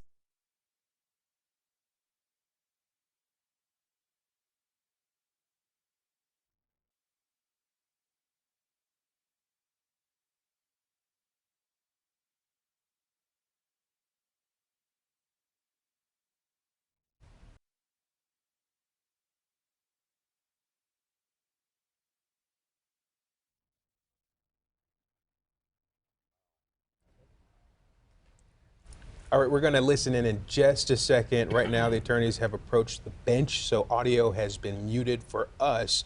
But again, the trial for Jennifer Crumbley, mother of the Oxford school shooter, is continuing today. We have heard a little bit of testimony so far today. We left off with one of the school counselors. Terry, you were just talking about the fact that a lot of what we heard is disturbing, considering that there were so many red flags thrown up leading up to that awful day. Yeah. There were a lot of red flags. I mean, they were burning at this point. The first email we saw was from September 8th, and there are more and more and more. And it seemed as though, even looking at the counselor's testimony, he made some comments about, well, here we go again.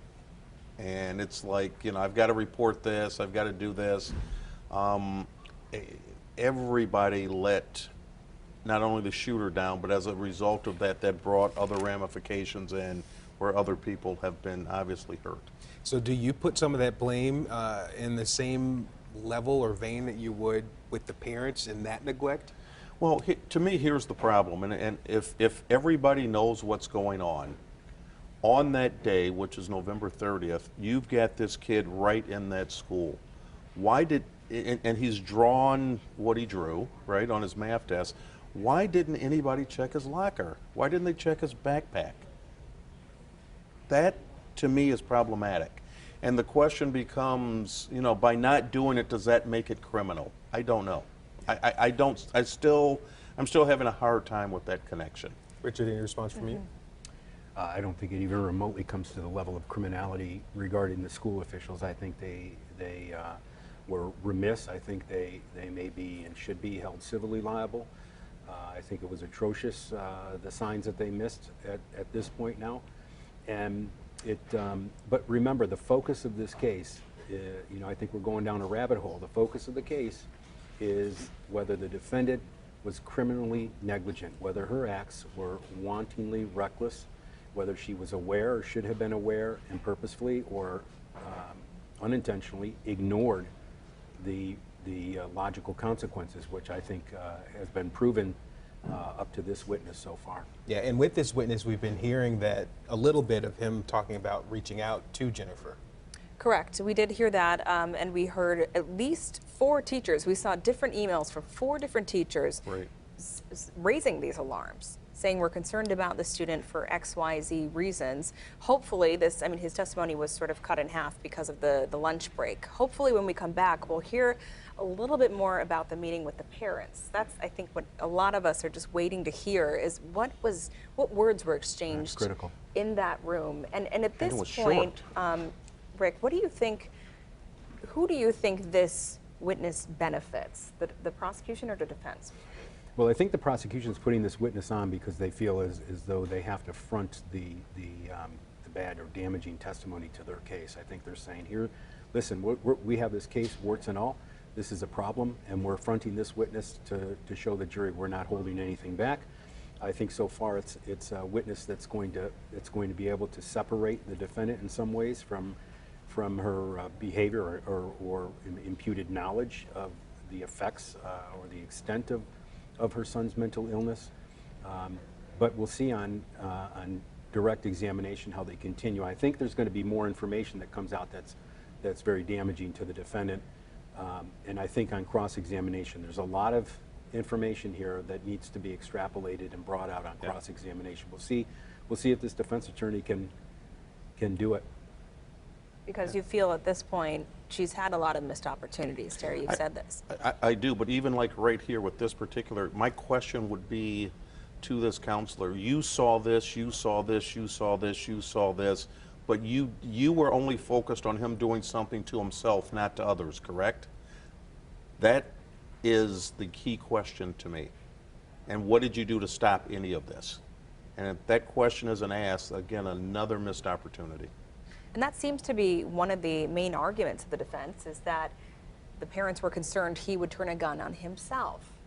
That was what they thought at the time, according to the defense. Obviously, we don't know exactly what they were thinking at the time. This is certainly an argument that they're putting forward. I think the argument, the best argument they have at this point is that all of these professionals, you have a counselor who has a master's degree, all of these professionals, these at least 4, maybe 5, who've come across the defendant in his actions at the school, did not think that these actions by the defendant rose to the level that would require them to intervene in a positive, affirmative way to take him out of the situation or to prevent the consequences that would be the natural result of his manifestations. Another thing that struck me in the school counselor testimony so far is when he was asked about the initial warnings from teachers about the shooter, not the drawing that was very obvious what he was thinking at the time, but the counselor said it was almost normal. It was almost normal, just sad feelings. Yeah. This child was emotional, and it's nothing he hadn't really seen before. And to me, that seemed to benefit the defense. If he's coming in here and saying, at first it just seemed like another teenager. Troubled, not enough to think anything like this was possible. And again, it comes down to, and I think that's building a case for the defense from the standpoint of saying, in a closing argument, all these flags, all these things that went on, and the school where he spends a majority of his time, even if you believe my client cared more about the horses than than my son, then guess what? They didn't see it. How do you expect me to see it?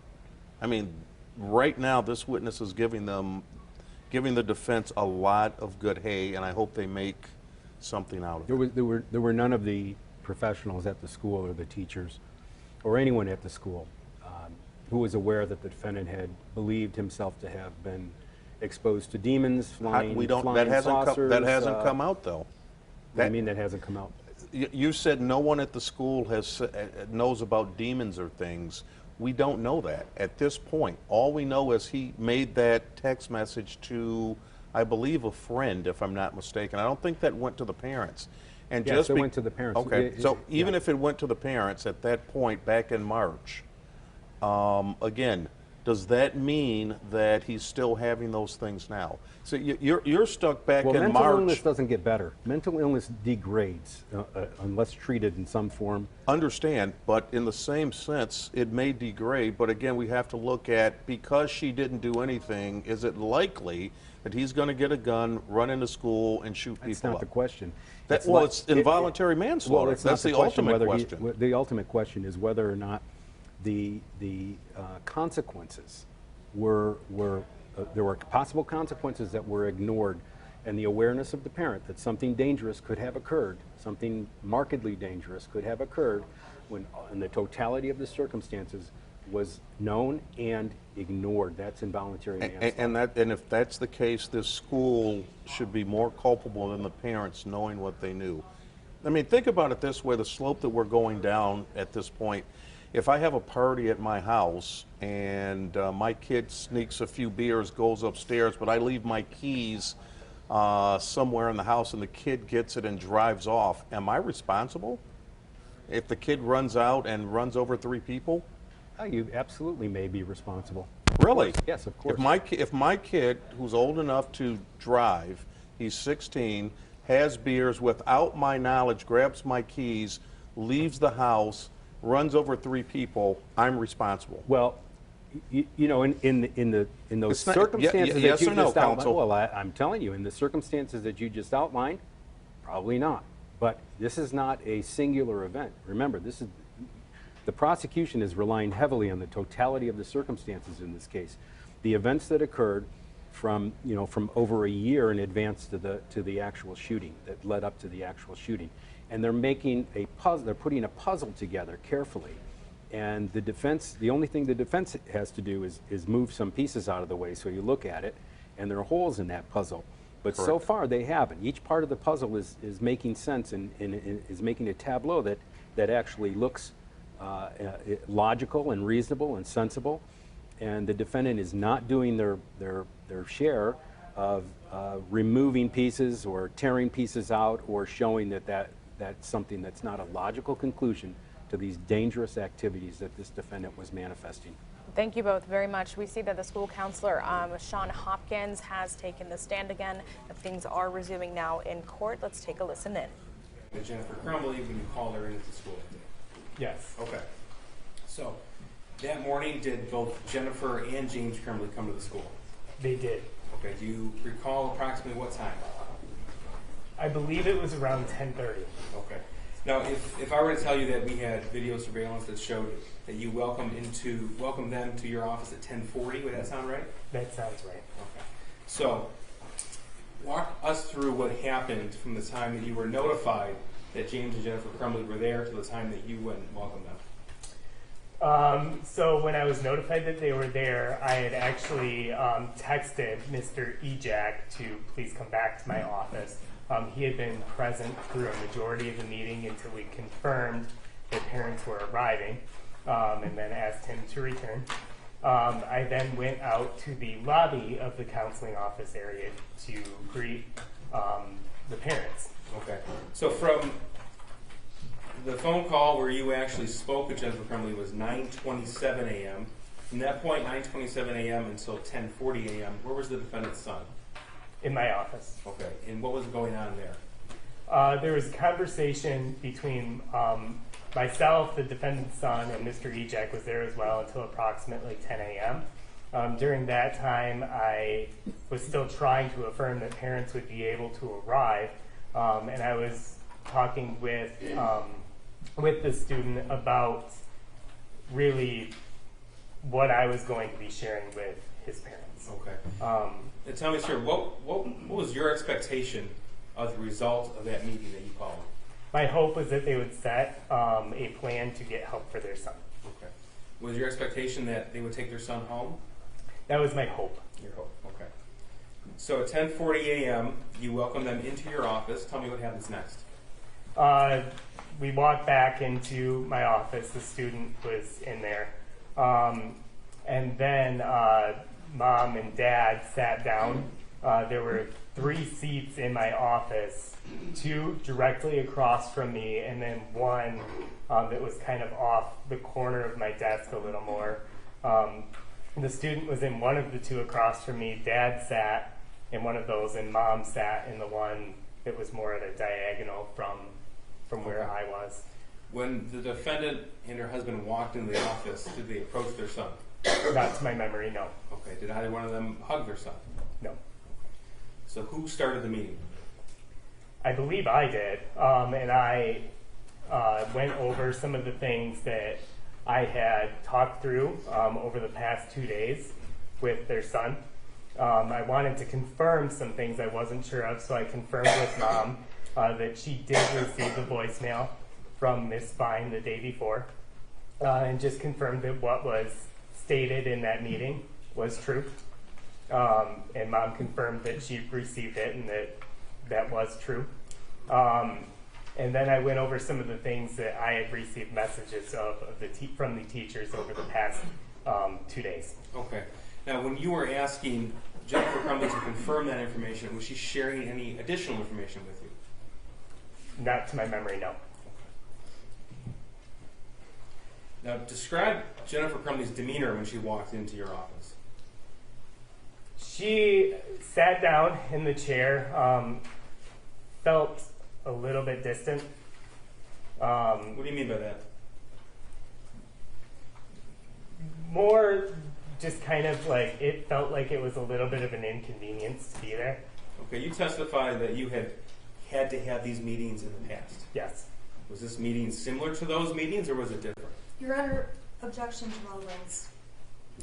Judge, it's relevant because the crux of this case is the defendant's failure to use ordinary care to avoid a tragedy, and her failure to use just ordinary care contributed to her failure to adhere to her parental responsibilities, which is her duty under Michigan law. It's all part of gross negligence, Judge. Well, I guess it was the meeting unusual in any way? How many meetings like this have you had with parents in general? Dozens. Dozens? Okay. So, I mean, people react differently to. No one's very excited about coming to this school about their child, right? I would agree. Now, this wasn't a discipline issue, though, was it, sir? No. Okay. In fact, you had indicated, Jennifer Crumbley, you had concerns with suicidal ideation. I had concerns for his well-being, absolutely. And you communicated that to Mrs. Crumbley before she got there? Yes. Okay. And yet, still, it was different than the dozens of meetings you had in the past? I would agree. All right. So, you said that the defendant's son sat directly across from you. James Crumbley was in a chair next to him. Jennifer Crumbley was off to your side. I don't remember which chair student and dad were in. I know they were both across from me, and Jennifer Crumbley was off to the side a little bit more.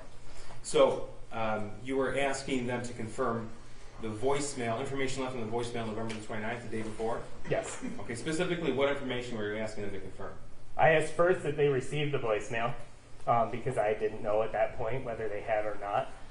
And then I asked to confirm the details of the voicemail, which were that shooting guns were a hobby that they undertook as a family and that they had went to the range over the weekend. Okay. Did you tell Jennifer Crumbley that her son expressed to you his own feelings of his friend leaving the state? I did mention that, yes. Okay, and what else did you mention? I mentioned the conversations I had with the student of the friend leaving, that the student was sad about that, the dog, family dog passing, grandparent of COVID being hard, and all of those which were told to me by the student were also confirmed by the parents. Now, when you say confirmed, I take it that, I don't want to put words in your mouth, but this didn't catch Jennifer Crumbley by surprise. It did not feel as though it was new information to the parents. All right. Now, you testified that it was your hope that they would take him home that day. What do you mean by that? I wanted to make sure the student was able to get the support that I felt was needed, and I was wanting it to be as soon as possible. Okay. Did you feel like that he could be left alone at that point? I did not want him left alone at that point. In fact, that's why I kept him in my office until I could make contact with parents. Okay. And you communicated that to the defendant? I do not remember if I communicated that to the defendant. Okay. So when you discussed, well, first of all, did you communicate your hope that they take him home to the defendant? Yes. My words were, I want him to be seen as soon as possible, today if possible, and I actually provided a list of mental health resources and handed that to Mom. Now, when you say a list of mental health resources, could you explain a little bit more what that means? Yeah, it was multiple pages of different services throughout the area, what they specialized in, whether they accepted insurance or not, and contact information for those different therapeutic options. Okay, and that was actually provided to the defendant and her husband? I handed it to Mom. Okay. Now, when you communicated your expectation, what was Jennifer Crumbley's response? I didn't feel as if it was going to be an absolute no, but it was made quite clear that it wasn't possible to do it that day. Why do you say it was made clear it wasn't possible to do it that day? That they had to return to work and they were unable to do it that day. Well, who said that? Mom. Mom isn't Jennifer Crumbley? Yes. Did she speak for James, or did James speak as well? I don't remember James speaking on that topic. So what happened next? My comment was, then I said I'd like to see him as soon as possible. Today is possible. I was told today is not possible, so I said, is 48 hours possible? I will be following up. In those dozens of meetings in the past, had anyone ever said that they couldn't have their son go with them that day? I had not had that happen in a situation Your Honor, like I that. would object to the relevance. It's the same response as the last objection. Okay, well, I guess you'd want to back up even further. Had you ever asked parents to take their child home with them that day? Have you ever requested that before? I've encouraged parents to be able to get their son and or daughter help and therapy. I had never had it where it was feeling like I needed to push to make it happen. And you say the feeling like you needed to push to make it happen, that's what you're experiencing November the 30th, 2021. That is correct. Okay. So tell me what's going on through your mind at this point.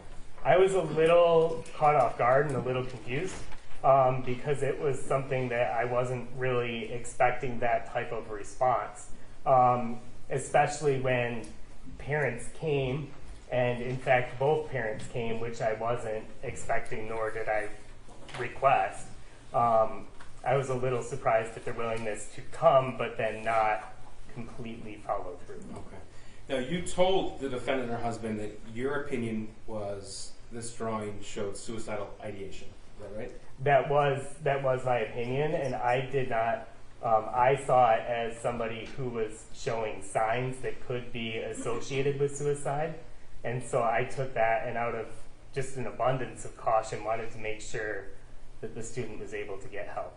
Okay. But you communicated that to the defendant? I did. Did you specifically ask them to take him home that day?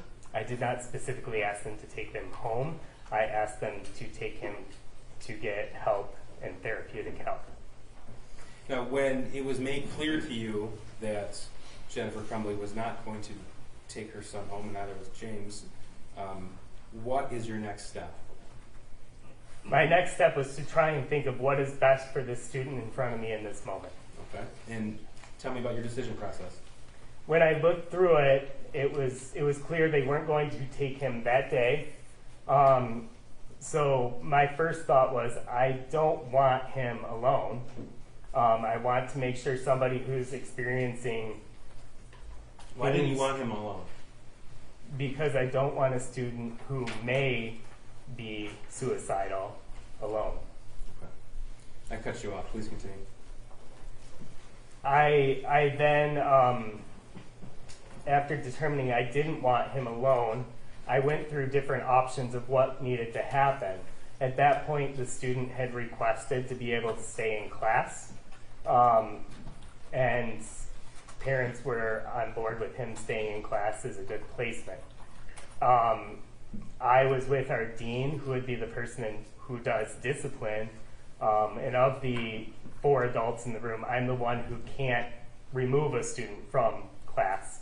So I asked our dean if there was any reason from a discipline standpoint or anything that he needed to do from a discipline standpoint that would prevent the student from returning to class. And the response there? No. So you told us that you were taken aback. You were a bit confused by the response of the defendant. And now you moved on to your next decision with the information in front of you. Is that when you turned to Mr. Ejak and requested information regarding discipline? It is. Okay.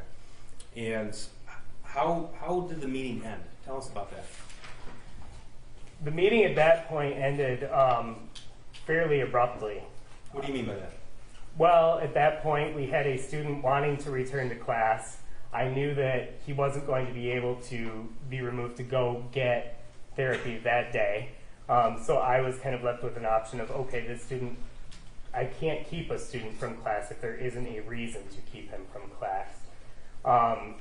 I asked if there was a discipline reason, and once we had kind of gotten to that point, I allowed the student to go back to class based on the information I had, and then Mom asked if we were done.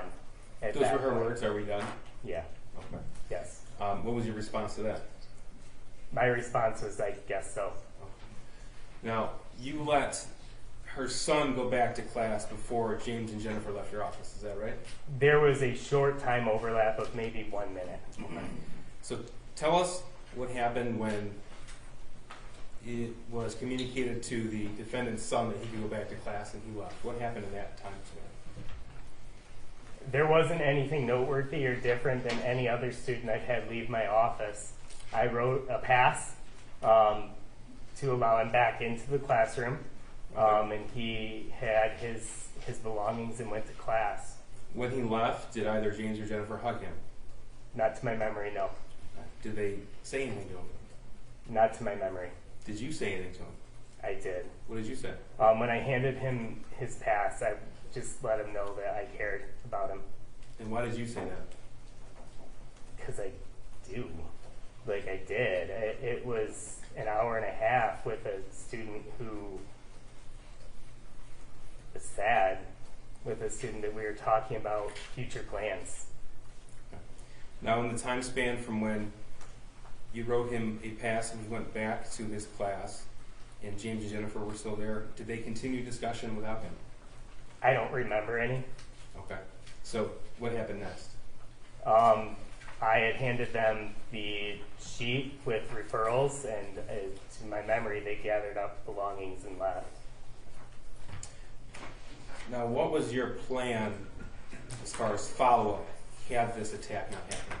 My plan as far as follow-up was I was going to meet with the student the next morning to see if there had been more discussions and more plans about getting help. And then if there had not, my plan was to call Child Protective Services. Okay. Now, how long would you say the meeting lasted from beginning to end? Less than 15 minutes. All right. And again, was that typical or atypical from these meetings that you've been in before? Objection. Same response, Jeff. In your experience, how long do these meetings usually last? They vary. I mean, I've had some where parents came, got their kids, and it was 5 minutes. I've had some where we were in my office for an hour. Okay. So the instances where they grabbed their kid, that was quick. Could be, yes. But when they spoke and talked through things, it was much longer. Yes.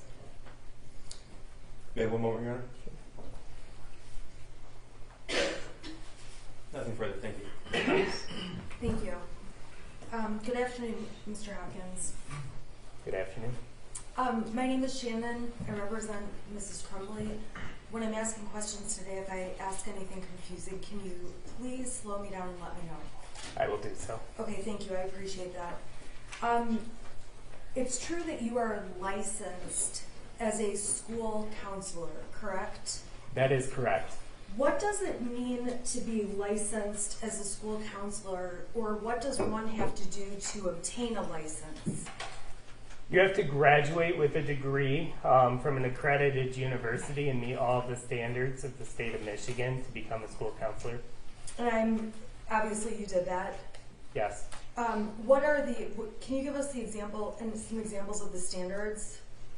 I have to meet the required trainings based on hours over a certain period of years. Do you recall how many hours or? Well, they're broken up into specific categories, but in totality, it's on top of the degree, 150 hours every 5 years. 150 every 5 years. And you just mentioned that they're broken up into categories. Can you just give us a quick idea of what these categories are? Yep. Some are based on college.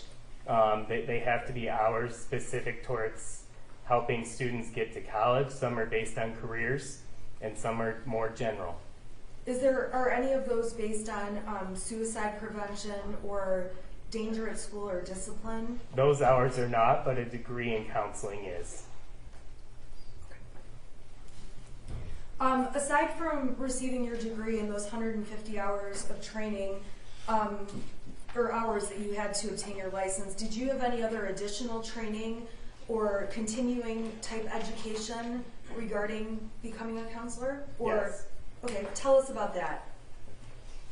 The training is continual and goes well above and beyond 150 hours. It's oftentimes based on school need and oftentimes based on what is important in the profession. And when you were testifying, did you say you graduated in 2012? No. I'm sorry, 2009? I graduated undergrad in 2009, master's in 2015. I'm sorry, okay, master's in 15. And at what point did you become licensed? Were you licensed, what year? I passed the school counseling exam in the summer of 2014.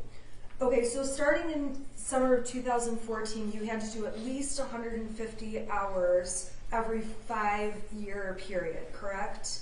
When I was hired in 2015 and had the full licensure, I did 5 years, renewed my license in 2020.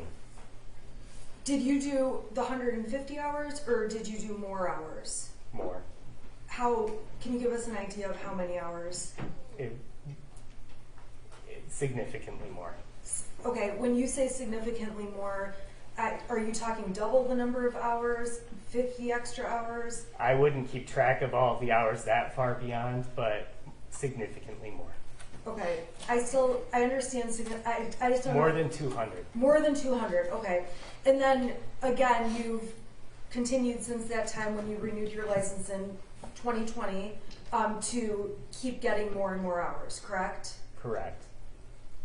So by 2021, it's fair to say you had over the 150 hours you needed, the additional hours you talked about, and then you had already started moving on into the 150 you would need for renewing your license for the next 5 years.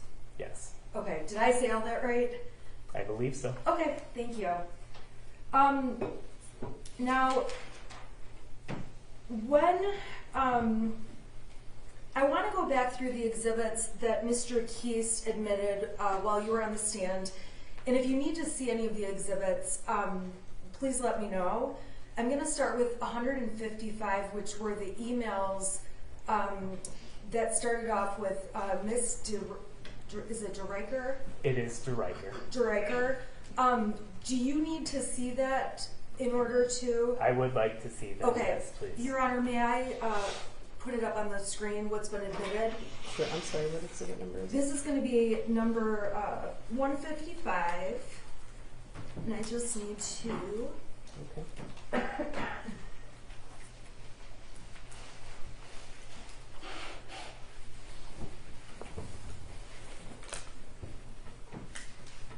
Okay, so number 155, do you recall seeing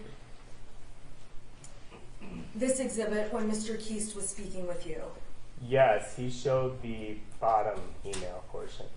Okay, and the bottom email is from May 13th of 2021, correct?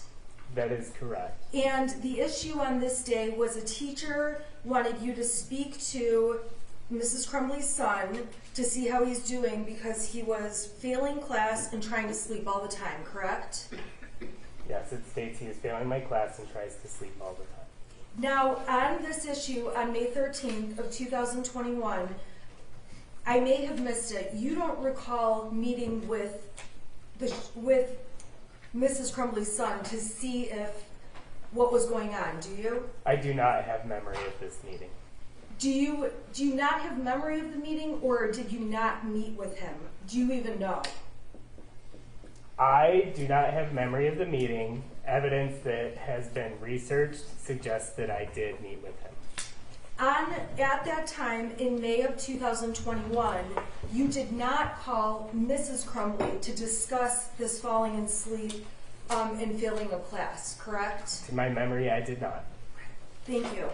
I'm going to go to the next exhibit, which is number 156.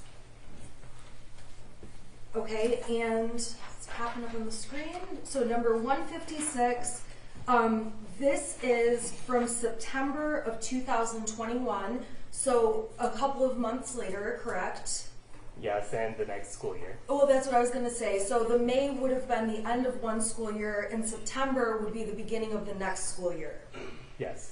Okay, in September, on September 8th of 2021 specifically, the Spanish teacher asked you to check in with Mrs. Crumbley's son because he had written a poem that said he felt terrible that his family is a mistake, correct? Yes, that is what she wrote in the email. Now, on this occasion, in September of 2021, did you speak with Mrs. Crumbley's son? No. You did not. Okay, so then it would also be fair to say that you did not call Mrs. Crumbley herself and let her know that this concern had taken place. Yes, as I stated earlier, I followed through with the teacher on this concern, and she gave me further clarification of what had occurred. Okay, so at the end of the day, after further clarification, all said and done, this September 8th date, you did not place a phone call to Mrs. Crumbley. Correct. You did not email her or, I suppose, communicate with her in any way, correct? That is correct. I'm going a couple months later. We saw exhibit 157, and I'm going to go ahead and put that up on the screen. Now, 157 is the emails dated, it looks like November 10th of 2021. This was an email from the Spanish teacher to you indicating that Mrs. Crumbley's son is having a rough time and may need to speak with you, correct? Yes, that she writes he is having a rough time right now. He might need to speak with you. And on this occasion, you did speak with Mrs. Crumbley's son, correct? I did. This was the occasion where you saw him in the hallway and had a conversation with him, correct? Yes, I caught him during passing time where there were a couple of minutes in between classes and let him know that if he needed someone to talk to, that I would be there. Okay, so you talked to him, offered support, let him know where he could find you, correct? Correct. Now, on this occasion, in November 10th of 2021, after speaking with Mrs. Crumbley's son, you did not call Mrs. Crumbley, correct? I did not. You did not email Mrs. Crumbley about what took place with her son, correct? I did not contact her in any way based on this email.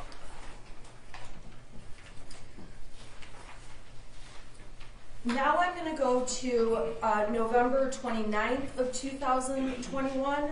This was admitted as People's Exhibit 158. Okay, I've got it up on the screen. And this appears to be an email chain between you and Mrs. Cabina. Is that correct? Yes, she sent me, this is actually just saying that she forwarded the message. This is not the message. I apologize. This message, however, that's forwarded makes you aware that Mrs. Crumbley's son was looking at different bullets in his first hour class, correct? Yes, I do not have that email in front of me right now. So I don't have the exact wording. There it is. I'm sorry, it's page 2, so I just had to scroll down. Thank you. Yeah, so it's alerting our Dean of Students and Ms. Fine that there was a student in first hour who was on his phone looking at different bullets at the end of the hour. Now, on this date, on November 29th, 2021, you did witness Miss Fine leaving a voicemail letting Mrs. Crumbley know what happened, correct? That is correct. I witnessed Ms. Fine calling Ms. Crumbley and then leaving a voicemail regarding a conversation that happened during school. And this jury has already heard the voicemail. We can agree that there is no request by Ms. Fine or the school that Mrs. Crumbley return the call, correct? I don't remember the voicemail because I have not listened to it. It would not be odd to me if there was a request or not a request. Thank you. Now, in that voicemail, I'm sorry, I'm not going to ask you about the voicemail. At the time of this issue of looking at bullets, you and Pamela Fine discussed this issue, correct? What do you mean by discussed? I'm not sure I understand. I'm assuming and asking, did you and Ms. Fine discuss the fact that Mrs. Crumbley's son was looking up bullets? Are you asking in reference before the student arrived? Yes, before or when the student arrived, either. There was not much time between me getting there and the student arriving. The context of the meeting was largely led by Ms. Fine to gain an understanding from the student's perspective of what was going on at the end of the hour. First, to see if he was going to be forthcoming with the truth, and then to see what was actually going on and what his reasons for doing so were. And when you guys spoke with him about the bullets, there was also discussion about other things people may look up on the internet that are not illegal, but just not appropriate during school hours, correct? There was discussion about school appropriate behavior, yes. And overall, Mrs. Crumbley's son was told looking at bullets not appropriate for school, correct? Yes, looking at bullets is not appropriate during school.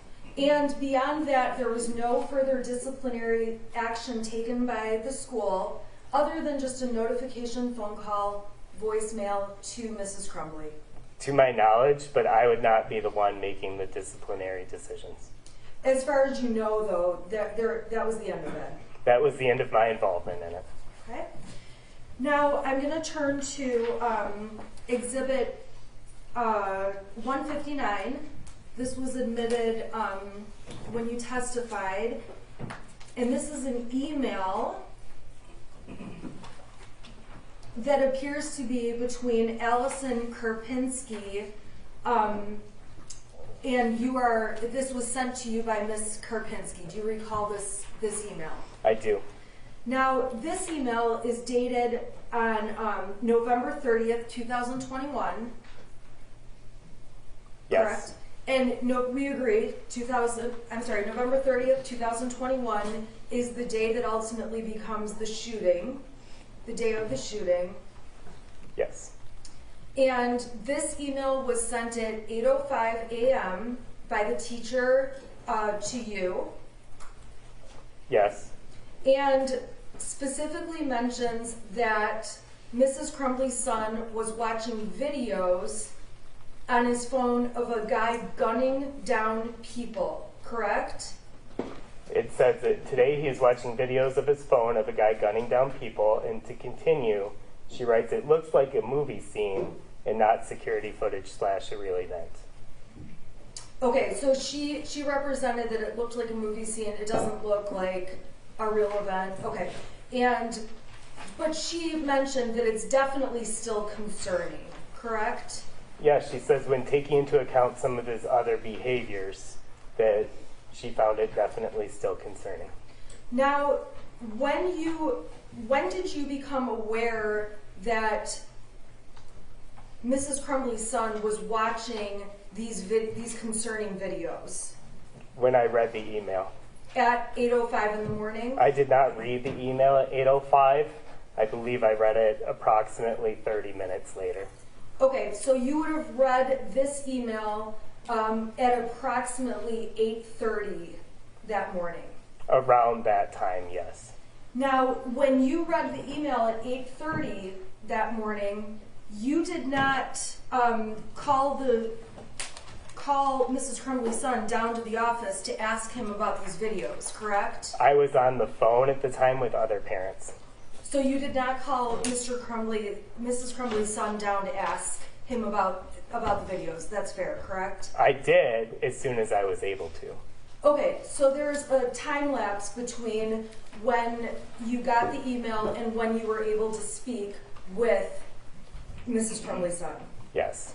Now, when you spoke to Mrs. Crumbley's son, you did not ask him to bring up the videos and let you watch what he was watching, correct? Correct. I asked him what he was watching. And you relied on the information he provided to you about what he was watching.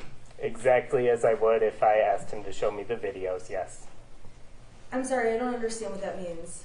I was relying on him to provide the information, which would be the same as if I had asked him to show the videos.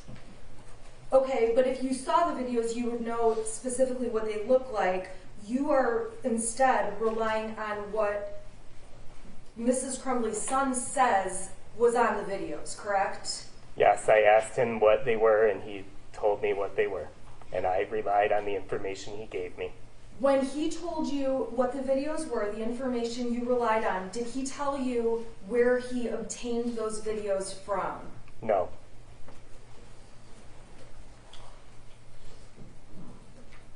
Do you have any idea, or did you ask, how long he was looking at those videos for? I did not.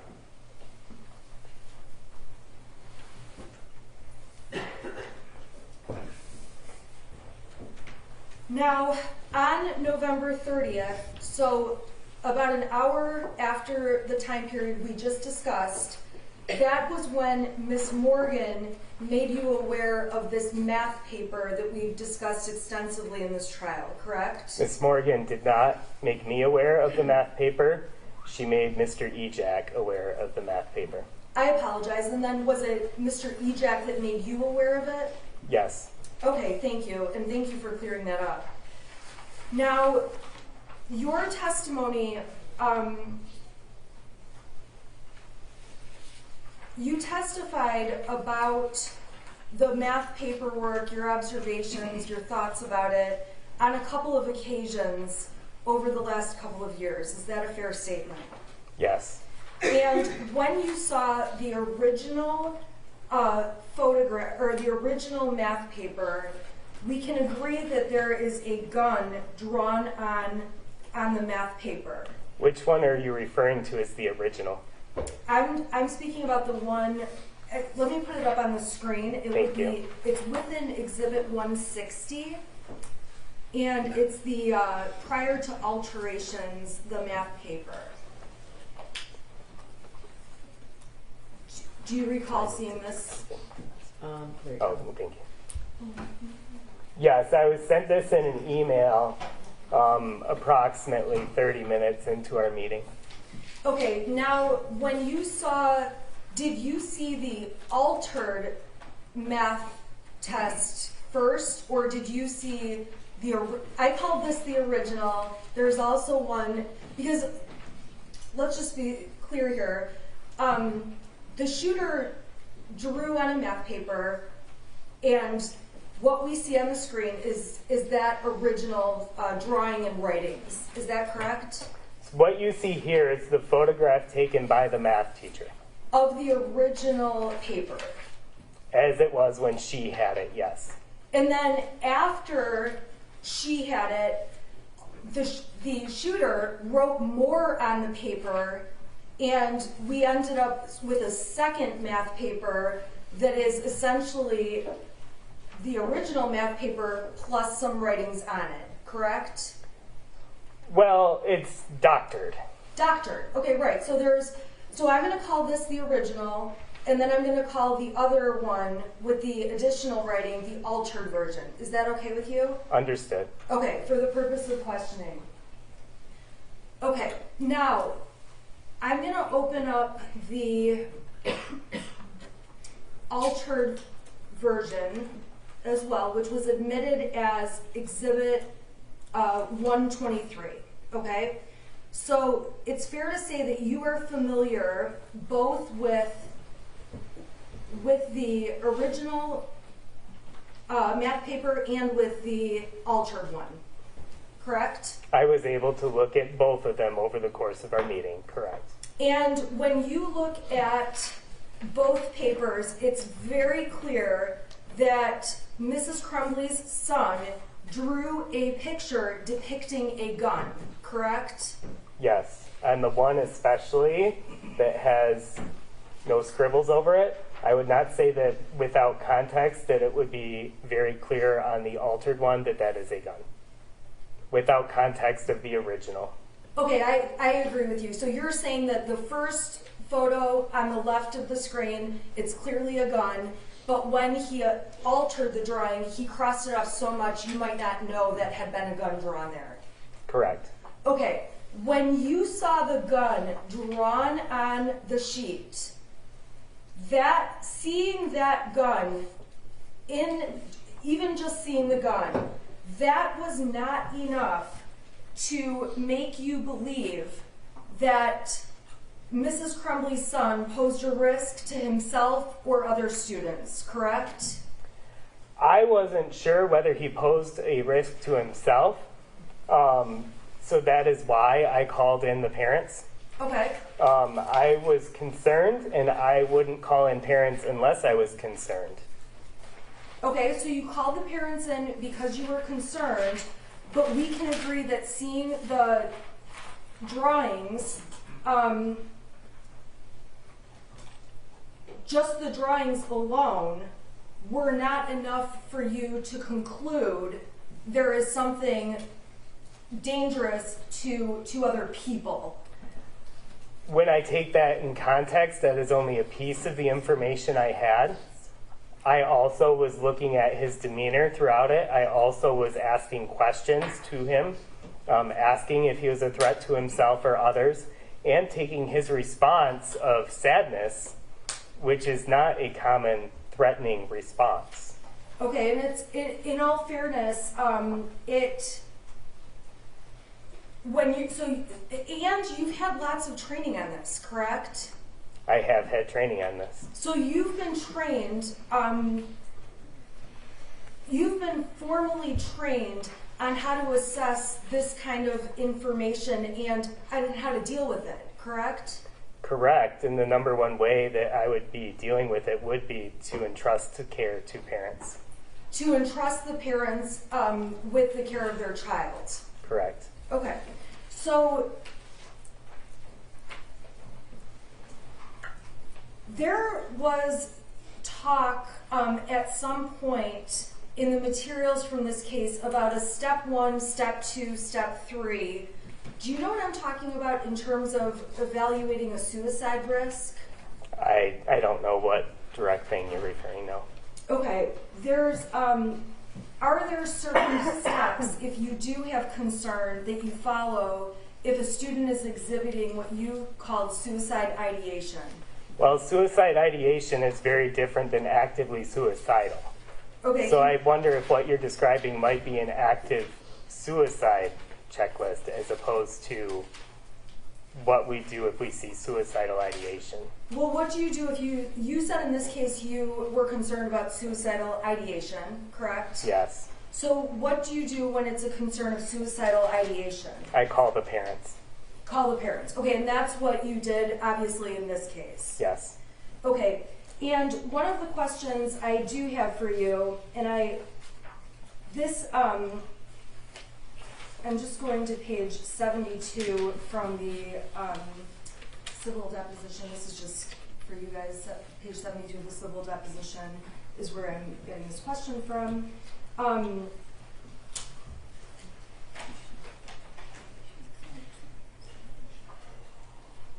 A drawing of somebody who is shooting a gun is just a drawing. That is something you've said before, correct? I do not remember. If there's not another person in the drawing, that's of significance to you when you see a picture of a gun, correct? Are you referencing in regards to the math assignment? Yes. In the math assignment, if I see multiple people, I do have a different level of concern. Okay, so explain for us then what, and I don't know why that clicked off, but it's going to pop back up. So explain to us what you mean by when you see another person or you don't see another person. Tell us what you see up here and how things would change if there were multiple people. Well, I see one body. If I see somebody holding the gun in one body, my response is completely different. Okay, so, and have you had training about looking at drawings by students and being able to take them into account when you're assessing situations?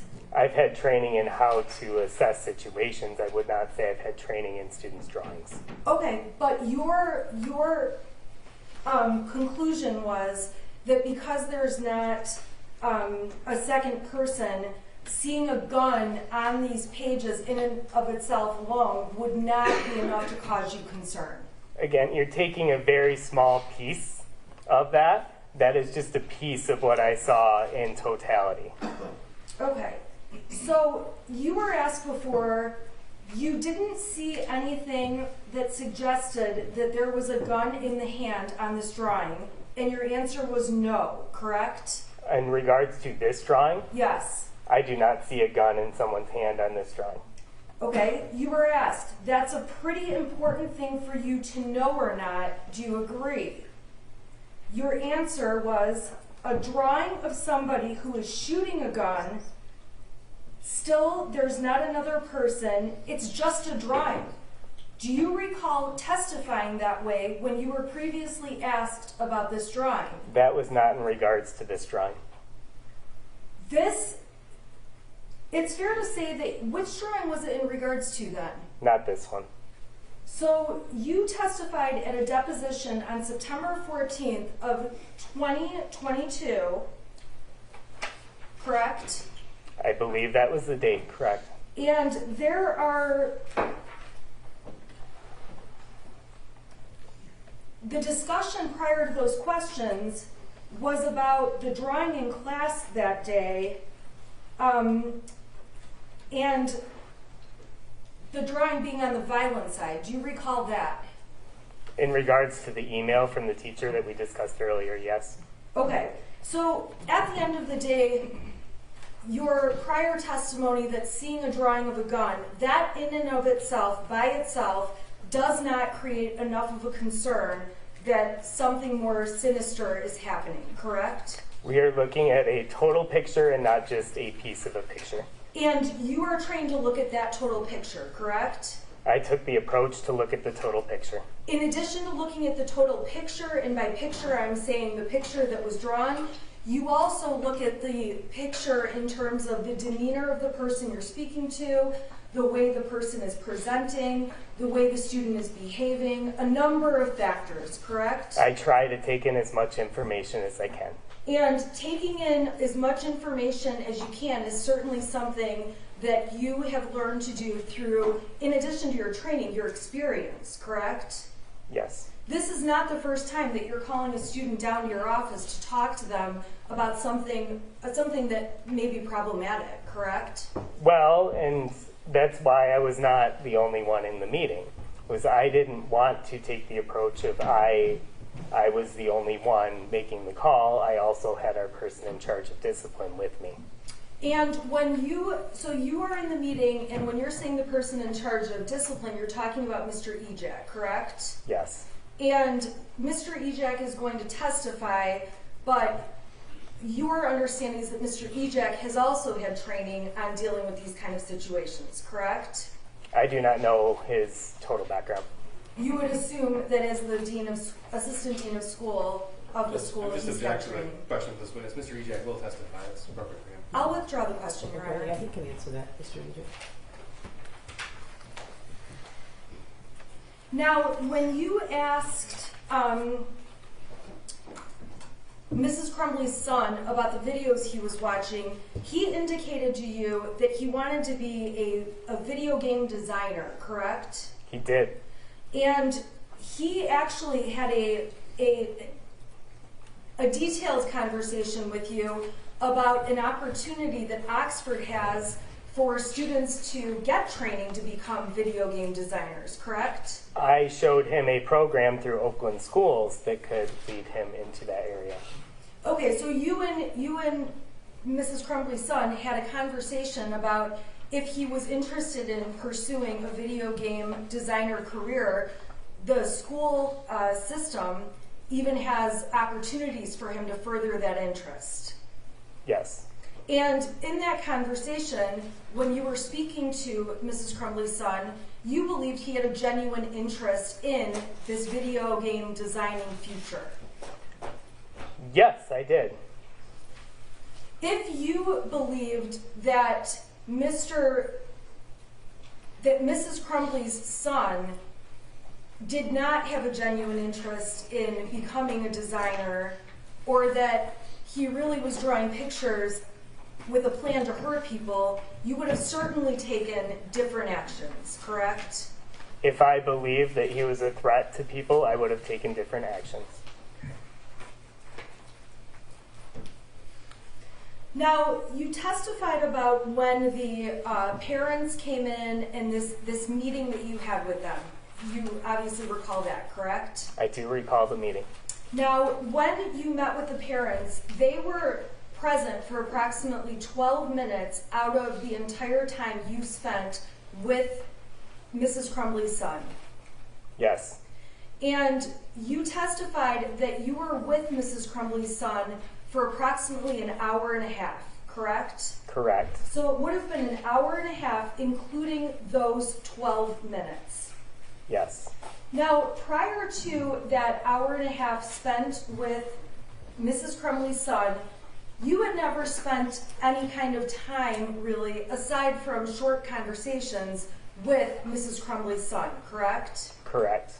And you also had never spent time with Mr. or Mrs. Crumbley talking to them about or handling matters regarding their son, correct? Correct. So when Mr. and Mrs. Crumbley arrived at the school and were communicating with you on this issue, these are not parents that you're seeing on a weekly or even monthly basis, correct? Correct. I imagine at the school there are other situations where you have students that are essentially frequent flyers down to your office, correct? I do know some students more than others. And some of the students that you deal with more frequently, you're also used to dealing with their parents on a more frequent basis, correct? Potentially correct. And the more times you have to deal with the parents and the more times you have to deal with their child, the more you get to know about the family and the dynamics of the relationships, correct? Yes, I would hope the more time I spend with someone, the better I know them. So when you are talking about how the Crumbleys greeted their son or did not hug their son, it's fair to say that you are not aware, you've never really seen the Crumbleys greet their son on other occasions, correct? Correct. I'm not making a judgment on normal. I'm simply stating what happened. Okay, and that's completely fair. And I just want to confirm, though, that in terms of when you're making the observation, there was no hug or a certain kind of greeting, you also you haven't had the experience of seeing the Crumbleys greet their son on other occasions. Correct. And it's also fair to say that when parents come into the office, parents all may have a different reaction about their child being down in the counselor's office or in the principal's office. correct? Well, first I would say those are two very different places. Okay. But no, you don't expect all parents to respond in the same way. You get parents who are angry at their child as they're walking in the door, right? Rarely. Some people are coming in and have more of an anxious look. They could. Some parents may come in and just seem like this is no big deal. Again, all parents could respond differently. Okay, so there's any number of responses, and in the end, and if your training says any different, let me know. There is no right answer about specifically how a parent should respond to going to a school counselor's office or going to a school principal's office. Yes, again, I stated I'm not making a judgment, I'm simply stating what happened. Thank you.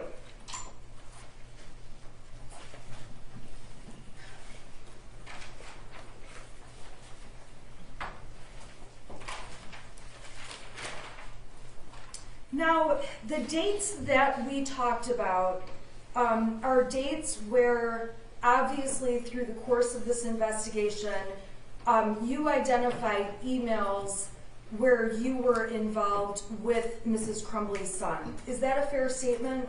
I'm not sure what your question is. Did you provide the emails that we talked about and that were admitted as exhibits? Did I provide them? The Oakland County Sheriff's Department had full access to my email. Okay, did you at any point go through your emails to take a look at any emails related to Mrs. Crumbley's son? On the night of the shooting, I did, with a police officer, go through and search for anything I could think of from that day and print and hand them to him. Okay, and then ultimately, any of these other emails we've seen were discovered by law enforcement? Yes, there's been a full cooperation with that. Okay, and I'm not trying to allege you haven't been cooperative. I'm just asking that those emails, obviously, I imagine all your emails are stored on some kind of a system. Would that be? Not my area. Not mine either. This jury learned about my technology abilities on Friday. I want to just turn your attention to a couple of dates. On March 8th and March 9th of 2021, you didn't have any experiences with Mrs. Crumbley's son related to needing counseling or being called down to the principal's office, correct? I don't remember any. Okay. On March 16th, which was a Tuesday, March 17th, Wednesday, 18th, or 19th, you don't have any incidents on those dates with regard to Mrs. Crumbley's son either. I don't remember any. Okay. If there had been incidents involving Mrs. Crumbley's son on these specific dates, would you assume they would have been included in the emails of all the other dates that were included about? If there were emails of them, they would have been included. Okay, so we don't have any emails of March 16th, 17th, 18th, or 19th, correct? To my knowledge, no. We didn't see any emails or concerns that arose from, well, this is a Saturday, so probably not likely, Saturday, March 20th, correct? I don't know of any. Sunday, April 4th? I don't know of any. Not even the next day, Monday, April 5th? I don't know of any other meetings aside from the emails that have already been presented. Okay, so then in all fairness, when I'm April 29th and November 4th, same thing, you don't have any awareness of any of these days? I don't know of anything specific towards those days. Okay.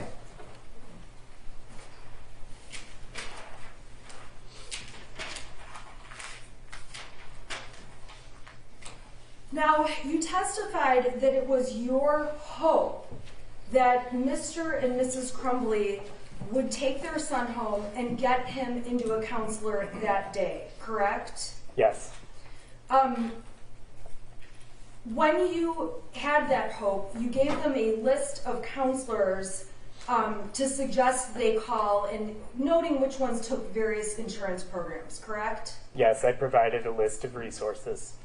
Now, in terms of getting a counseling appointment within one day, you don't have any knowledge if those counselors on that list could guarantee a same-day appointment, correct? I don't know counselor schedules, and I can't speculate on what they would have had.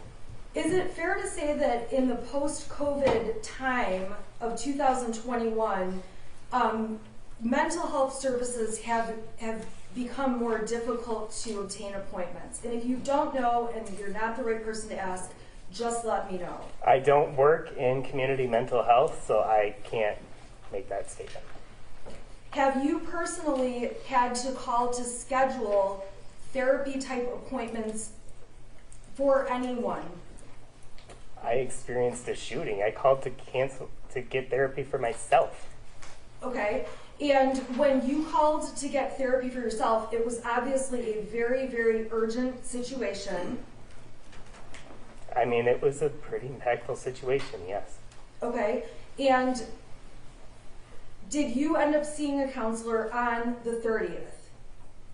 No, I was cooperating with law enforcement and still in our building on the 30th. Okay, so your appointment was sometime after the 30th, correct? It was after the 30th. And sometimes when you call to get a counseling appointment, it's not unusual to have to wait a couple of days or to schedule it, correct? I think we're getting a little hypothetical with this, and I can't speculate on what's usual or not for counselors in this area. That's fair enough. I appreciate that.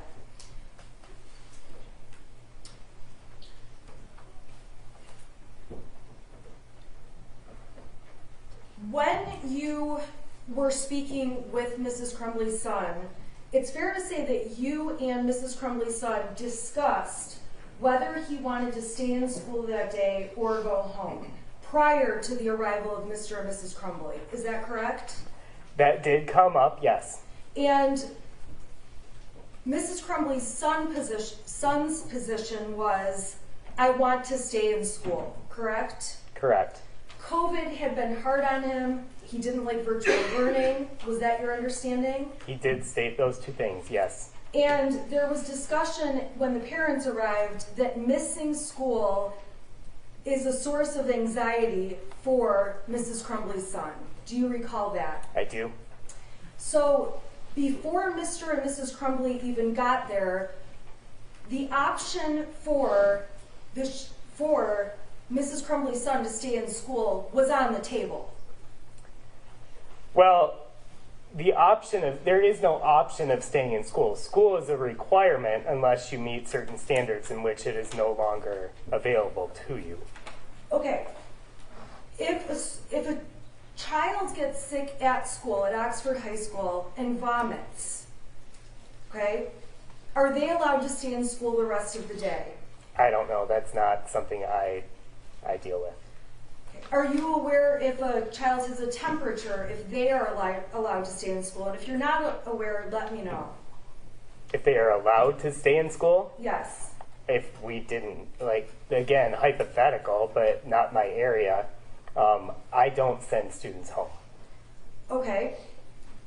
Are you aware if the school will tell parents you need to take this child home if they are sick at school, physically sick? The only time I remember that being a discussion was during COVID. Okay, during COVID, were kids who were exposed to COVID allowed to be in school? No, because we were following rules and regulations outside of the school. So even if parents said, I want my child to be in school, he has COVID, but I want him to be there, that's not allowed, right? Judge, I have to object to relevance now. We're awfully far afield. No, I think he said that that's not up to him. That's maybe correct. Is that up to like the school nurse or some person like There that? is no school nurse. The COVID tracing was not through the school. That was through the county health department. All I'm asking is there are times where if a child is sick, it's not an option for them to be present in school. When the county health department regulated that, yes. Okay. And you testified that if there had been a discipline issue as to Mrs. Crumbley's son, that may have been grounds to make him have to go home that day, correct? That could be the case depending on the discipline issue. And in terms of the discipline issue, I realize you're not the discipline person, but the school has the option depending on what's correct, they could suspend a student, they could expel a student. There's processes over school discipline, correct? There is a process. I am not a part of that process. It's your testimony, though, that in this case, the school did not find a discipline issue with respect to to Mrs. Crumbley's son. That is correct. There was nothing that was determined as a discipline issue. So it was not a discipline issue that he was looking up bullets on his cell phone during a class. I would not be the one making that determination. In this case, that was not something he was disciplined for by the school. I already stated I was not a part of any potential disciplines. To my knowledge, no. Same thing with watching videos on a phone. The school did not make a discipline issue that would cause Mrs. Crumbley's son to go home for sitting and watching videos on his phone during class, correct? There was nothing that was determined to be a discipline issue. And Mrs. Crumbley's son sitting and drawing on math paper instead of actually doing the math paper he's supposed to be doing, as far as you're aware, the school also didn't find there to be a disciplinary violation for that. Judge, Mr. Hopkins already testified that discipline is in this area. That's Mr. Ejak's area. He doesn't make that determination, he said. I'll ask Mr. Ejak then when he testifies. Now, you did testify that one important thing was that you did not want Mrs. Crumbley's son to be alone after you thought he was so sad and experiencing so much sadness, correct?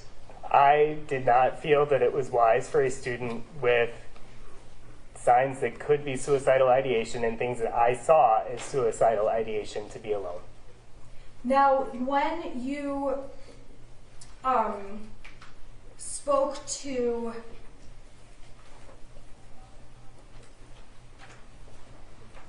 Mrs. Crumbley's son, he also wanted to be around other peers that afternoon. He stated that he wanted to be in school. I don't remember him specifically stating anything about other peers. Do you recall telling Mr. and Mrs. Crumbley that it would be good for him to be around other peers versus being alone? I don't remember specifically stating that to them. Is that something that you believe, and if you can't answer the question, just please let me know. What is your question? My question is that something that you believe, that it would have been better for him to be around peers that afternoon versus being left home alone? It's the judgment call I made. I'm sorry, what was that? That is the judgment call I made, was that I felt it was better for him to be around peers and people who are his age than to be home alone. Thank you. May I have just a moment, Your Honor? I have no further questions. Thank you, Mr. Hopkins. Redirect. Thank you. Mr. Hopkins, you were asked about the total picture by counsel, so I'd like to go through that with you. On November the 30th, when you met with Jennifer Crumbley, did she tell you that on March the 9th of 2021, her son had texted her that he was seeing demons and bowls flying off the shelf? I did not. Okay, so did Jennifer Crumbley tell you that on March the 17th, her son had also texted her that he was hallucinating? No.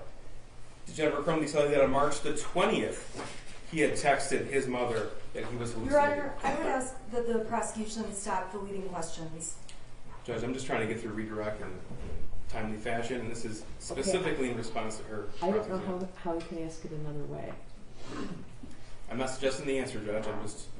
Yeah, he's not suggesting the answer. He's asking a specific question. It's a yes or no question, right? Thank you, Judge. He's not suggesting the answer, so. Thank you. If you could re-ask the last one. Sure. Did Jennifer Crumbley tell you that her son texted her on March the 20th, 2021, that he was hallucinating? No. Did Jennifer Crumbley tell you that in April of 2001, she had told a friend of hers that she thought Ethan was depressed? No. Did Jennifer Crumbley tell you that she had referred to her son as weird? No. Did Jennifer Crumbley tell you that she had never once set an appointment with any mental health professional? No. Did Jennifer Crumbley ever tell you that his only hobby was involving firearms? No. Did Jennifer Crumbley ever tell you that she posted on Instagram as early as June of 2021 that he had obtained his own handgun? No. Did Jennifer Crumbley ever tell you that the day before the shooting at 3 o'clock in the morning, she herself was researching clinical depression options? No. Did Jennifer Crumbley tell you that she and her husband gave her son a 6-hour 9mm handgun just 4 days before the shooting? No. Did Jennifer Crumbley ever tell you that on November the 30th, 2021, it wasn't the first time he asked for help? No. Did Jennifer Crumbley ever tell you that the gun that he drew on that math worksheet was identical to the 6-hour 9mm handgun that was used in the shooting? I object to the prosecution's characterization that that drawing is identical. That's a conclusion that... That's fine. Did Jennifer Crumbley ever tell you that the day before, on November the 29th, on that Monday, the day before, after the voicemail was left for her from Pam Fine, she texted her son and said, LOL, you have to learn not to get caught? No. Did Jennifer Crumbley ever tell you that James Crumbley worked for DoorDash and had no obligation to not take their son home? No. Did Jennifer Crumbley tell you that on November the 30th, she was permitted to leave work when she needed for family issues? No. Did Jennifer Crumbley tell you that on November the 30th, the meeting that she allegedly had in the afternoon, she was not required to attend? No. Did Jennifer Crumbley tell you ever that their son was struggling throughout the year 2021? She confirmed it based on what he had said regards to COVID and virtual school. But they never went through these details? Not these details, no. So it took you all about 20 minutes to decide to request Jennifer Crumbley to come into the school immediately. Is that what you testified to? Yes. Is that the total picture that you wish you had? No. Now, what if Jennifer Crumbley had told you all of these things I just went through? Your Honor, objection is to speculation, and hindsight is 20/20. Would you like to have as much information as you possibly could have? Absolutely. Was their son still in the room in your office when the defendant said she couldn't take him home? Yes. Nothing further. All right, you can step down. You're excused.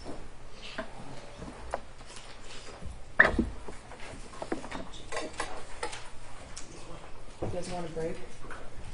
Okay, so we're going to take like 10 minutes, okay? All rise for the jury.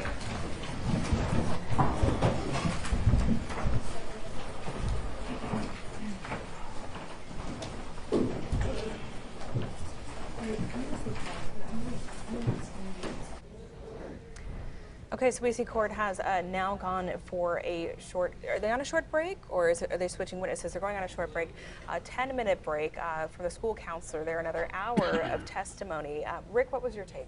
Devastating redirect, which was always my favorite part of questioning as a prosecutor, because typically a defense attorney may open the door, can't open the door to additional questions that you're not allowed to get in on direct examination for various evidentiary reasons, and that's what happened here. The prosecutor essentially qualified or used the witness as a qualified expert in getting in character evidence that would otherwise not be allowed in by, did you know this, did you know that, were you aware of this, were you aware of that? It was just in a cumulative manner, just devastating to the defense.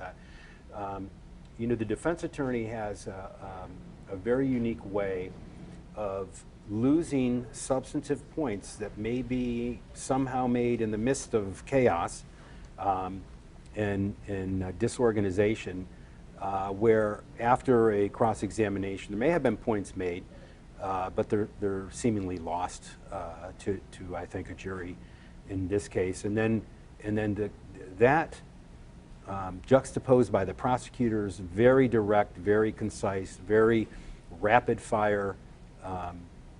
In a stylistic manner that's intriguing and makes you want to get on the edge of your seat and listen, and just used the defense attorney's questioning in a way, redirected it to just annihilate her. It almost seemed like that last few minutes of that line of questioning was more effective from the prosecution than the defense's entire And up direct, there. Well, and the redirect was more effective than the direct.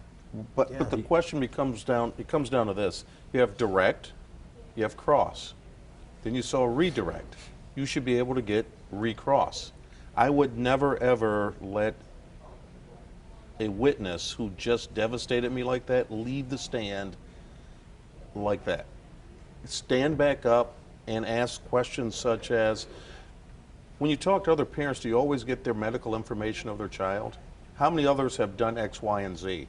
So if someone, did you ask for this type of information? There's a way to recover from some of this, but again, just to let it go, that one hurt. We saw That him one hurt. challenge her, didn't we? You could see that he was visibly getting frustrated. He was. You know, one of the things I wanted to point out that struck me very definitively is today the defense attorney does not have her co-counsel with her. You look at it's very important to have co-counsel on a case like this, somebody who can square your way if you go off track a little bit. And you'll notice that a typical attorney, typically questioning someone, will not just sit down after they're done questioning. They'll say, "May I have a moment, please?" They'll confer with co-counsel. "Hey, did I miss anything? Right. Did I skip over anything? Did I, is there anything that I should go back on?" And they'll usually confer, and then maybe there's a couple questions, maybe not. She doesn't have the benefit of that today. I noticed that she wasn't really conferring with co-counsel last week. That's what I was about to say. Yeah. It's even when she had Yes, co-counsel. didn't seem like she was.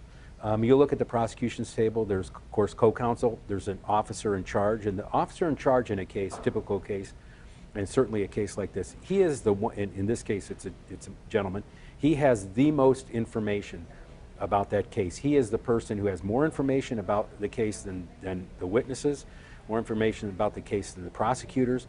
He is the expert in the case. He's the one that can tell that prosecutor it's exhibit 186 that you want. And then behind the prosecutor is usually a paralegal.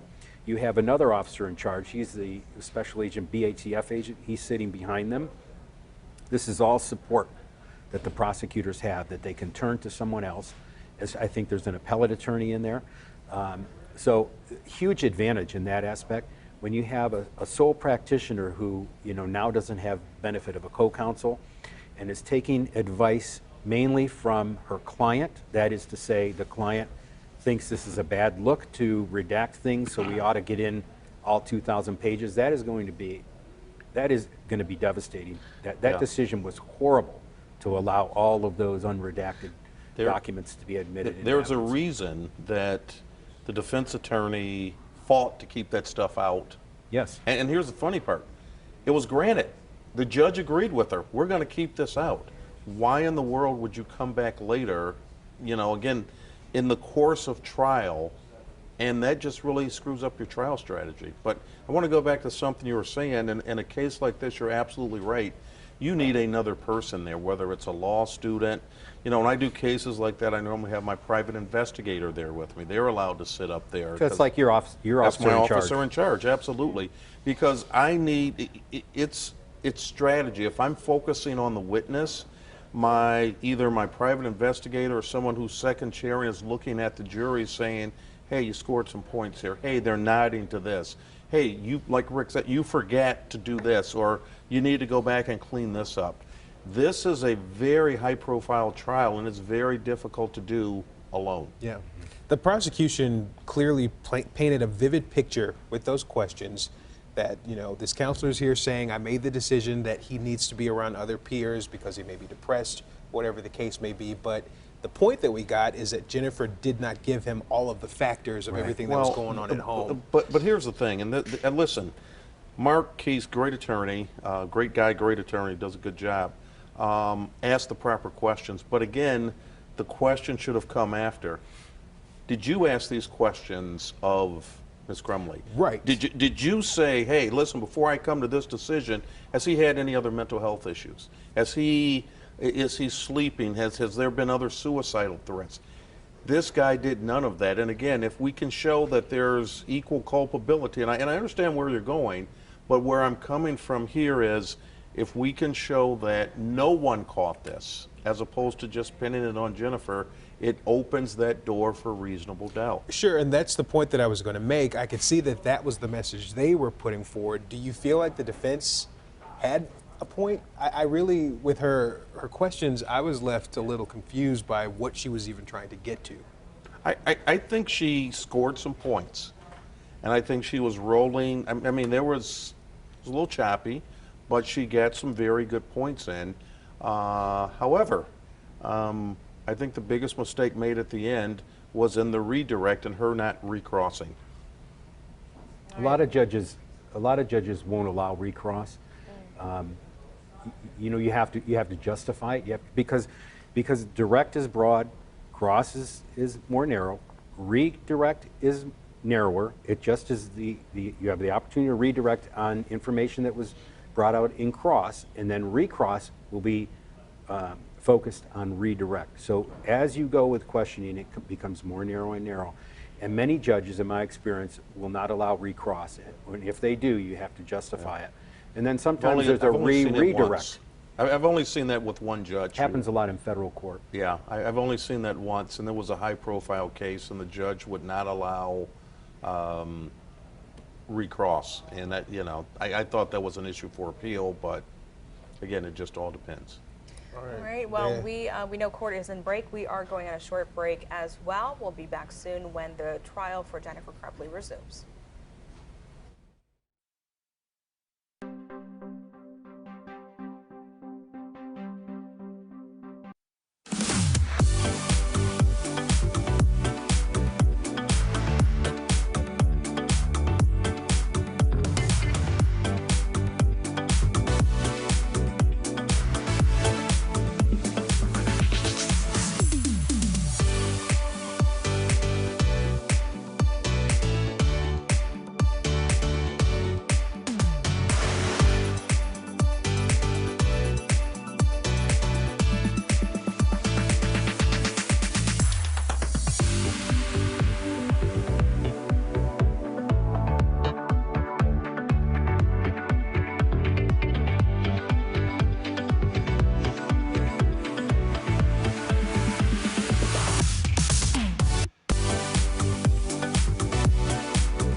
Okay, so the court is now in break. They'll be back in just a few minutes. They said it was just going to be about 10 minutes just to sort of recollect as we expect to see the next witness. So what do you think we could see coming up? I don't know. That's a great question. I think you're going to see more enforcement regarding what went on, or in the prosecution's eyes, what didn't go on at the school.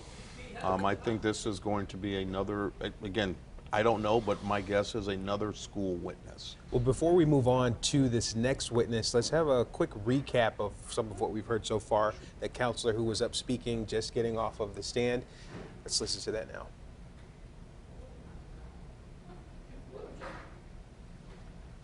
This drawing also gave me a lot of concerns of suicide.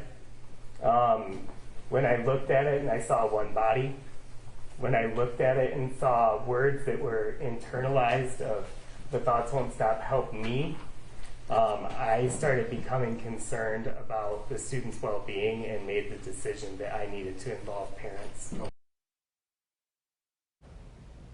And we heard from that testimony, we heard that Jennifer Crumbley was, he said, seemingly inconvenienced by being called. This wasn't the first time the Crumbleys were called about their son.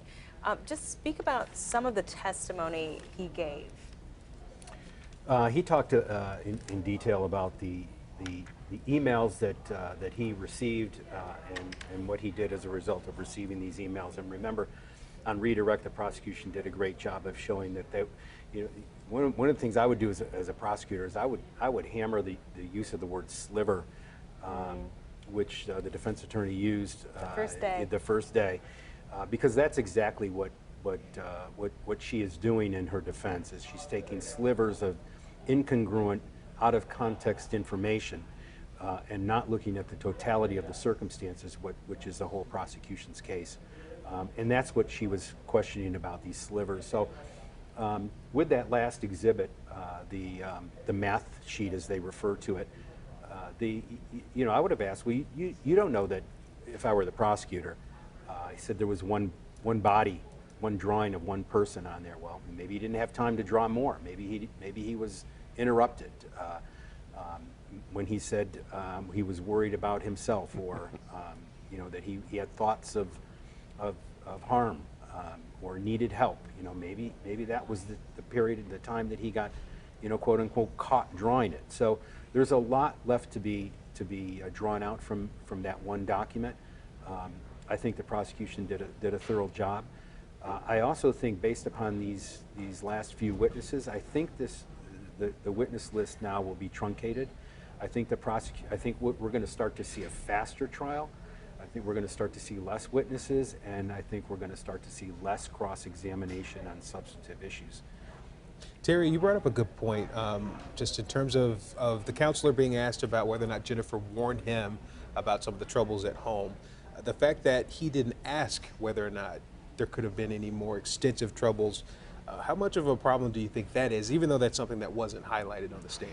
Well, again, if we look at this and we're trying to say she's a bad mother, does this make her a bad mother for not sharing this, or does this make her guilty of involuntary manslaughter?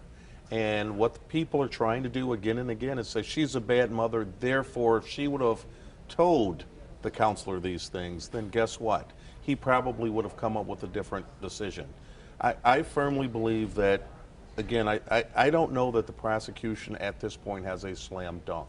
Again, they've got to prove everything beyond a reasonable doubt. There's still some doubt there. I think it's being whittled away, unfortunately. However, I believe at this point, the biggest issue is you've got to go back with those questions. Did she tell you what his blood type is? Would that make a difference? Did she tell you he was diabetic? Those have nothing to do with anything. Did she tell you he went to Cedar Point over the summer? I mean, what is too much information and what is not enough information? That, to me, in that last exchange, again, the prosecutor scored points. However, we did not get any response, any volley back from the defense attorney. Well, information about his mental health condition was critical. The purpose of the meeting was collaborative and cooperative. So the school is sharing information that they have and would expect information to be shared back if it were important, which it was. She didn't do that, nor did James, and it left the school without the ability to make a reasonable decision. I mean, the witness said he was so concerned that if they didn't take him to a mental health provider by 48 hours the next day, he was going to refer the case to CPS. That's very, very draconian. I mean, that's a serious thing. It is, but he was so concerned about not leaving him alone, he left him alone. I mean, that's the thing that's rather interesting. So he didn't leave him alone. Sure he did. You saw him walk out of that office alone. He's going back to... But he was alone, and that's the key. If he is so worried about him not being alone, and you watched him alone, who did he communicate to? Did he communicate back to the teacher, where he was supposed to go over the next hour and say, don't let this kid be alone. I have concerns. He didn't do those things. See, it's easy for people to say these things. I don't want him to be alone. I'm concerned. I didn't want him to be alone, but then he allows him to be alone. That becomes a problem to me. Yeah, right. His main concern was to get this kid the shooter, help. And he said, we need to get him in to see somebody within 24 hours, soon, 48. today. No, 48. No, he said today. And his... Can you get your doctor today? Because I well, can't. Well, if I'm in crisis mode, and I have a child who at that point is, I'm told by a professional, he needs to see somebody. But he's not today. a professional. Well, he has a master's in social work, or that's a professional. It's social work, but it's not medical. And then let's stop trying to ramp this guy up. It's somebody who, well, I'm not trying to ramp him up, but it's somebody who has firsthand experience with the DSMV, you know, and all that's in it. They have to do that in order to be a social worker and have their master's degree in social work. And so, if I'm a parent, any reasonable parent who is told this is a crisis situation, you should get him in counseling by the close of business today. So being a bad parent, again, you're proving my point again and again. I don't think so. I think you're proving mine. You're a bad parent, therefore you need to be locked away. Well, this pales in comparison to bad parenting. Bad parenting is, you know, the Home Alone situation, right? Well, this is not that. This is actively denying the facts in front of you. It's putting your own personal well-being and concupiscible efforts in front of that of your son.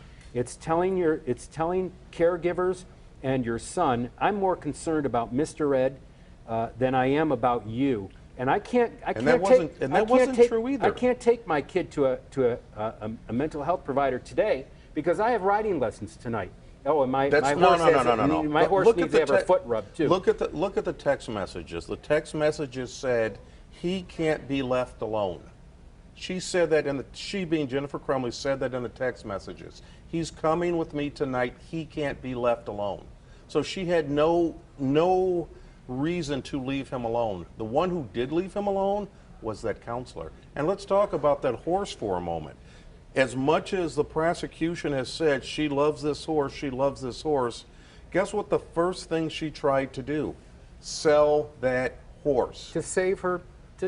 We don't know. For an attorney. She didn't need an attorney at the time. Who needed an attorney? Her son. Well, she knew that she was I don't know what she knew. Knew. Investigation. Well, yeah, but a lot of people are targeted. I've probably been targeted of many investigations for whatever reason. You know, well, you're a former federal prosecutor. Who knows? But no one's ever charged me. I don't have an attorney sitting on a retainer trying to grab money, you know, to put aside in case I get charged with something. But do we know that she wasn't already mentally planning to run? Well, she got rid of her phone. She told Pennick. That's not true either. She told Pennick on the day. Who took her phone? She told Pennick on the day of the shooting that she had a track phone. Let's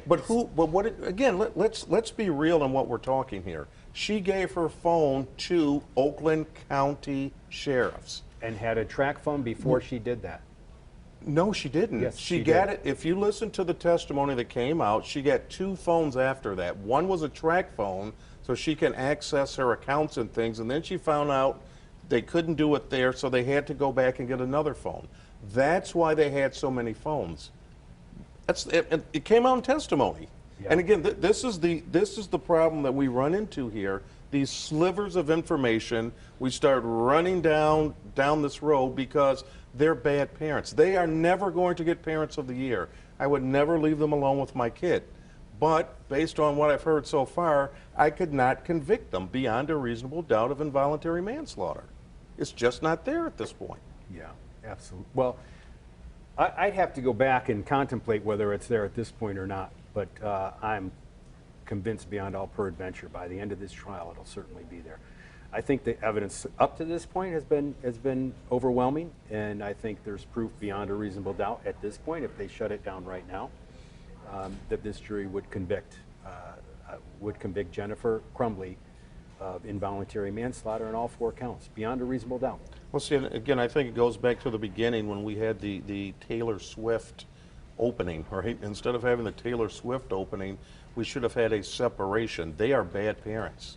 None of us here would probably do this. But being bad parents does not make them criminals.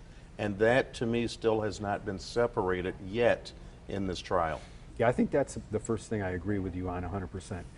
I got 100%. Yeah, on Mark that. the tape here. Mark the tape. On that, I think that not fronting that off right away and saying, look, this is the position that the defense is taking. These are not only bad parents; they're borderline horrible parents, but as a result of being a bad or horrible parent, does not elevate that position to criminality. I think that was a lost opportunity. All right, we're going to take a break. We'll be right back after this.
All right, we see that there is activity in the courtroom. Let's have a look.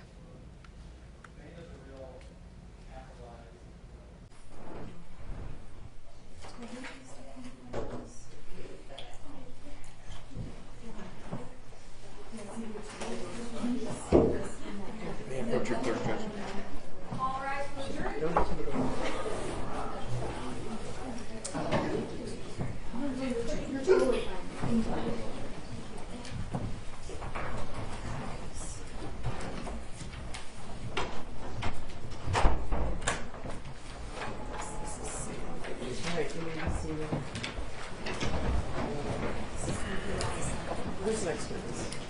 Joe Bryan.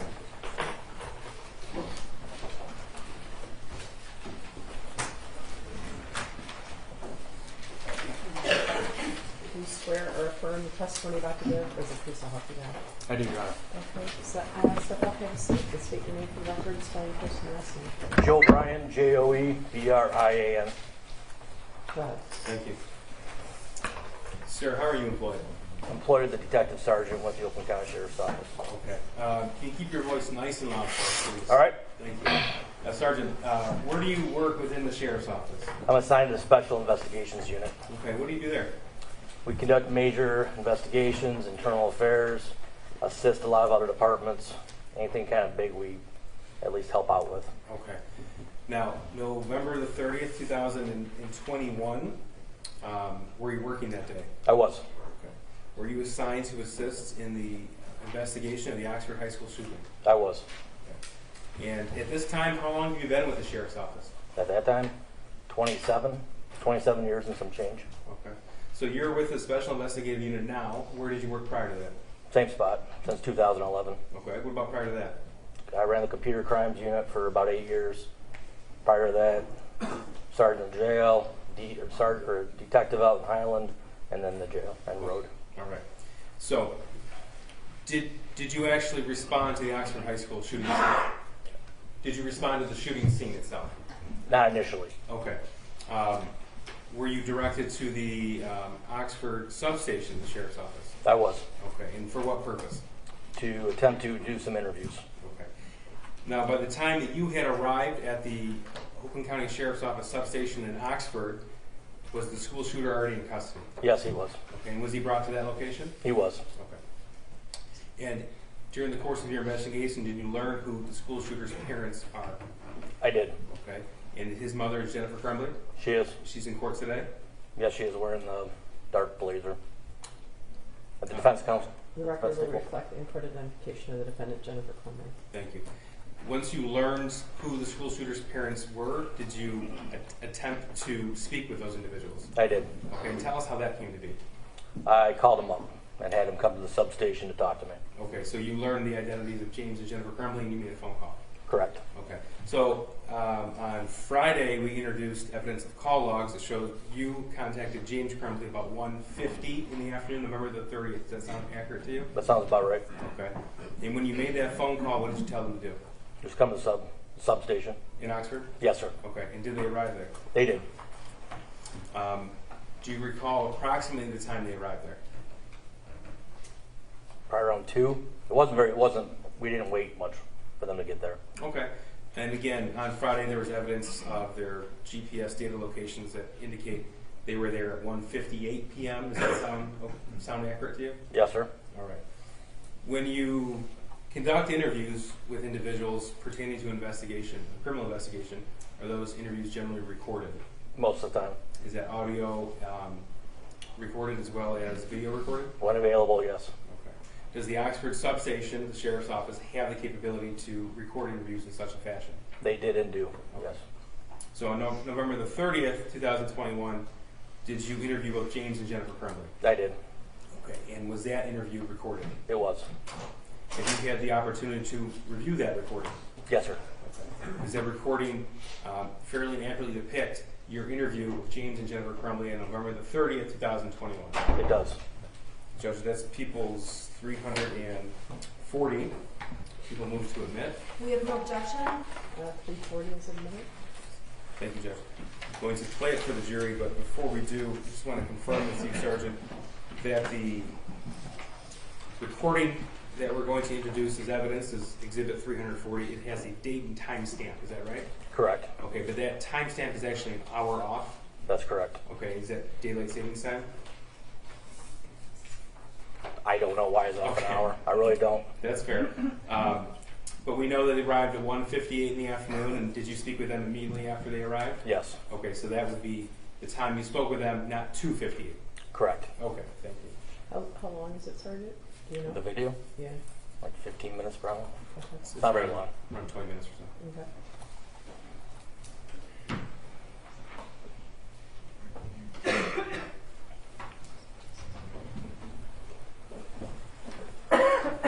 So, Sergeant, as I get this queued up. This would have been right after they found out that their son was taken into custody for the Oxford High School school shooting? Correct.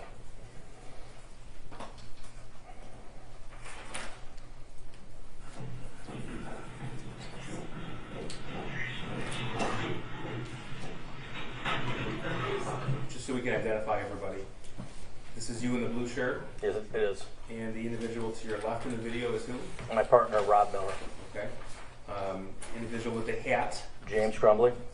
And the female in the video? Jennifer Crumbley. Okay. And again, this is 1:58 and 59 seconds, November 30th, 2021. Yes, sir.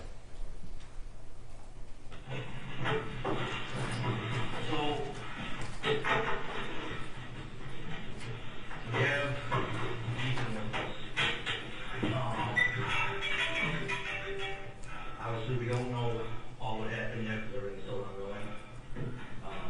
It's our understanding that he wasn't involved in a school shooting. He was the one who did everything. He said he acted alone. That's basically the only thing we've asked him so far because there's word about other students or other people that have done this. Want to use some questions for me, or ask you some questions first before we even start talking to him. Is there, I hate to stop you. Is it possible for me to have a word? My mouth is full. Yes, it's super dry. Break me out. Say the first one. Underneath these colleges, you know. And we do not know. There are several people who've been shot though. This is my partner to get back. We'll get into it with him a little bit. But we really need to talk to him. Of course, we can't do that. That's all right, I understand. But I'll talk about that. You've never done anything bad. Jennifer, what is your date of birth? Last name is also Crumbley. And James, what is your date of birth?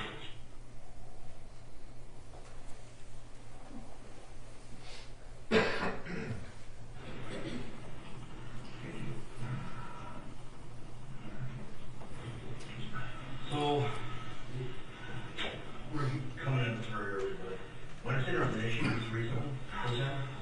This morning. What went down this morning?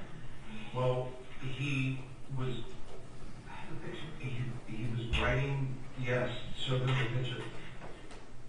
He was doodling on a test for a practice test. Do you think we should probably have a lawyer? That's up to you. I think we probably should have a lawyer. I think we can speak to the cops and we'll answer these. And here's our perspective right now. This thing is still very, very fresh. Right. Right. People are still on their way to the hospital and such. We need to know what his state of mind is. Is there explosive devices anywhere? Is there other guns anywhere?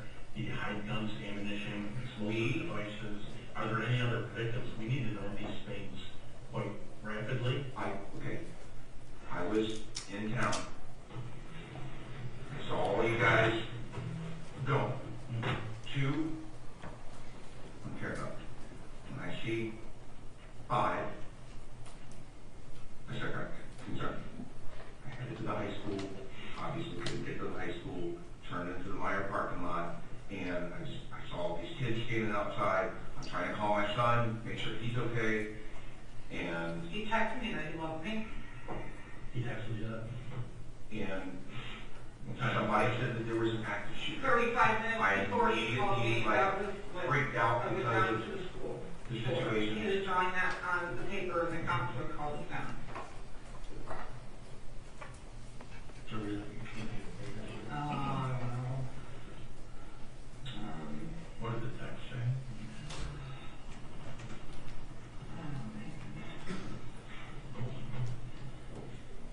No, that was texted to me Oh. from the counselor.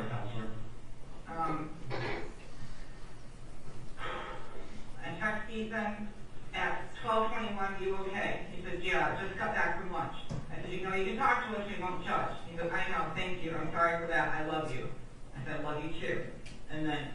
you okay? And hear back. And then he told me about what's going on, and I freaked out and I drove here from work. And that's where we're at. What time did you text him? That was at 12:21, and he was just getting back from lunch. So you guys had a meeting with the counselor this morning over Yeah. this rule? Yeah. Can I say real quick against this? What was it, the first hour, second one, what time was it?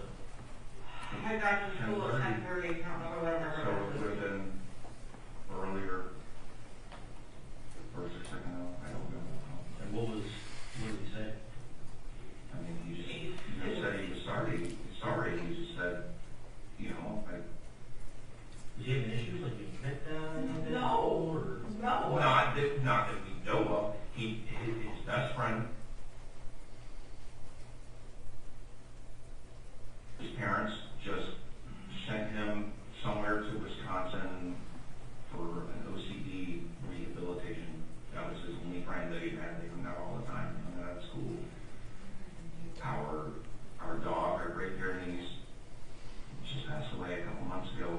My mom died back in April. So that's... So John, what's the rest going on? They didn't.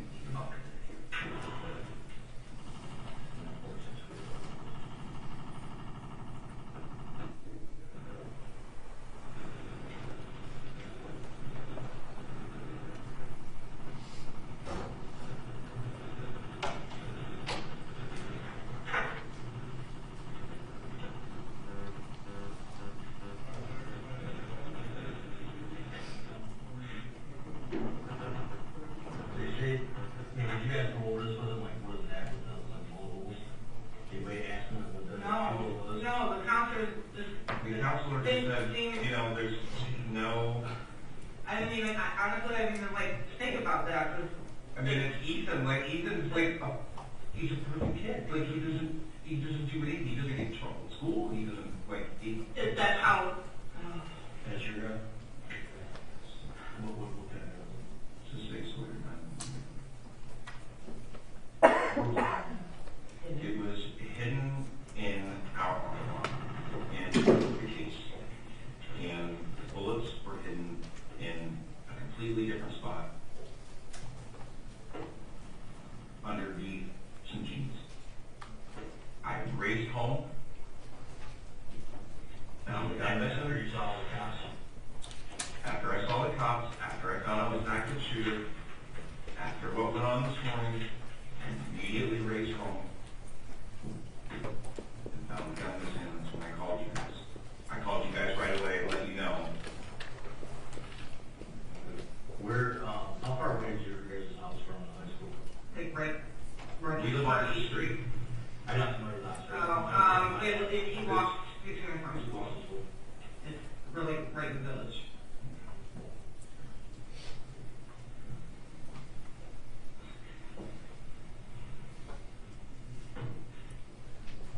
So what we'd like to do is talk to your son. And obviously you mentioned earlier our lawyer. He is totally entitled to one. That's going to be all up to you guys. We would like... I'm messaging Andy right now. Okay. Can Andy handle... Andy can get me from money. We would like a lawyer present from here on out. Okay. And no disrespect to you guys.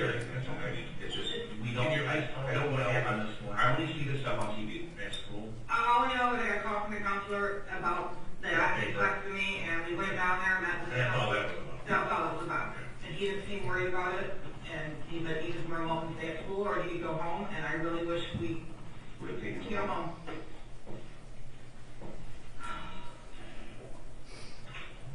Is this or is that? You can help here for the time being. He's been arrested. He's going to either jail or to his military for a short time. So we're going to talk to him. So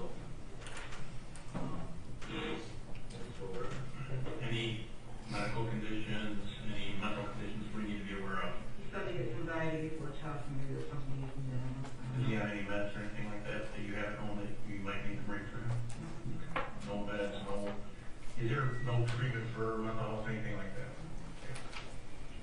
Give me 1 second. I'm going to read a confinement form. There's maybe a lot of stuff we have to ask them as far as height, weight, and all that kind of stuff. But one of you guys can go one of those. Okay. Yeah. Give me 1 minute to go to the form. I'll be right back.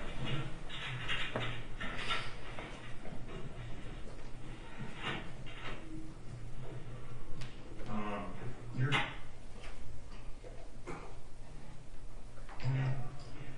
yourself the same.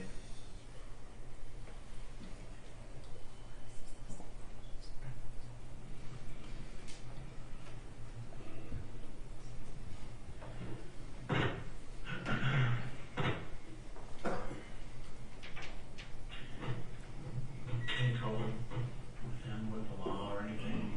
Nothing. Everybody's suspended? No, nothing. You're not even. No, I mean, the mediocre is great. I mean, they're up and down, you know. But he got. I found out he had geometry last night. I got on. Somebody. No, a grade. We were talking to him about his grade. I got on last night. I'm sorry, his what? His grade. Grades. Okay. He was failing geometry. And I got on to him. And I was telling all this. Actually, you need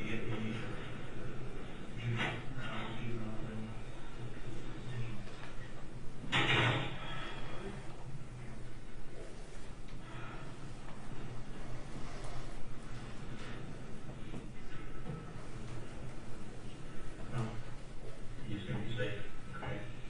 He's not hurt at all. It's going to get worse or it's better. At this point right now, it's all pretty fresh. We don't know. Say that people are hurt. Anybody has died. We don't know. At this point.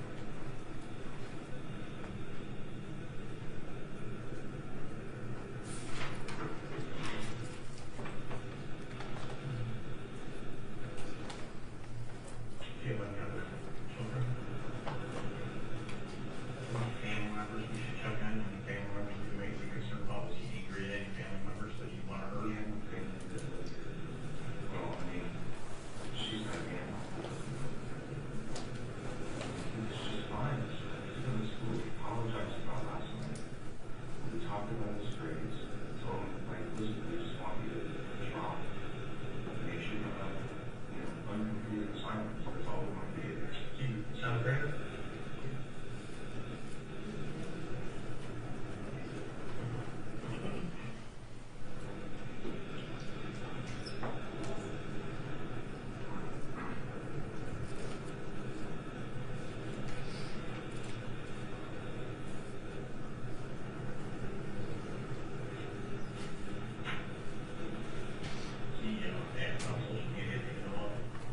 Not Facebook, Instagram. You get something? Yeah.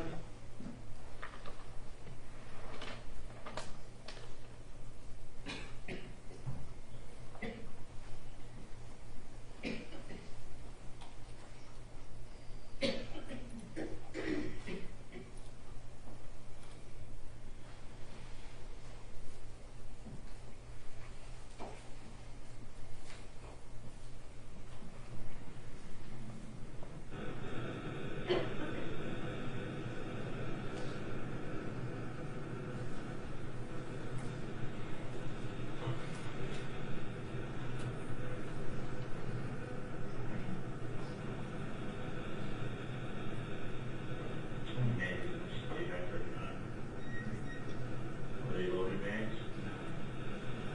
They were empty when you squirrel. They were empty, the gun was empty. Bullets were in a completely different place. How many rounds did you have? 100.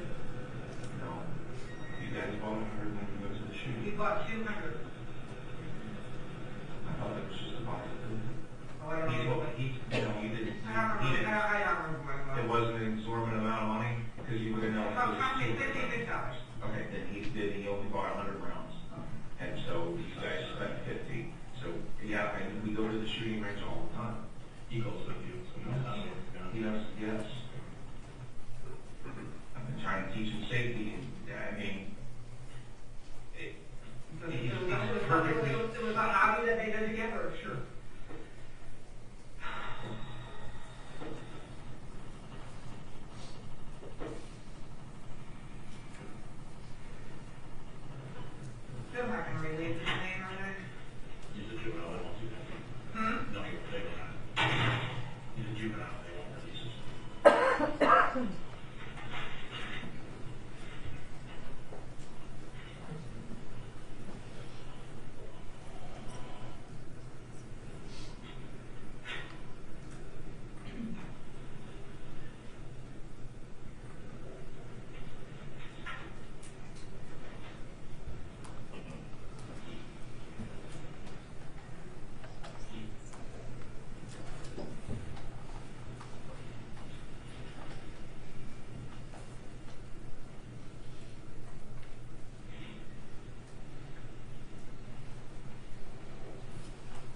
telling those emergencies to ignore it right now.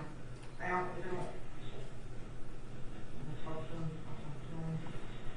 Jennifer Lynn.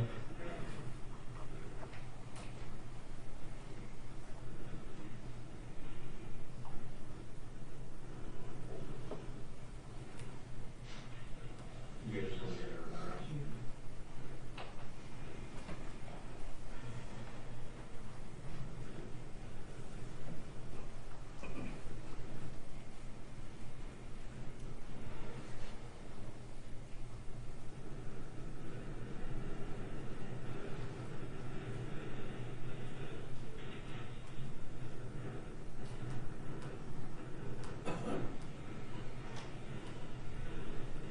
James, take a couple places involved with. You guys want to pop up? I'll leave your phones in there. I'll walk in and see basic information.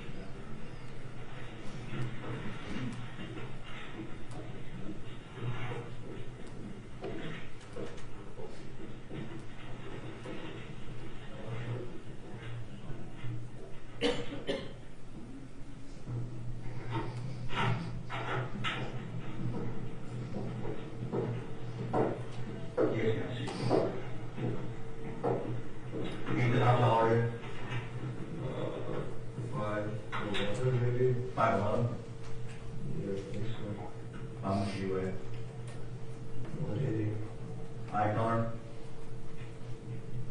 Blue, grayish. Hair color? Brown, or brown. Okay, so we were going to ask you a bunch of questions about why you did this and get your whole side of the story. Your parents want to retain insurance, so we'll not be asking you any questions about the incident that you were involved in. Your parents popped in here to give you some basic information. You will have a contact with them eventually.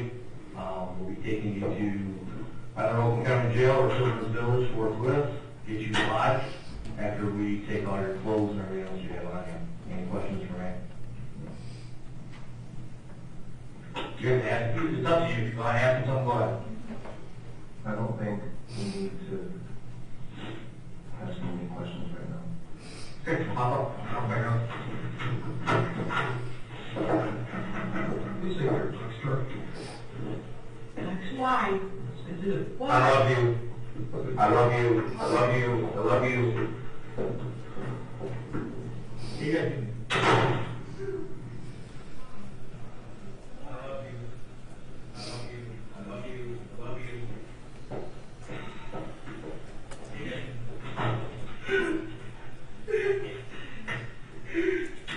Didn't even like care. What the fuck?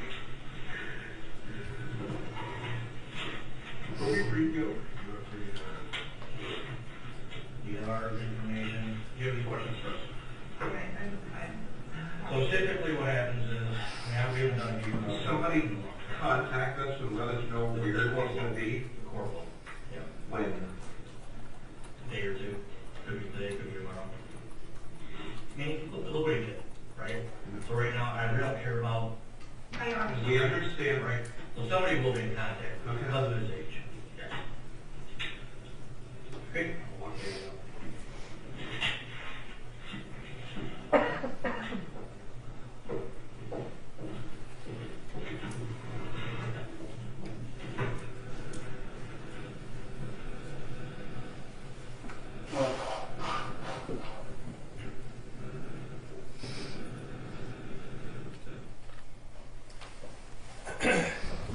Sergeant Bryan, the person we heard sobbing at the very end, was that the defendant or was that her husband? James. I would object. They're both crying at the end. I think that's misleading. Well, the only one who can make that is Sergeant Bryan. Okay, well, he has personal knowledge. You can rely on the evidence that you see. Okay, you can all the evidence will be available for you when you deliberate as well. Okay.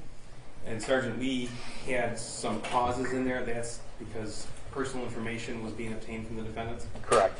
Okay. Judge, I'm going to move to admit that the transcript of the interview is Exhibit 424.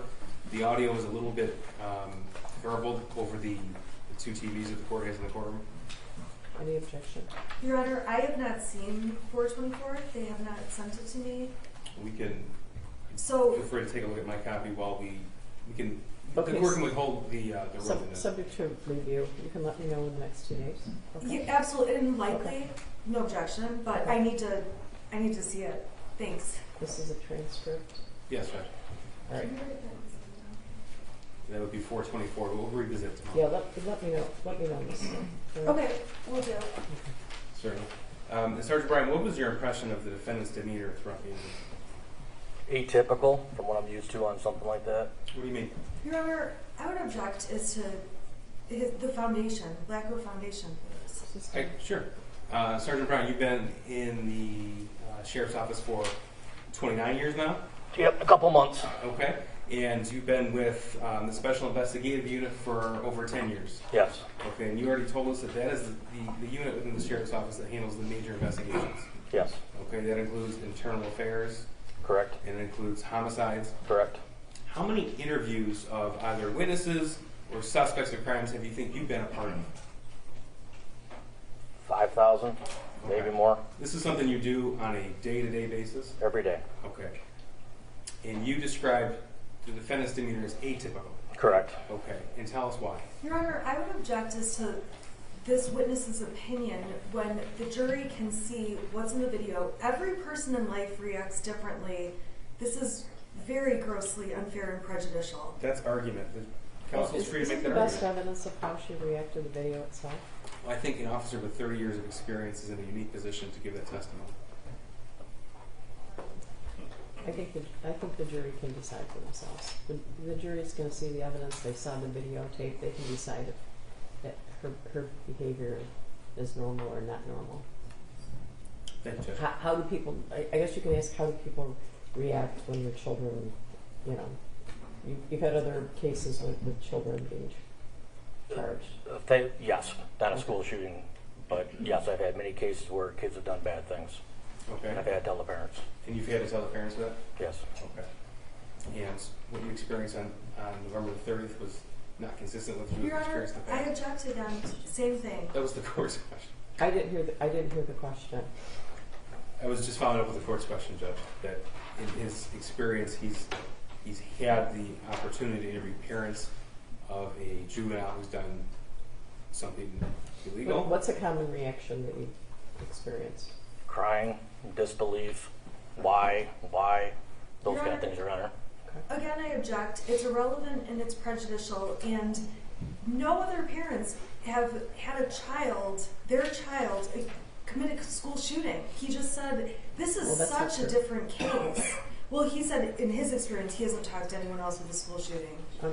He said he's dealt with children who've done very bad things, right? This is like bad though. I mean, this is like... Well, we're going to move on anyway. You guys can watch the video and decide for yourselves, okay? I've nothing further, thank you. Okay, cross. It's fair to say that every parent reacts differently when confronted with news about their child. Yes. And you don't know Jennifer and James Crumbley, correct? No, I do not. And prior to this day, you had never met Ethan Crumbley? No. So whether their reaction was even normal for how they normally react, you wouldn't even know that? Correct. I have nothing further. Just briefly. Your Honor, I do have one question, if I could just have a moment.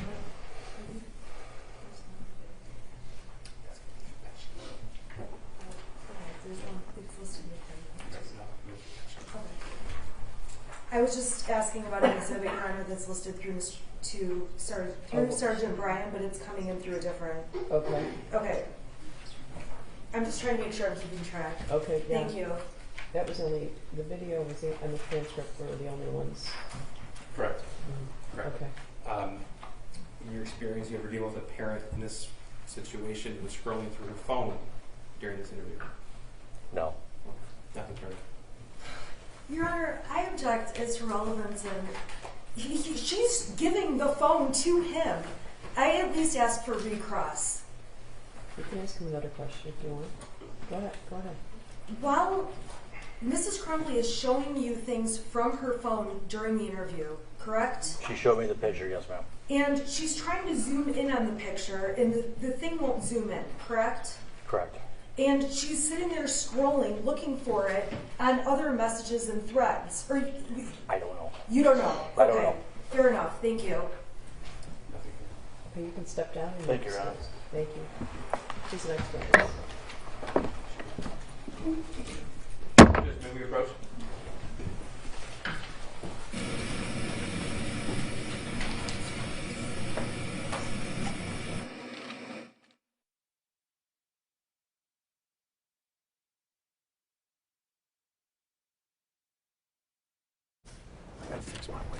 All right, welcome back. Right now we are on a quick pause. We just heard pretty compelling testimony there. This was actually the first time that we've seen video of the shooter and his parents together. Immediately after the event. I mean, this is right after it happened. That 2 was hours, yeah. absolutely chilling.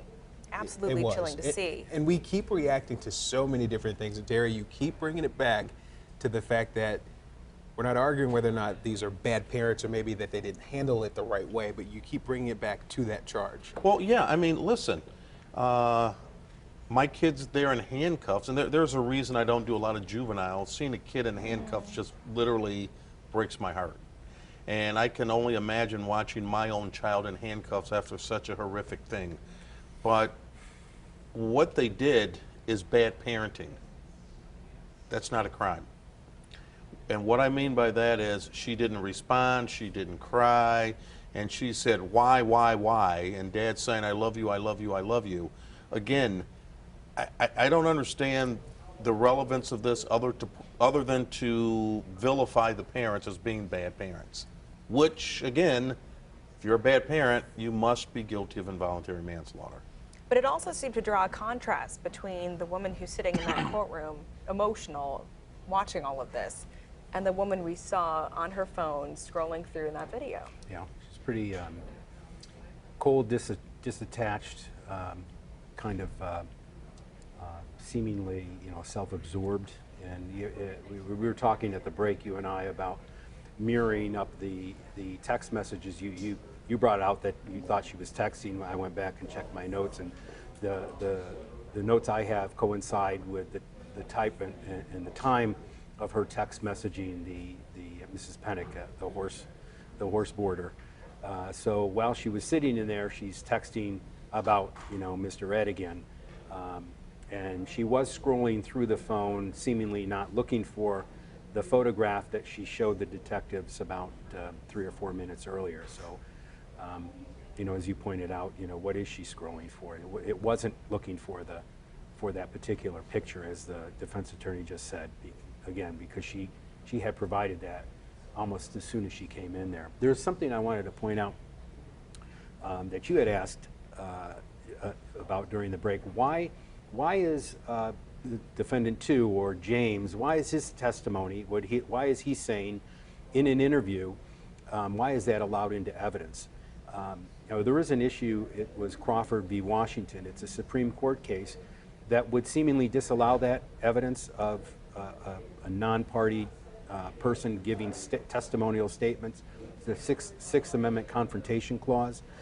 Whether or not that was the part of a pretrial motion to exclude that or not, we don't know, but or the defendant didn't file a motion to exclude that evidence, but it came in, and it was harmful to the defendant in this case. Rick, any comment on the demeanor that we saw from her in that video? Because something I've been arguing this whole time is that I've really not been able to get a good sense of who she is. And with the father, in comparison to her, obviously emotional, do you have any response to that?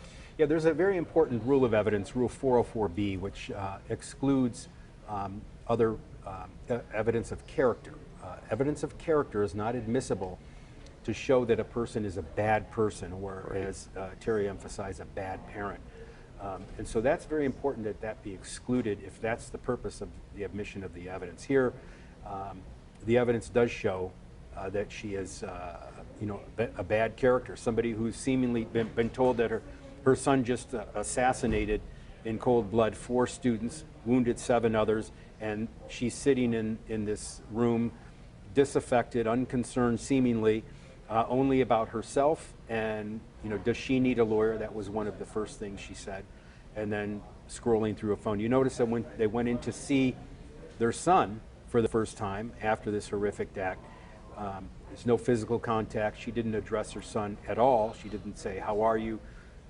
She didn't try to hug him, show any concern for her son. Well, you know you can't. You can't. They well, don't she allow did. She you. turned around in an angry fashion and said, "Why? No, Why?" but I'm talking the physical contact. You know, when someone's in custody, you know as well as I do that you're not allowed to have physical contact with that person. Well, the tape was rolling, the audio from the time they were in the one where all four, the two detectives and the two parents, to the point where it transgressed into the point of when they went into the room with the son. That no one said, "Don't touch him, don't hug him, don't go near him." Come on, I don't. You know that as well as I do. That's No, I don't know that. So I don't know so that. basically, people can go to the jail and hug their loved ones. No. Someone this who's in isn't he's in custody. No, he's in custody. handcuffed. She didn't try. She didn't want to. Oh, the you're father making was stretches. You're making stretches. I'm not making stretches. I'm recounting what the physical visual evidence itself. I'm not recounting. So, I'm not so stretching because you anything. didn't hear on the video, we're going to let you don't, because they didn't say we're going to let you see your son, but you can't touch him, because you didn't hear that somewhere in there, that means that they didn't want physical contact with them. That's your pull away. It's my pull away based upon the physical evidence and the audio evidence that I just saw and heard. Okay. That they had an opportunity to interact with their son. She didn't even say hello. How are you? I love you. She didn't say any of that. So she's a bad parent. Why? So Why? she's a bad parent. We've established that. Well, but does that make her more, just that one thing, does that make her more or less guilty of involuntary manslaughter? No, it does not. But one thing you're why would it come in? You're consistent on, and I admire you for doing it because you're unwavering. You have taken up the position of the defendant and the defense attorney in presenting slivers out of context, incongruent with the totality of the circumstances, and showing these. Well, you just asked. This in and of itself does not show that she's anything other than a bad parent. That is correct. I agree.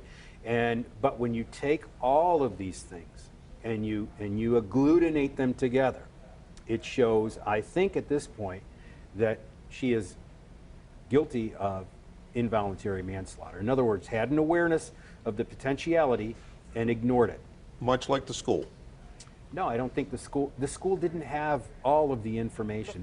But they had enough. You know, watching a kid on the 29th research bullets online and knowing what they knew from September 8th and everything that was testified to regarding suicide and everything else, and what they did on the 30th, even the counselor said he should not be alone. Mm-hmm. Even that, when you bring it all together, they had enough information. No, they didn't have as much as the parents did, but they had enough information to do something, and they chose not to. Okay, so and I agree in part, but here's my question back to you. What the hell does that have to do with whether or not this defendant is guilty of involuntary manslaughter? Great question, because if people who are around him every day, such as the school, and people who say that they've been around him. Not every day, very infrequently. Well, you spend more time in school. He spent more time with the people at school than he did his parents. But he probably spent no more than a half an hour in totality from all the way up until November 30th with this particular guidance counselor. Well, that's him. Very, very limited. But I'm saying the school, I'm not saying the guidance counselor himself, but the school as a whole.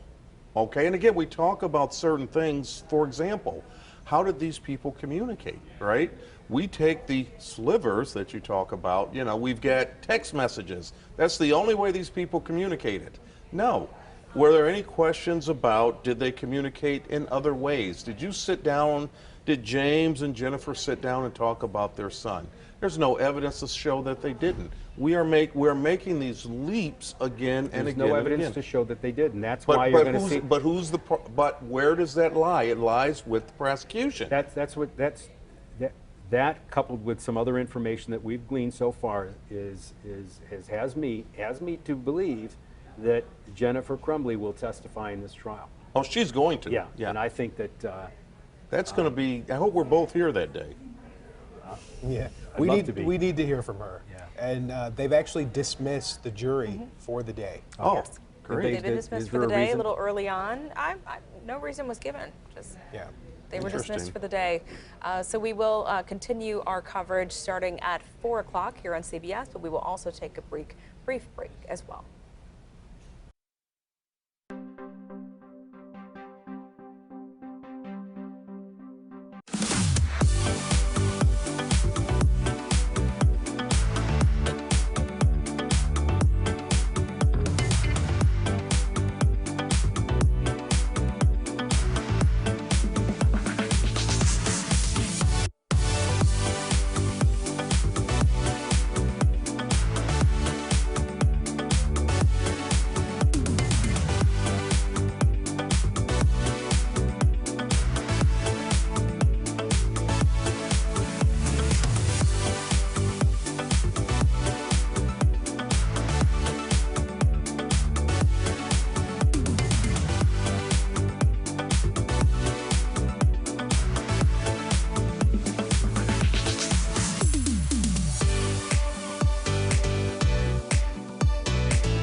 And the authority that's reformed, and a clear pathway to a Palestinian state. That vision and its realization can dramatically change the security circumstance for Israel, for the Palestinians, for all of our partners in the region, and at the same time, isolate the small number of actors who don't want to get there, who have a very different vision for what the future is. Notably Iran, a different vision that we see playing out every single day, either directly by Iran or by its proxies. But the way to durable security is through a region that's more integrated, where the relations among its countries are normalized, and where the question of